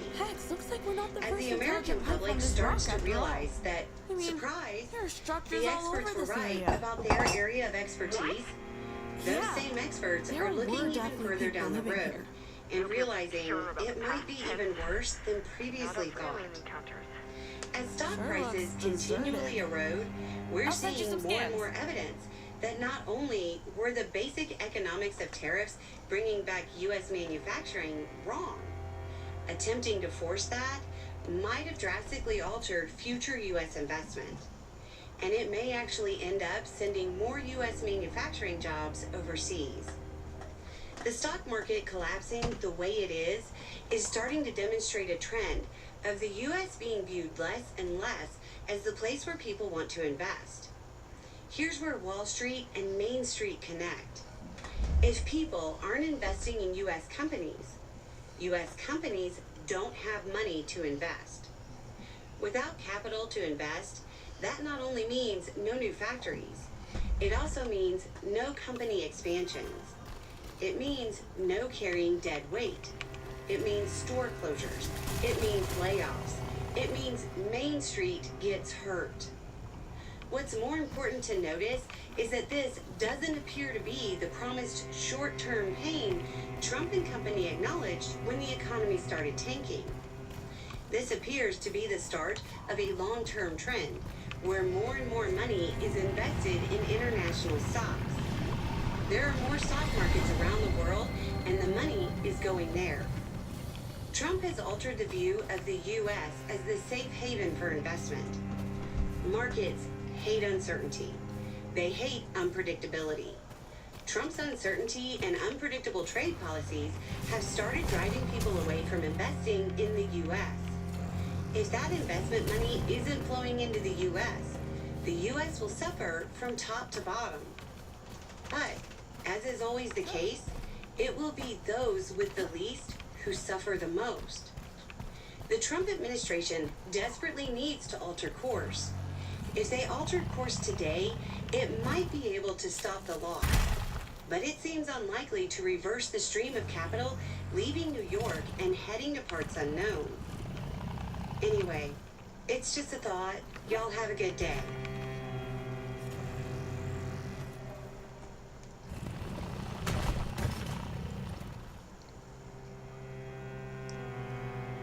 No.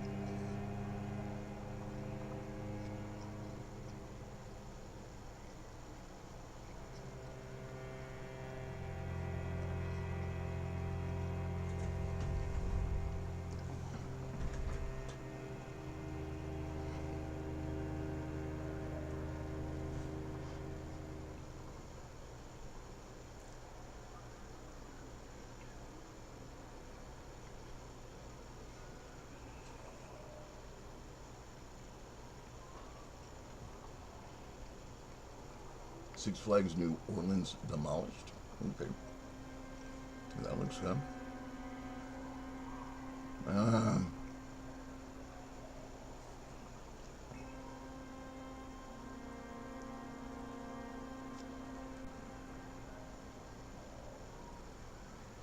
That makes no sense. 101 dumbest customer complaints. I have a feeling I'm not going to enjoy that. Let's try...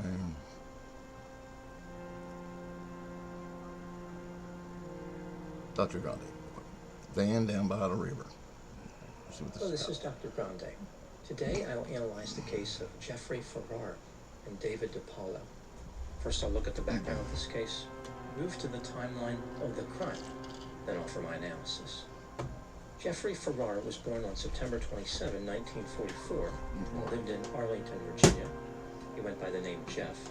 He had a long career fixing microfilm cameras before he retired. Jeff had been married twice. The second wife lived in West Virginia, even though Jeff lived in Virginia. Jeff had an intense interest in rock climbing and was considered by his peers to have above average skill in this discipline. Just about every day, he would climb at the Carter Rock Recreation Area near Bethesda, Maryland. This park was only about 13 miles from his residence. Jeff did not always exercise the best judgment in his climbing adventures. It was not unusual for him to climb 30 or 40 feet up rock faces without using a rope. He had been severely injured a few times after falling. Jeff wasn't just flirting with death, they were in a committed relationship. Despite being considered a little reckless by some, Jeff was thought of as a leader and a teacher in the rock climbing community at Carter Rock.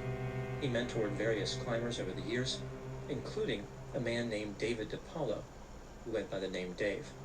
Jeff became Dave's mentor when Dave was just a teenager, and the two climbers maintained this relationship for over 15 years. Dave had been born in Canada, but lived with his father Vince in Bristow, Virginia. Between 1999 and 2003, Dave was hospitalized 4 times for mental illness.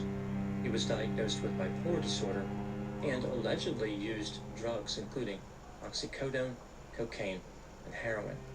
For the most part, he lived in his silver Hyundai minivan, which he would park by the Potomac. He was literally living in a van down by the river, which is not as inspirational in real life as Chris Farley made it seem. To make a living, Dave allegedly engaged in petty theft, had a small income from a trust fund, and worked in construction part-time. He kept his tools in his minivan. Over the years, he had many negative interactions with law enforcement. He was detained in 2006 for allegedly assaulting his sister's fiancé, and the police suspected he was involved in gang activity in Baltimore. As far as his reputation in the rock climbing community, Dave demonstrated a good deal of talent, but he was not attentive to safety concerns. In 2011, there was an incident that severely damaged his standing. He was helping another climber to descend a rock face in West Virginia, but the rope was shorter than Dave realized, Bex, how are your skills in ancient alien alphabets, huh? The other climber fell 40 feet and sustained a broken wrist. Many of the rock climbers did not trust Dave after this, but Jeff continued to be his mentor. In 2011, there was an incident that severely damaged his standing.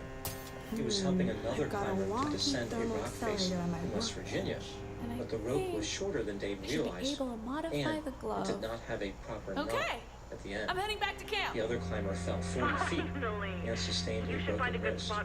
Many of the rock climbers did not trust Dave after this, but Jeff continued to be his mentor. Arguably, this relationship is the only reason Dave could still participate as a member of the community at all. Now moving to the timeline of the crime. On December 27, 2013, while Jeff and Dave were at Carter Rock, Dave started talking to a group of climbers he had never met. A couple of the men in the group became upset with Dave because he simply would not leave them alone. Some people also reported that Dave may have taken a hat from a park visitor. Jeff intervened and prevented the argument from turning physical. Dave was upset by this and viewed Jeff as unsupportive. On the next day, December 28, 2013, 69-year-old Jeffrey Farrar was back at Carter Rock as usual. There were 4 other climbers there that day. His 63-year-old friend, John Gregory, a 67-year-old man, a 59-year-old woman, and 31-year-old Dave DePaulo. Not long before 2 p.m., John and another climber saw Dave running on the trail. Dave did not respond when his name was called. He just kept running. About 10 seconds later, John and the other climber went around a bend and discovered a horrific scene on the trail. Jeff was on the ground, face down, bleeding, and gasping for air. It was clear that he had sustained massive head injuries. John Gregory called 911. Emergency responders ended up using a helicopter to transport Jeff to Suburban Hospital. Jeff died there from his injuries at 8 p.m. Here is what the police found during the course of their investigation. Initially, physicians indicated that Jeff's injuries could have come from a fall, but this seemed inconsistent with the scene.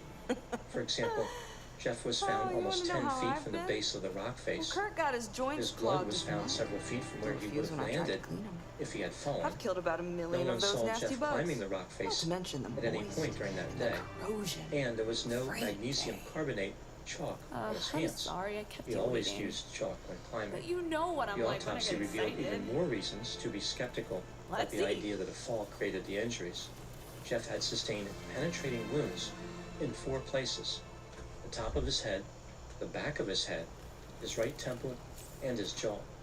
If Jeff had slammed his head into the ground after falling, there probably would have been only one massive injury to his head. My taste It buds appeared are as though the still in injuries had heaven. been caused by something like a Well hammer. done, Kurt. But no hammer was found at the scene. No objects at all were found there Tomorrow I consistent gotta with find the a way to damage change his speech Jeff code. sustained.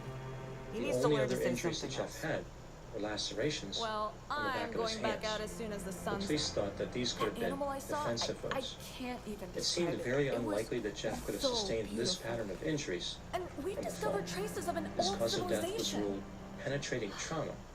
His were manner of death, homicide. And can it tell us something about the Investigators energy? focused on witness That's what I statements wanna know. indicating that Dave Yup. DiPaolo ran Hey, away you just should before come with Jeff me was for once. discovered on the Let's ground. adventure together. They learned that the argument the men had one day earlier had reignited Maybe in the we'll parking get lot famous. not long before I can Jeff picture was the mortally wounded. headlines.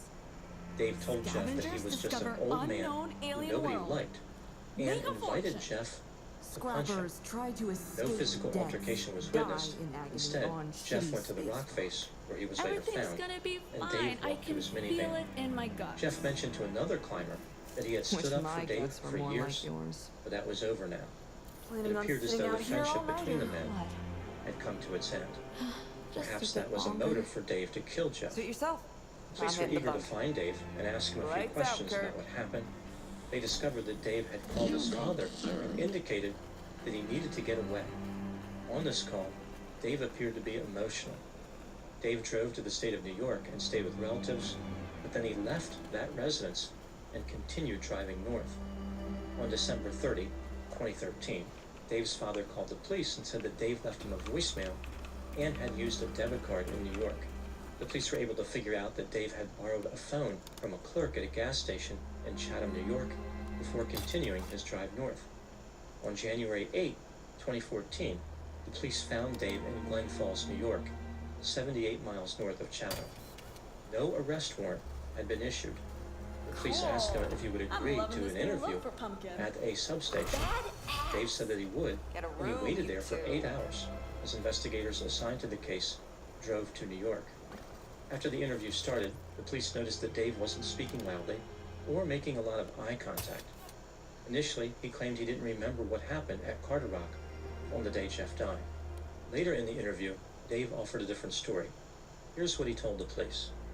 Dave admitted that he and Jeff argued in the parking lot, but they walked away from each other. There was no fight.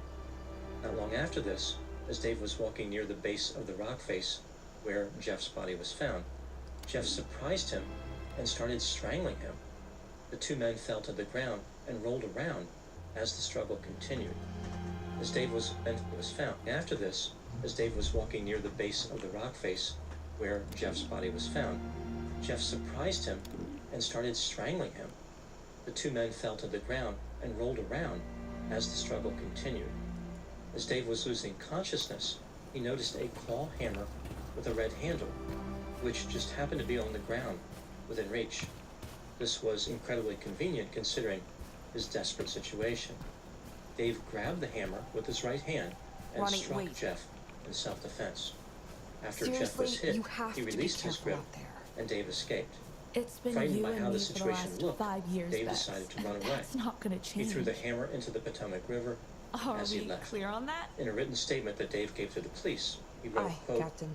"I'm sorry this happened. I didn't want it to happen. I didn't know it was going to happen," unquote. The police arrested Dave for killing Jeff. They believed that he committed second-degree murder, but the evidence did not support that charge. Instead, Dave was charged with voluntary manslaughter. This was a federal charge because the killing took place on land managed by the National Park Service. All right. As the Let's try investigation this. continued, the police searched the Potomac River for the hammer used in the killing, but they never found it. Dave received court-appointed attorneys. They pursued an insanity defense, but Dave was not happy with that choice. He did not trust his attorneys and did not believe he was mentally ill. In early 2015, he tried to fire his attorneys. In late 2015, Dave demanded that he be declared competent so he could function Yeah, it as his sure own is attorney. imposing. He insisted that he was Must competent, be someone could set important, the right? law, would not People cause any rarely build problems, statues over those who and didn't said, make some quote, huge difference. "I'm no troublemaker," Could be a unquote. savior. Despite this effort, a Dave dictator? continued to Hard be to guess. represented by attorneys. A plea bargain was reached with the federal government. On February 8, 2016, Dave DiPaolo pleaded guilty to voluntary manslaughter. He admitted that he sought Jeff out and struck him multiple times in the head with a claw hammer. On July 18, 2016, Dave was sentenced to 10 years in prison. The maximum sentence for this offense was 15 years. In early 2023, Dave was released from prison. It's not clear where he ended up, but some people believed he moved to Colorado. Now moving to my analysis. Dave DiPaolo pleaded guilty to voluntary manslaughter, but law enforcement believed he was guilty of second-degree murder. Some people have even argued that Dave was guilty of first-degree murder, like he premeditated the killing of Jeff. This brings me to the question, was Dave guilty of murder? Let's take a look at the evidence both for and against the idea that he was guilty, starting with the inculpatory factors. Dave had multiple negative interactions with law enforcement in his history and allegedly used substances. Bullseye! He admitted that he used a hammer to kill Jeff, although he claimed it was in self-defense, as Jeff was trying to strangle him. The problem is, Dave's story doesn't quite add up.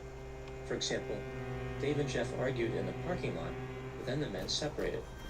It was Dave who re-engaged after stopping by his minivan to get the hammer.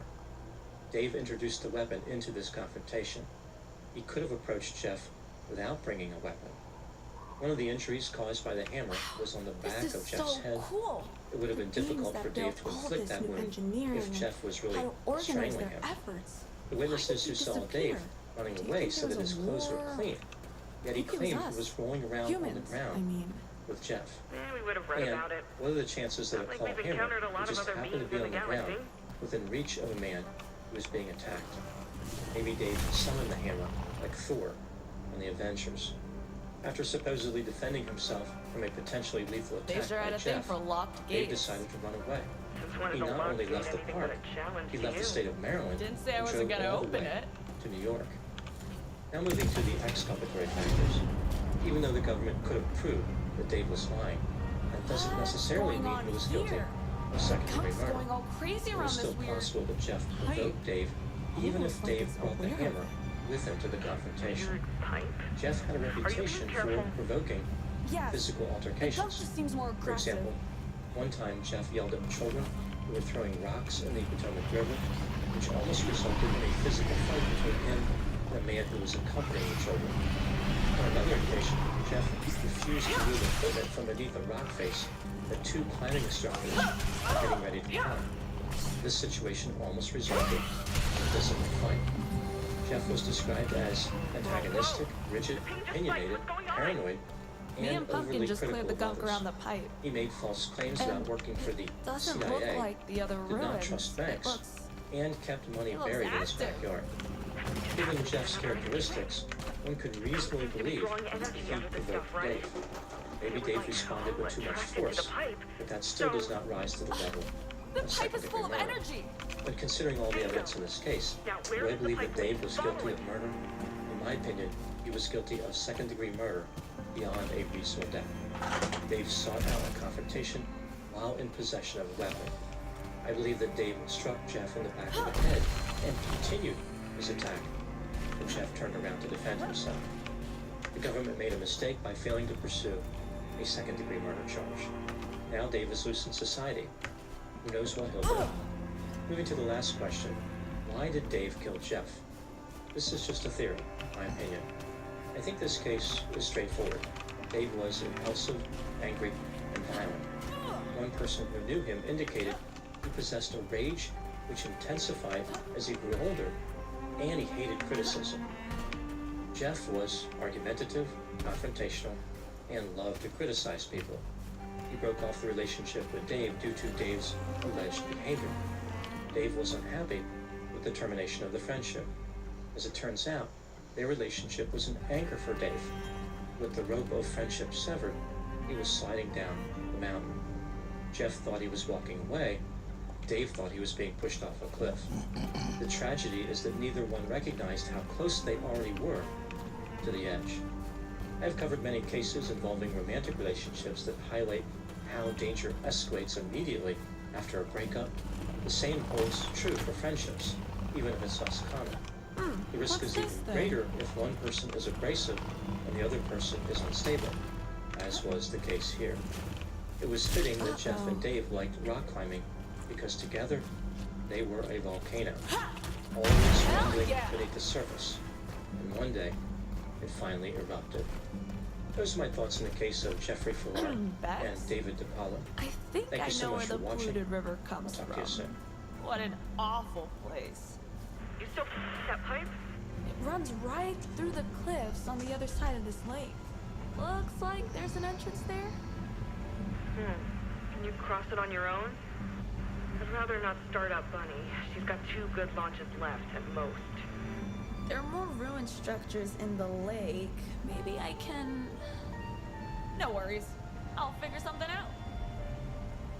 Try to remove some more gunk from the pipe if you find any.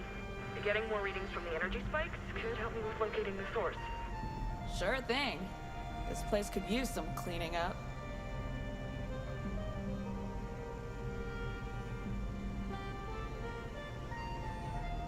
Gen Z trends need to be softly on the Guys, if you couldn't tell by the insurmountable amount of white hairs in my beard when it's not shaved down to the skin, I'm getting a little bit old. So in an effort to keep up, I've had one of my Gen Z editors that's why you're curate dressing clips so of his feed for me to keep me fruity. in the know. Oh my For example, gosh.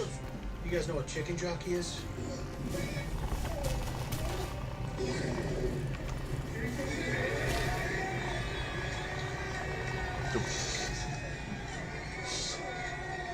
Imagine the family who doesn't know the meme just sits there and watches in agony. Let's take a look at another angle here. What the fuck is This going is from on? the Minecraft movie, by the way.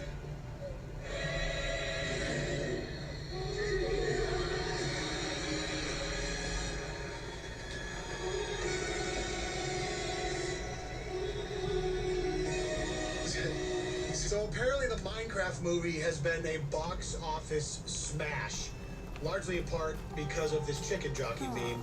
And I know nothing about it, but I'm aware now, it's crazy to think about this, but the generation of kids that grew up watching, you know, Skynet Minecraft and PewDiePie play Minecraft on YouTube 10 years ago are now like high school and college age, and they have turned this chicken jockey scene into the ultimate meme and are just destroying theaters across the country. Wait, did someone throw an actual chicken? Hold on. Hold on. How do you get a chicken into the theater? It says this kid down the front is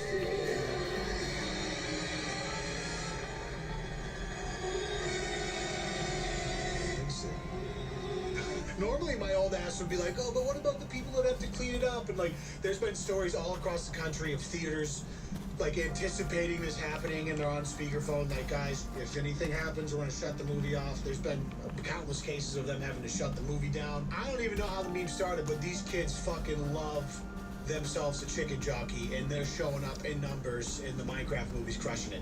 Well, this Snow way White feels promising. It fades into irrelevance. Kind of interesting. Let's hear about the story firsthand. I made the mistake of going to see the Minecraft movie on $5 Tuesday movie night in a college town. And I knew it was going to be a little bit crazy. You know, I've been online and seen the memes. Chicken jockey, that's what I was expecting. You know, a little bit of that. But this was so much worse. 30 dudes came in. They all knew each other.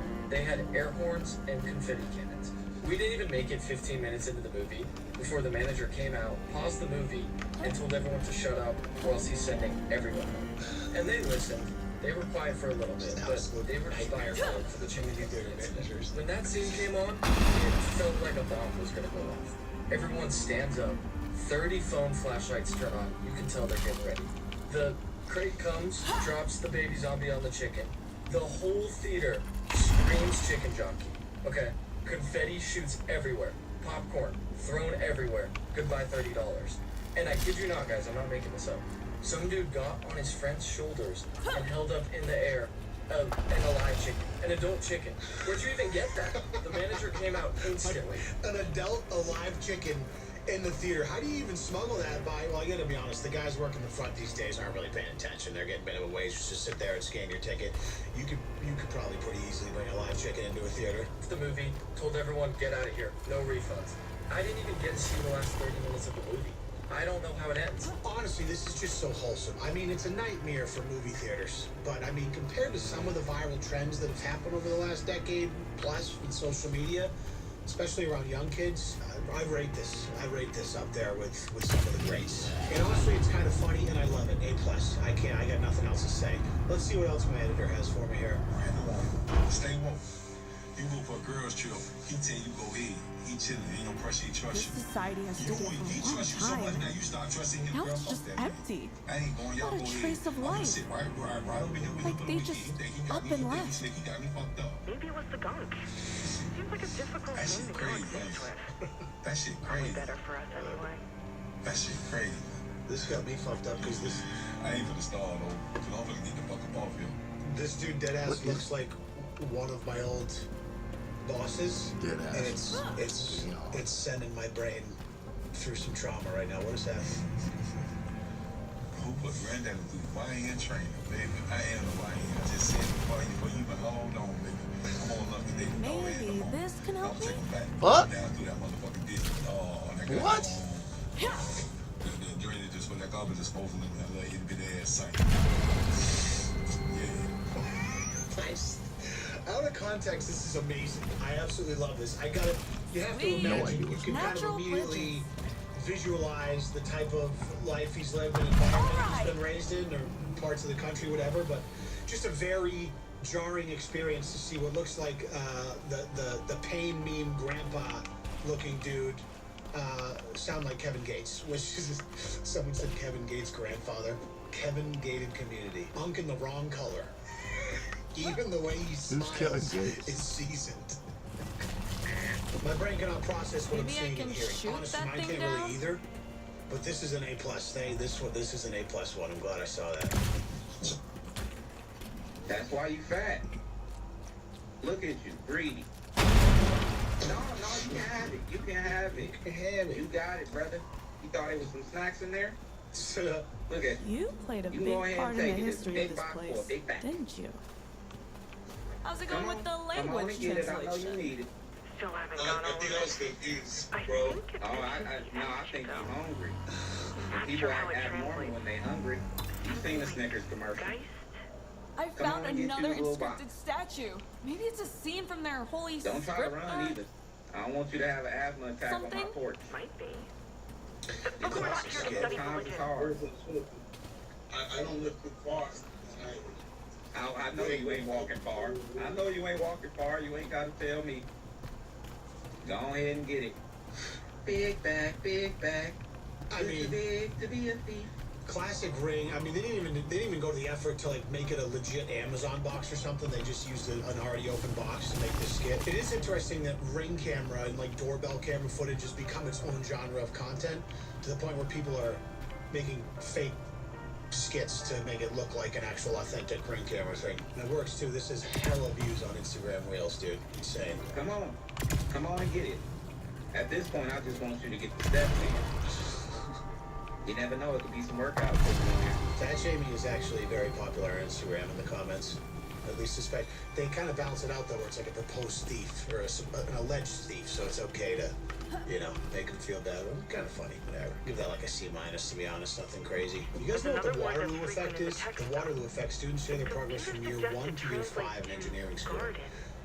What's interesting, and I'll talk about in a second, look at this, year 1 to I year wish the 5. computer would Waterloo work is apparently an faster. engineering I can't wait to see college. the whole Oh my picture. god. Dude's aging 25 years during one semester. Bro, Jesus, what is that? I read this meme the other day, like there's a certain phenotype of man that you see in public that you just know the second you see him, he's an engineer, and there's a specific shoe type. It's almost like a hiking shoe boot. It's got like the pull laces. You know, I can't even, I'm not even gonna look it up, but you know what I'm talking about. I know you know what I'm talking about. Some dudes you look at and you're just like, that's an engineer. And I didn't know what the Waterloo effect was before seeing this meme, but I looked it up and apparently this is a real thing. College of Waterloo. Clearly ages you 25 years and 5. You know what ages me, quite frankly, is overpaying for quality earbuds. Fortunately, today's video sponsor, Raycon. Raycon, no way. Got to, man. I'll read those out. Well, how about you make the pizza and we'll figure it out after? Okay. All right. Thank you, sir. What's your name? Josh. Nice to meet you, Josh. Tommy. This is my family's business. This is my daughter, Haley. Oh, serious? Yeah. Oh, that's incredible. Yeah. Well, I came to the right place to support a family business. Thank you. Yo, thanks very much. Where are you going? Pay first. No, we're taking care of it. No, you can't. Okay. What do you mean? There's 20 pizzas. I can't let you do one. Seriously. This is for the homeless, right? You're not just taking us to a party, right? No. It's actually pretty solid rage bait, honestly. I can't imagine it's real, but this dude makes different types of videos like this where he pretends like he's doing something good and then blows all his money gambling. Does pretty well too. Oh yeah, almost 500,000 followers on Instagram. And I think it's gonna be a boy. Hi. I'm the great grandmother, and I think it's a boy.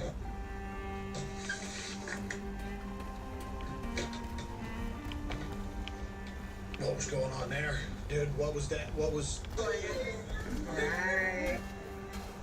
I'm the great grandmother, and I think it's a boy. It's Grandma, and I think that you are a boy. I am the auntie. Yo, these I comments think it's a girl. are so out of pocket. Why they let grandma look like that? Hold on, restart. I'm the baby daddy, I'm the uncle, and I think it's a boy. Yo, why is the uncle so adamant about making sure people know he's not the baby daddy? Like, you could have just been like, yo, I'm the uncle. I think it's a boy. He's like, yo, I'm not the father. I'm just, it's my no, I had nothing to do with this kid. Suspicious, bro. Very suspicious. Combined credit score of 410. Jesus. Great grandma got a better beard than the Unks. I'm the great grandma, and I'm Cedric the Entertainer. Fucking hell, dude. Like, half of these I've read, I can't even share with you. This is just, Instagram is on some shit. I gotta give some credit, man. Like, they kind of just let IG comments go unabated, you know? YouTube still, I don't know, comments can get a little crazy in shorts too. The crazy thing is on YouTube is comments can get a little wild, but you say the wrong thing and you get absolutely decimated in your video. But comment sections, that's like that's new entertainment, because they don't really moderate those, to be honest. Unless you're just like slinging slurs or something, then obviously that'll get flagged. But you know what it has done? It's forced people to sometimes get creative with their insults, which I like. In some of the reaction videos I do with my wife on the second channel, some of the hardest laughs I've had is Instagram comments. But apparently there's a couple of viral... So when was BC then? BC is before. A student named B. Lou and... After Christ. So how do you get, okay, now hear me the f*** out. How do you get a BC, but we was created by the Lord? What are we talking about? Like, are you listening to me, bro? Like, what are we talking about, bro? Christ is the human form of the Lord. Jesus Christ on the earth, the creator. You got how did we created by the Lord? Ow! Bro! How did he create us, bro? He created himself. Bro, I'm like, bro, what are we talking about, bro? I mean, I guess they have this little shtick where they argue semantics over silly things, and it comes across as funny to a lot of people, albeit sometimes maybe ignorant. I don't know. Do Muslims eat 30 days? Do Muslims eat 30 days? Do Muslims eat? Do Muslims not eat every 30 days? There's Ramadan. During what? During Ramadan? Do Muslims not eat every 30 days during Ramadan? What language do deaf people be thinking? Because they can't Another hear. energy spike. Location So do they abundant, imagine? but it's definitely related to Or whatever do is they on the think other side of the deaf doorway. in sign language? Because that's all they know. They can't hear. So do they only go off what they talk like?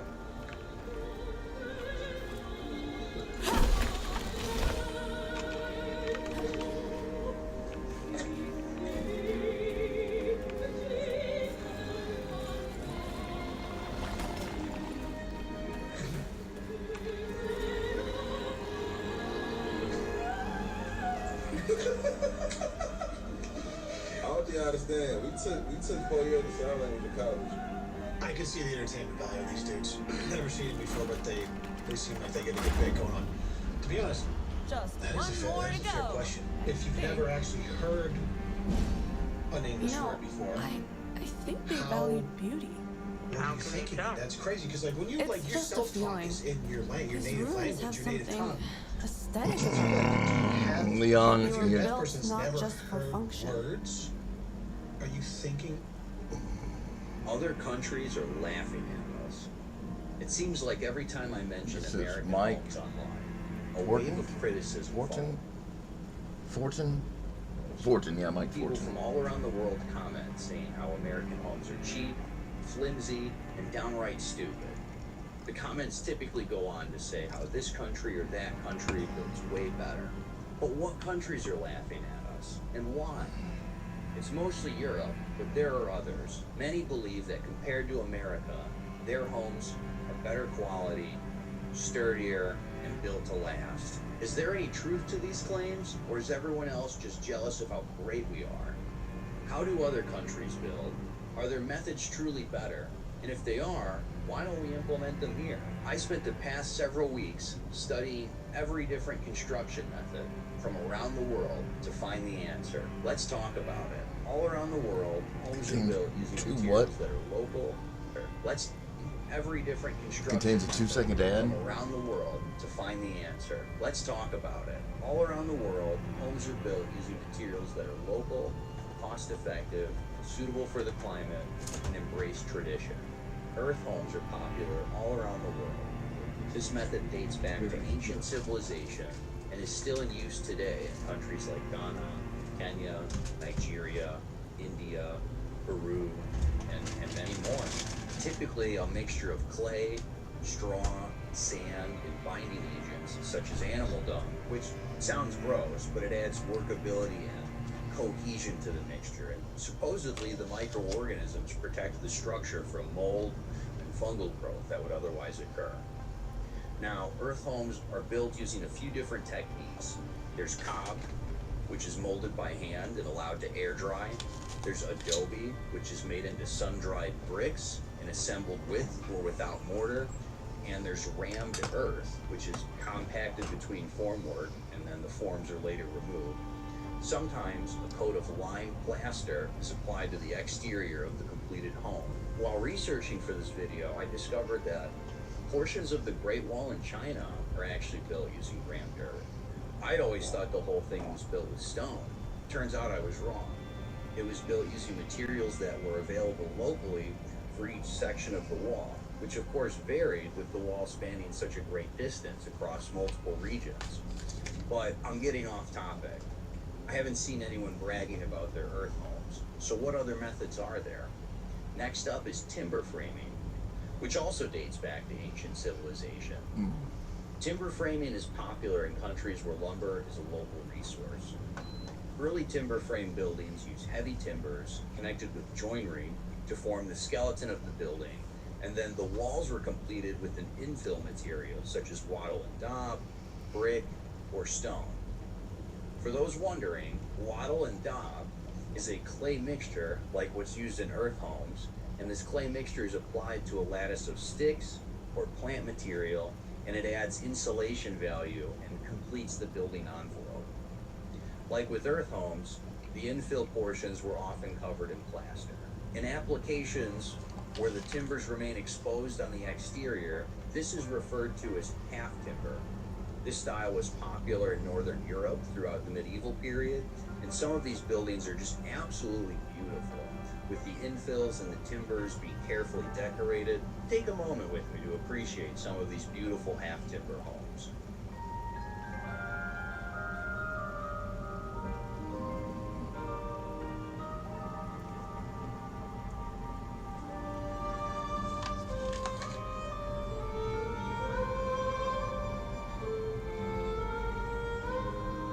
What's the roof?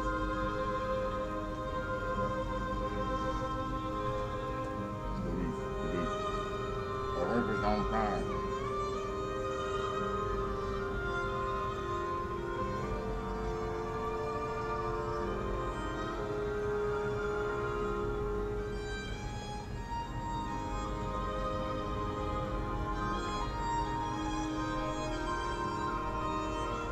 Wow.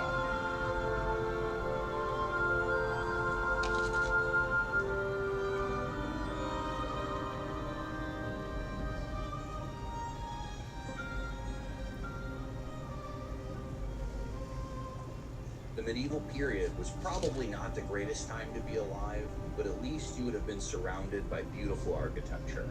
Homes built by early American settlers also used timber framing with wattle and daub infill. However, most opted to cover the exterior with wooden siding called clapboards, rather than leave the timber and infill exposed. Modern timber framing often uses cross-laminated timber and glue-laminated timber, which are both engineered wood products. The infill has been replaced by insulation, drywall, and conventional siding. Sometimes additional insulation is added on the exterior in the form of SIPs or wood fiber insulation. Timber framing is used around the world in countries like Germany, Austria, Sweden, Japan, New Zealand, and more. The US and Canada also have a rich history of building timber frame homes. However, this changed over time to prioritize light wood framing. Historically, most homes in the US were timber frame or log cabins.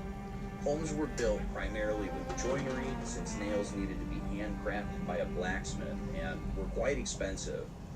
Eventually, nails began to be mass-produced, and at the same time, sawmills and dimension.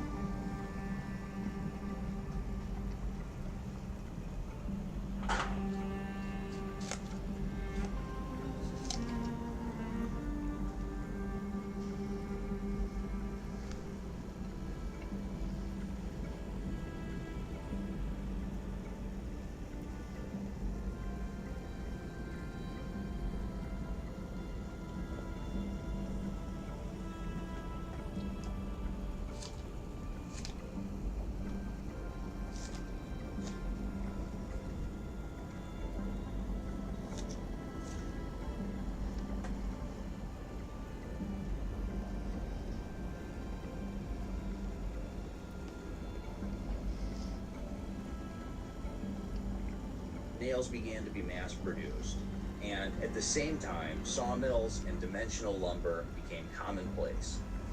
This gave rise to what we now know as balloon framing. This new method was faster, cheaper, easier, and made better use of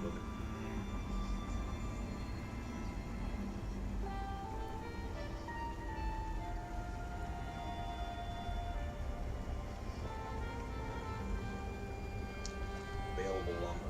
While log cabins used large, heavy timbers, balloon framing used small, individual studs that ran from the foundation to the roof. These studs were quickly joined together with nails and didn't require the same level of skill as timber framing. However, this method had a critical weakness. After several devastating fires, like the Great Chicago Fire of 1871, it became clear that balloon framing was a fire hazard. The long studs created continuous cavities that allowed fire to spread quickly. But fire hazards weren't the only problem with this method. As lumber availability decreased and these long studs became harder to produce, we switched over to what's called platform framing. Like balloon framing, platform framing consists of individual studs. The biggest difference is that the studs break at each floor system or platform. which reduces the fire hazard and allows for shorter pieces of lumber to be used. 150 years later, and this is still the primary building method in North America. Other countries that use light wood framing include Sweden, Norway, Finland, Japan, Australia, and New Zealand. But these are not the construction methods of the countries that criticize us. Let's get into some of the more interesting material choices. Stone is another option for building homes, also dating back to ancient times. Stone homes are durable and use local materials. The Trulli homes in Italy, Trulli, probably saying that wrong. The Trulli homes in Italy are a great example of dry stone construction. And these homes use a double-walled facade consisting of an interior and an exterior layer of stone, which creates a very dry environment inside. These homes are preserved as a piece of Italian history and serve as commercial shops, tourist accommodations, and private housing. Another great example of dry stone homes are the Clocan stone huts in Ireland. Another one I'm probably saying wrong. If these look familiar, that's because a famous Jedi spent some time hiding out there.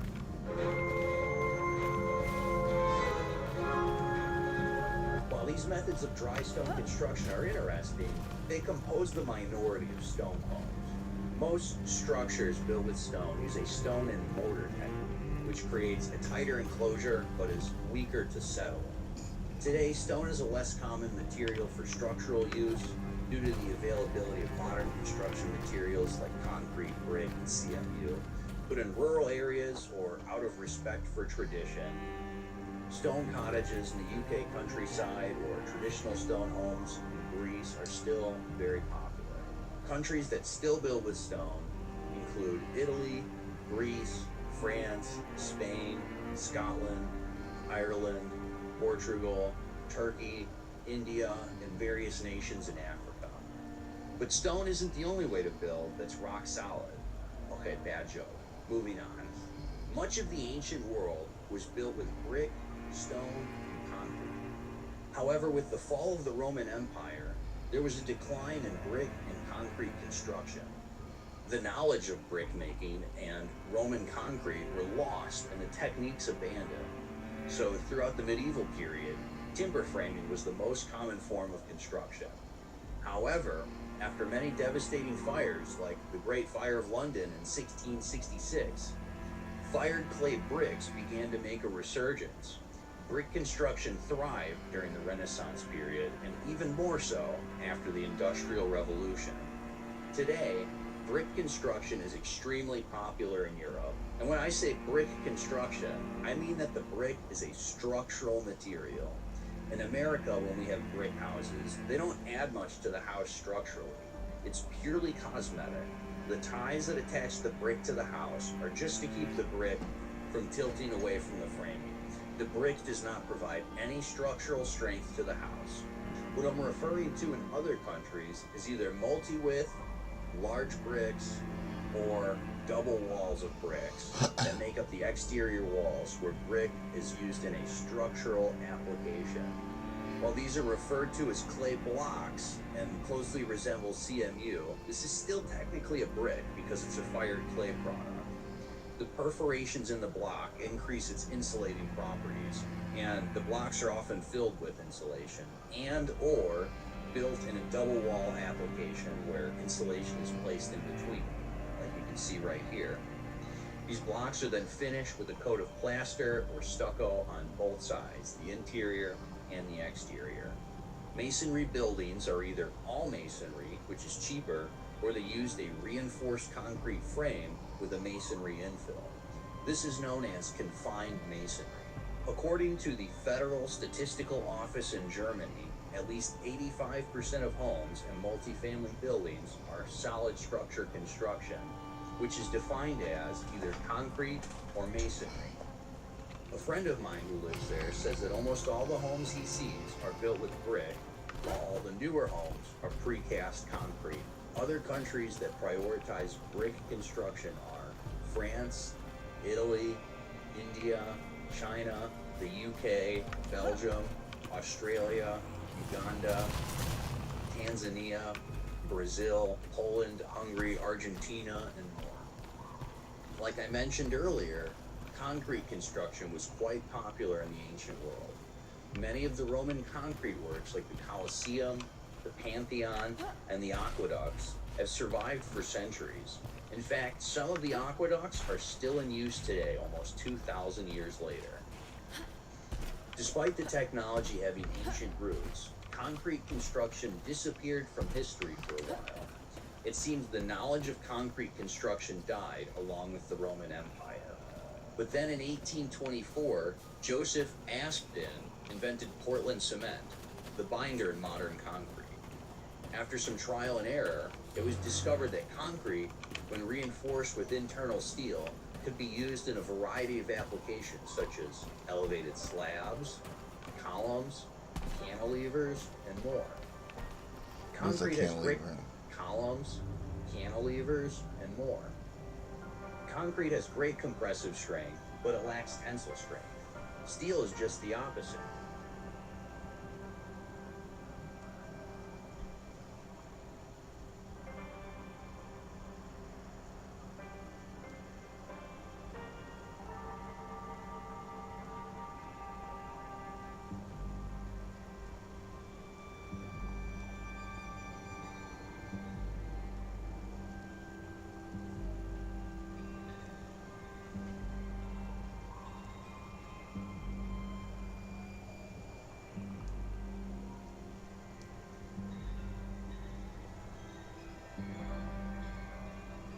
Great tensile strength. And when combining concrete with internal steel, it was now strong in both directions and able to be used in new ways. The genius of Roman engineering was that they were able to accomplish great feats without any internal reinforcement. Instead, the Romans relied upon arches, which kept the concrete in compression, and the supermassive size of concrete structures to help support the weight. Other impressive features of Roman concrete are its self-healing properties, the use of underwater concrete are its self-healing properties, the use of underwater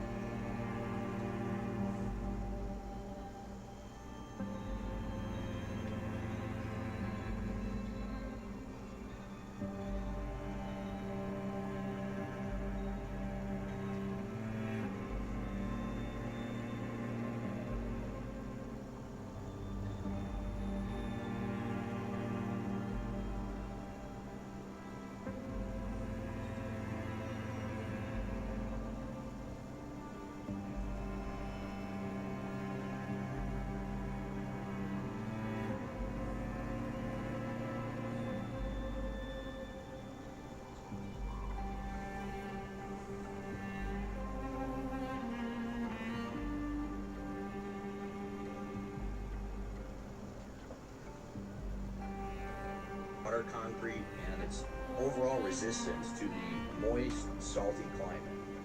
In fact, Roman concrete is being studied today and may make a widespread comeback. But I'm getting off topic again.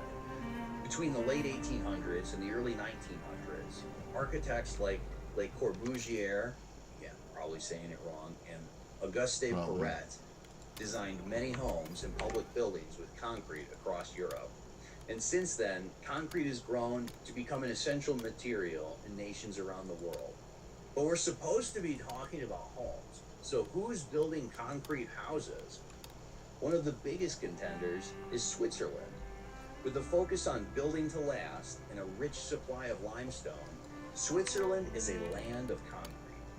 Every year, over 1/2 ton of concrete is used per Swiss resident. While being a small alpine nation, Switzerland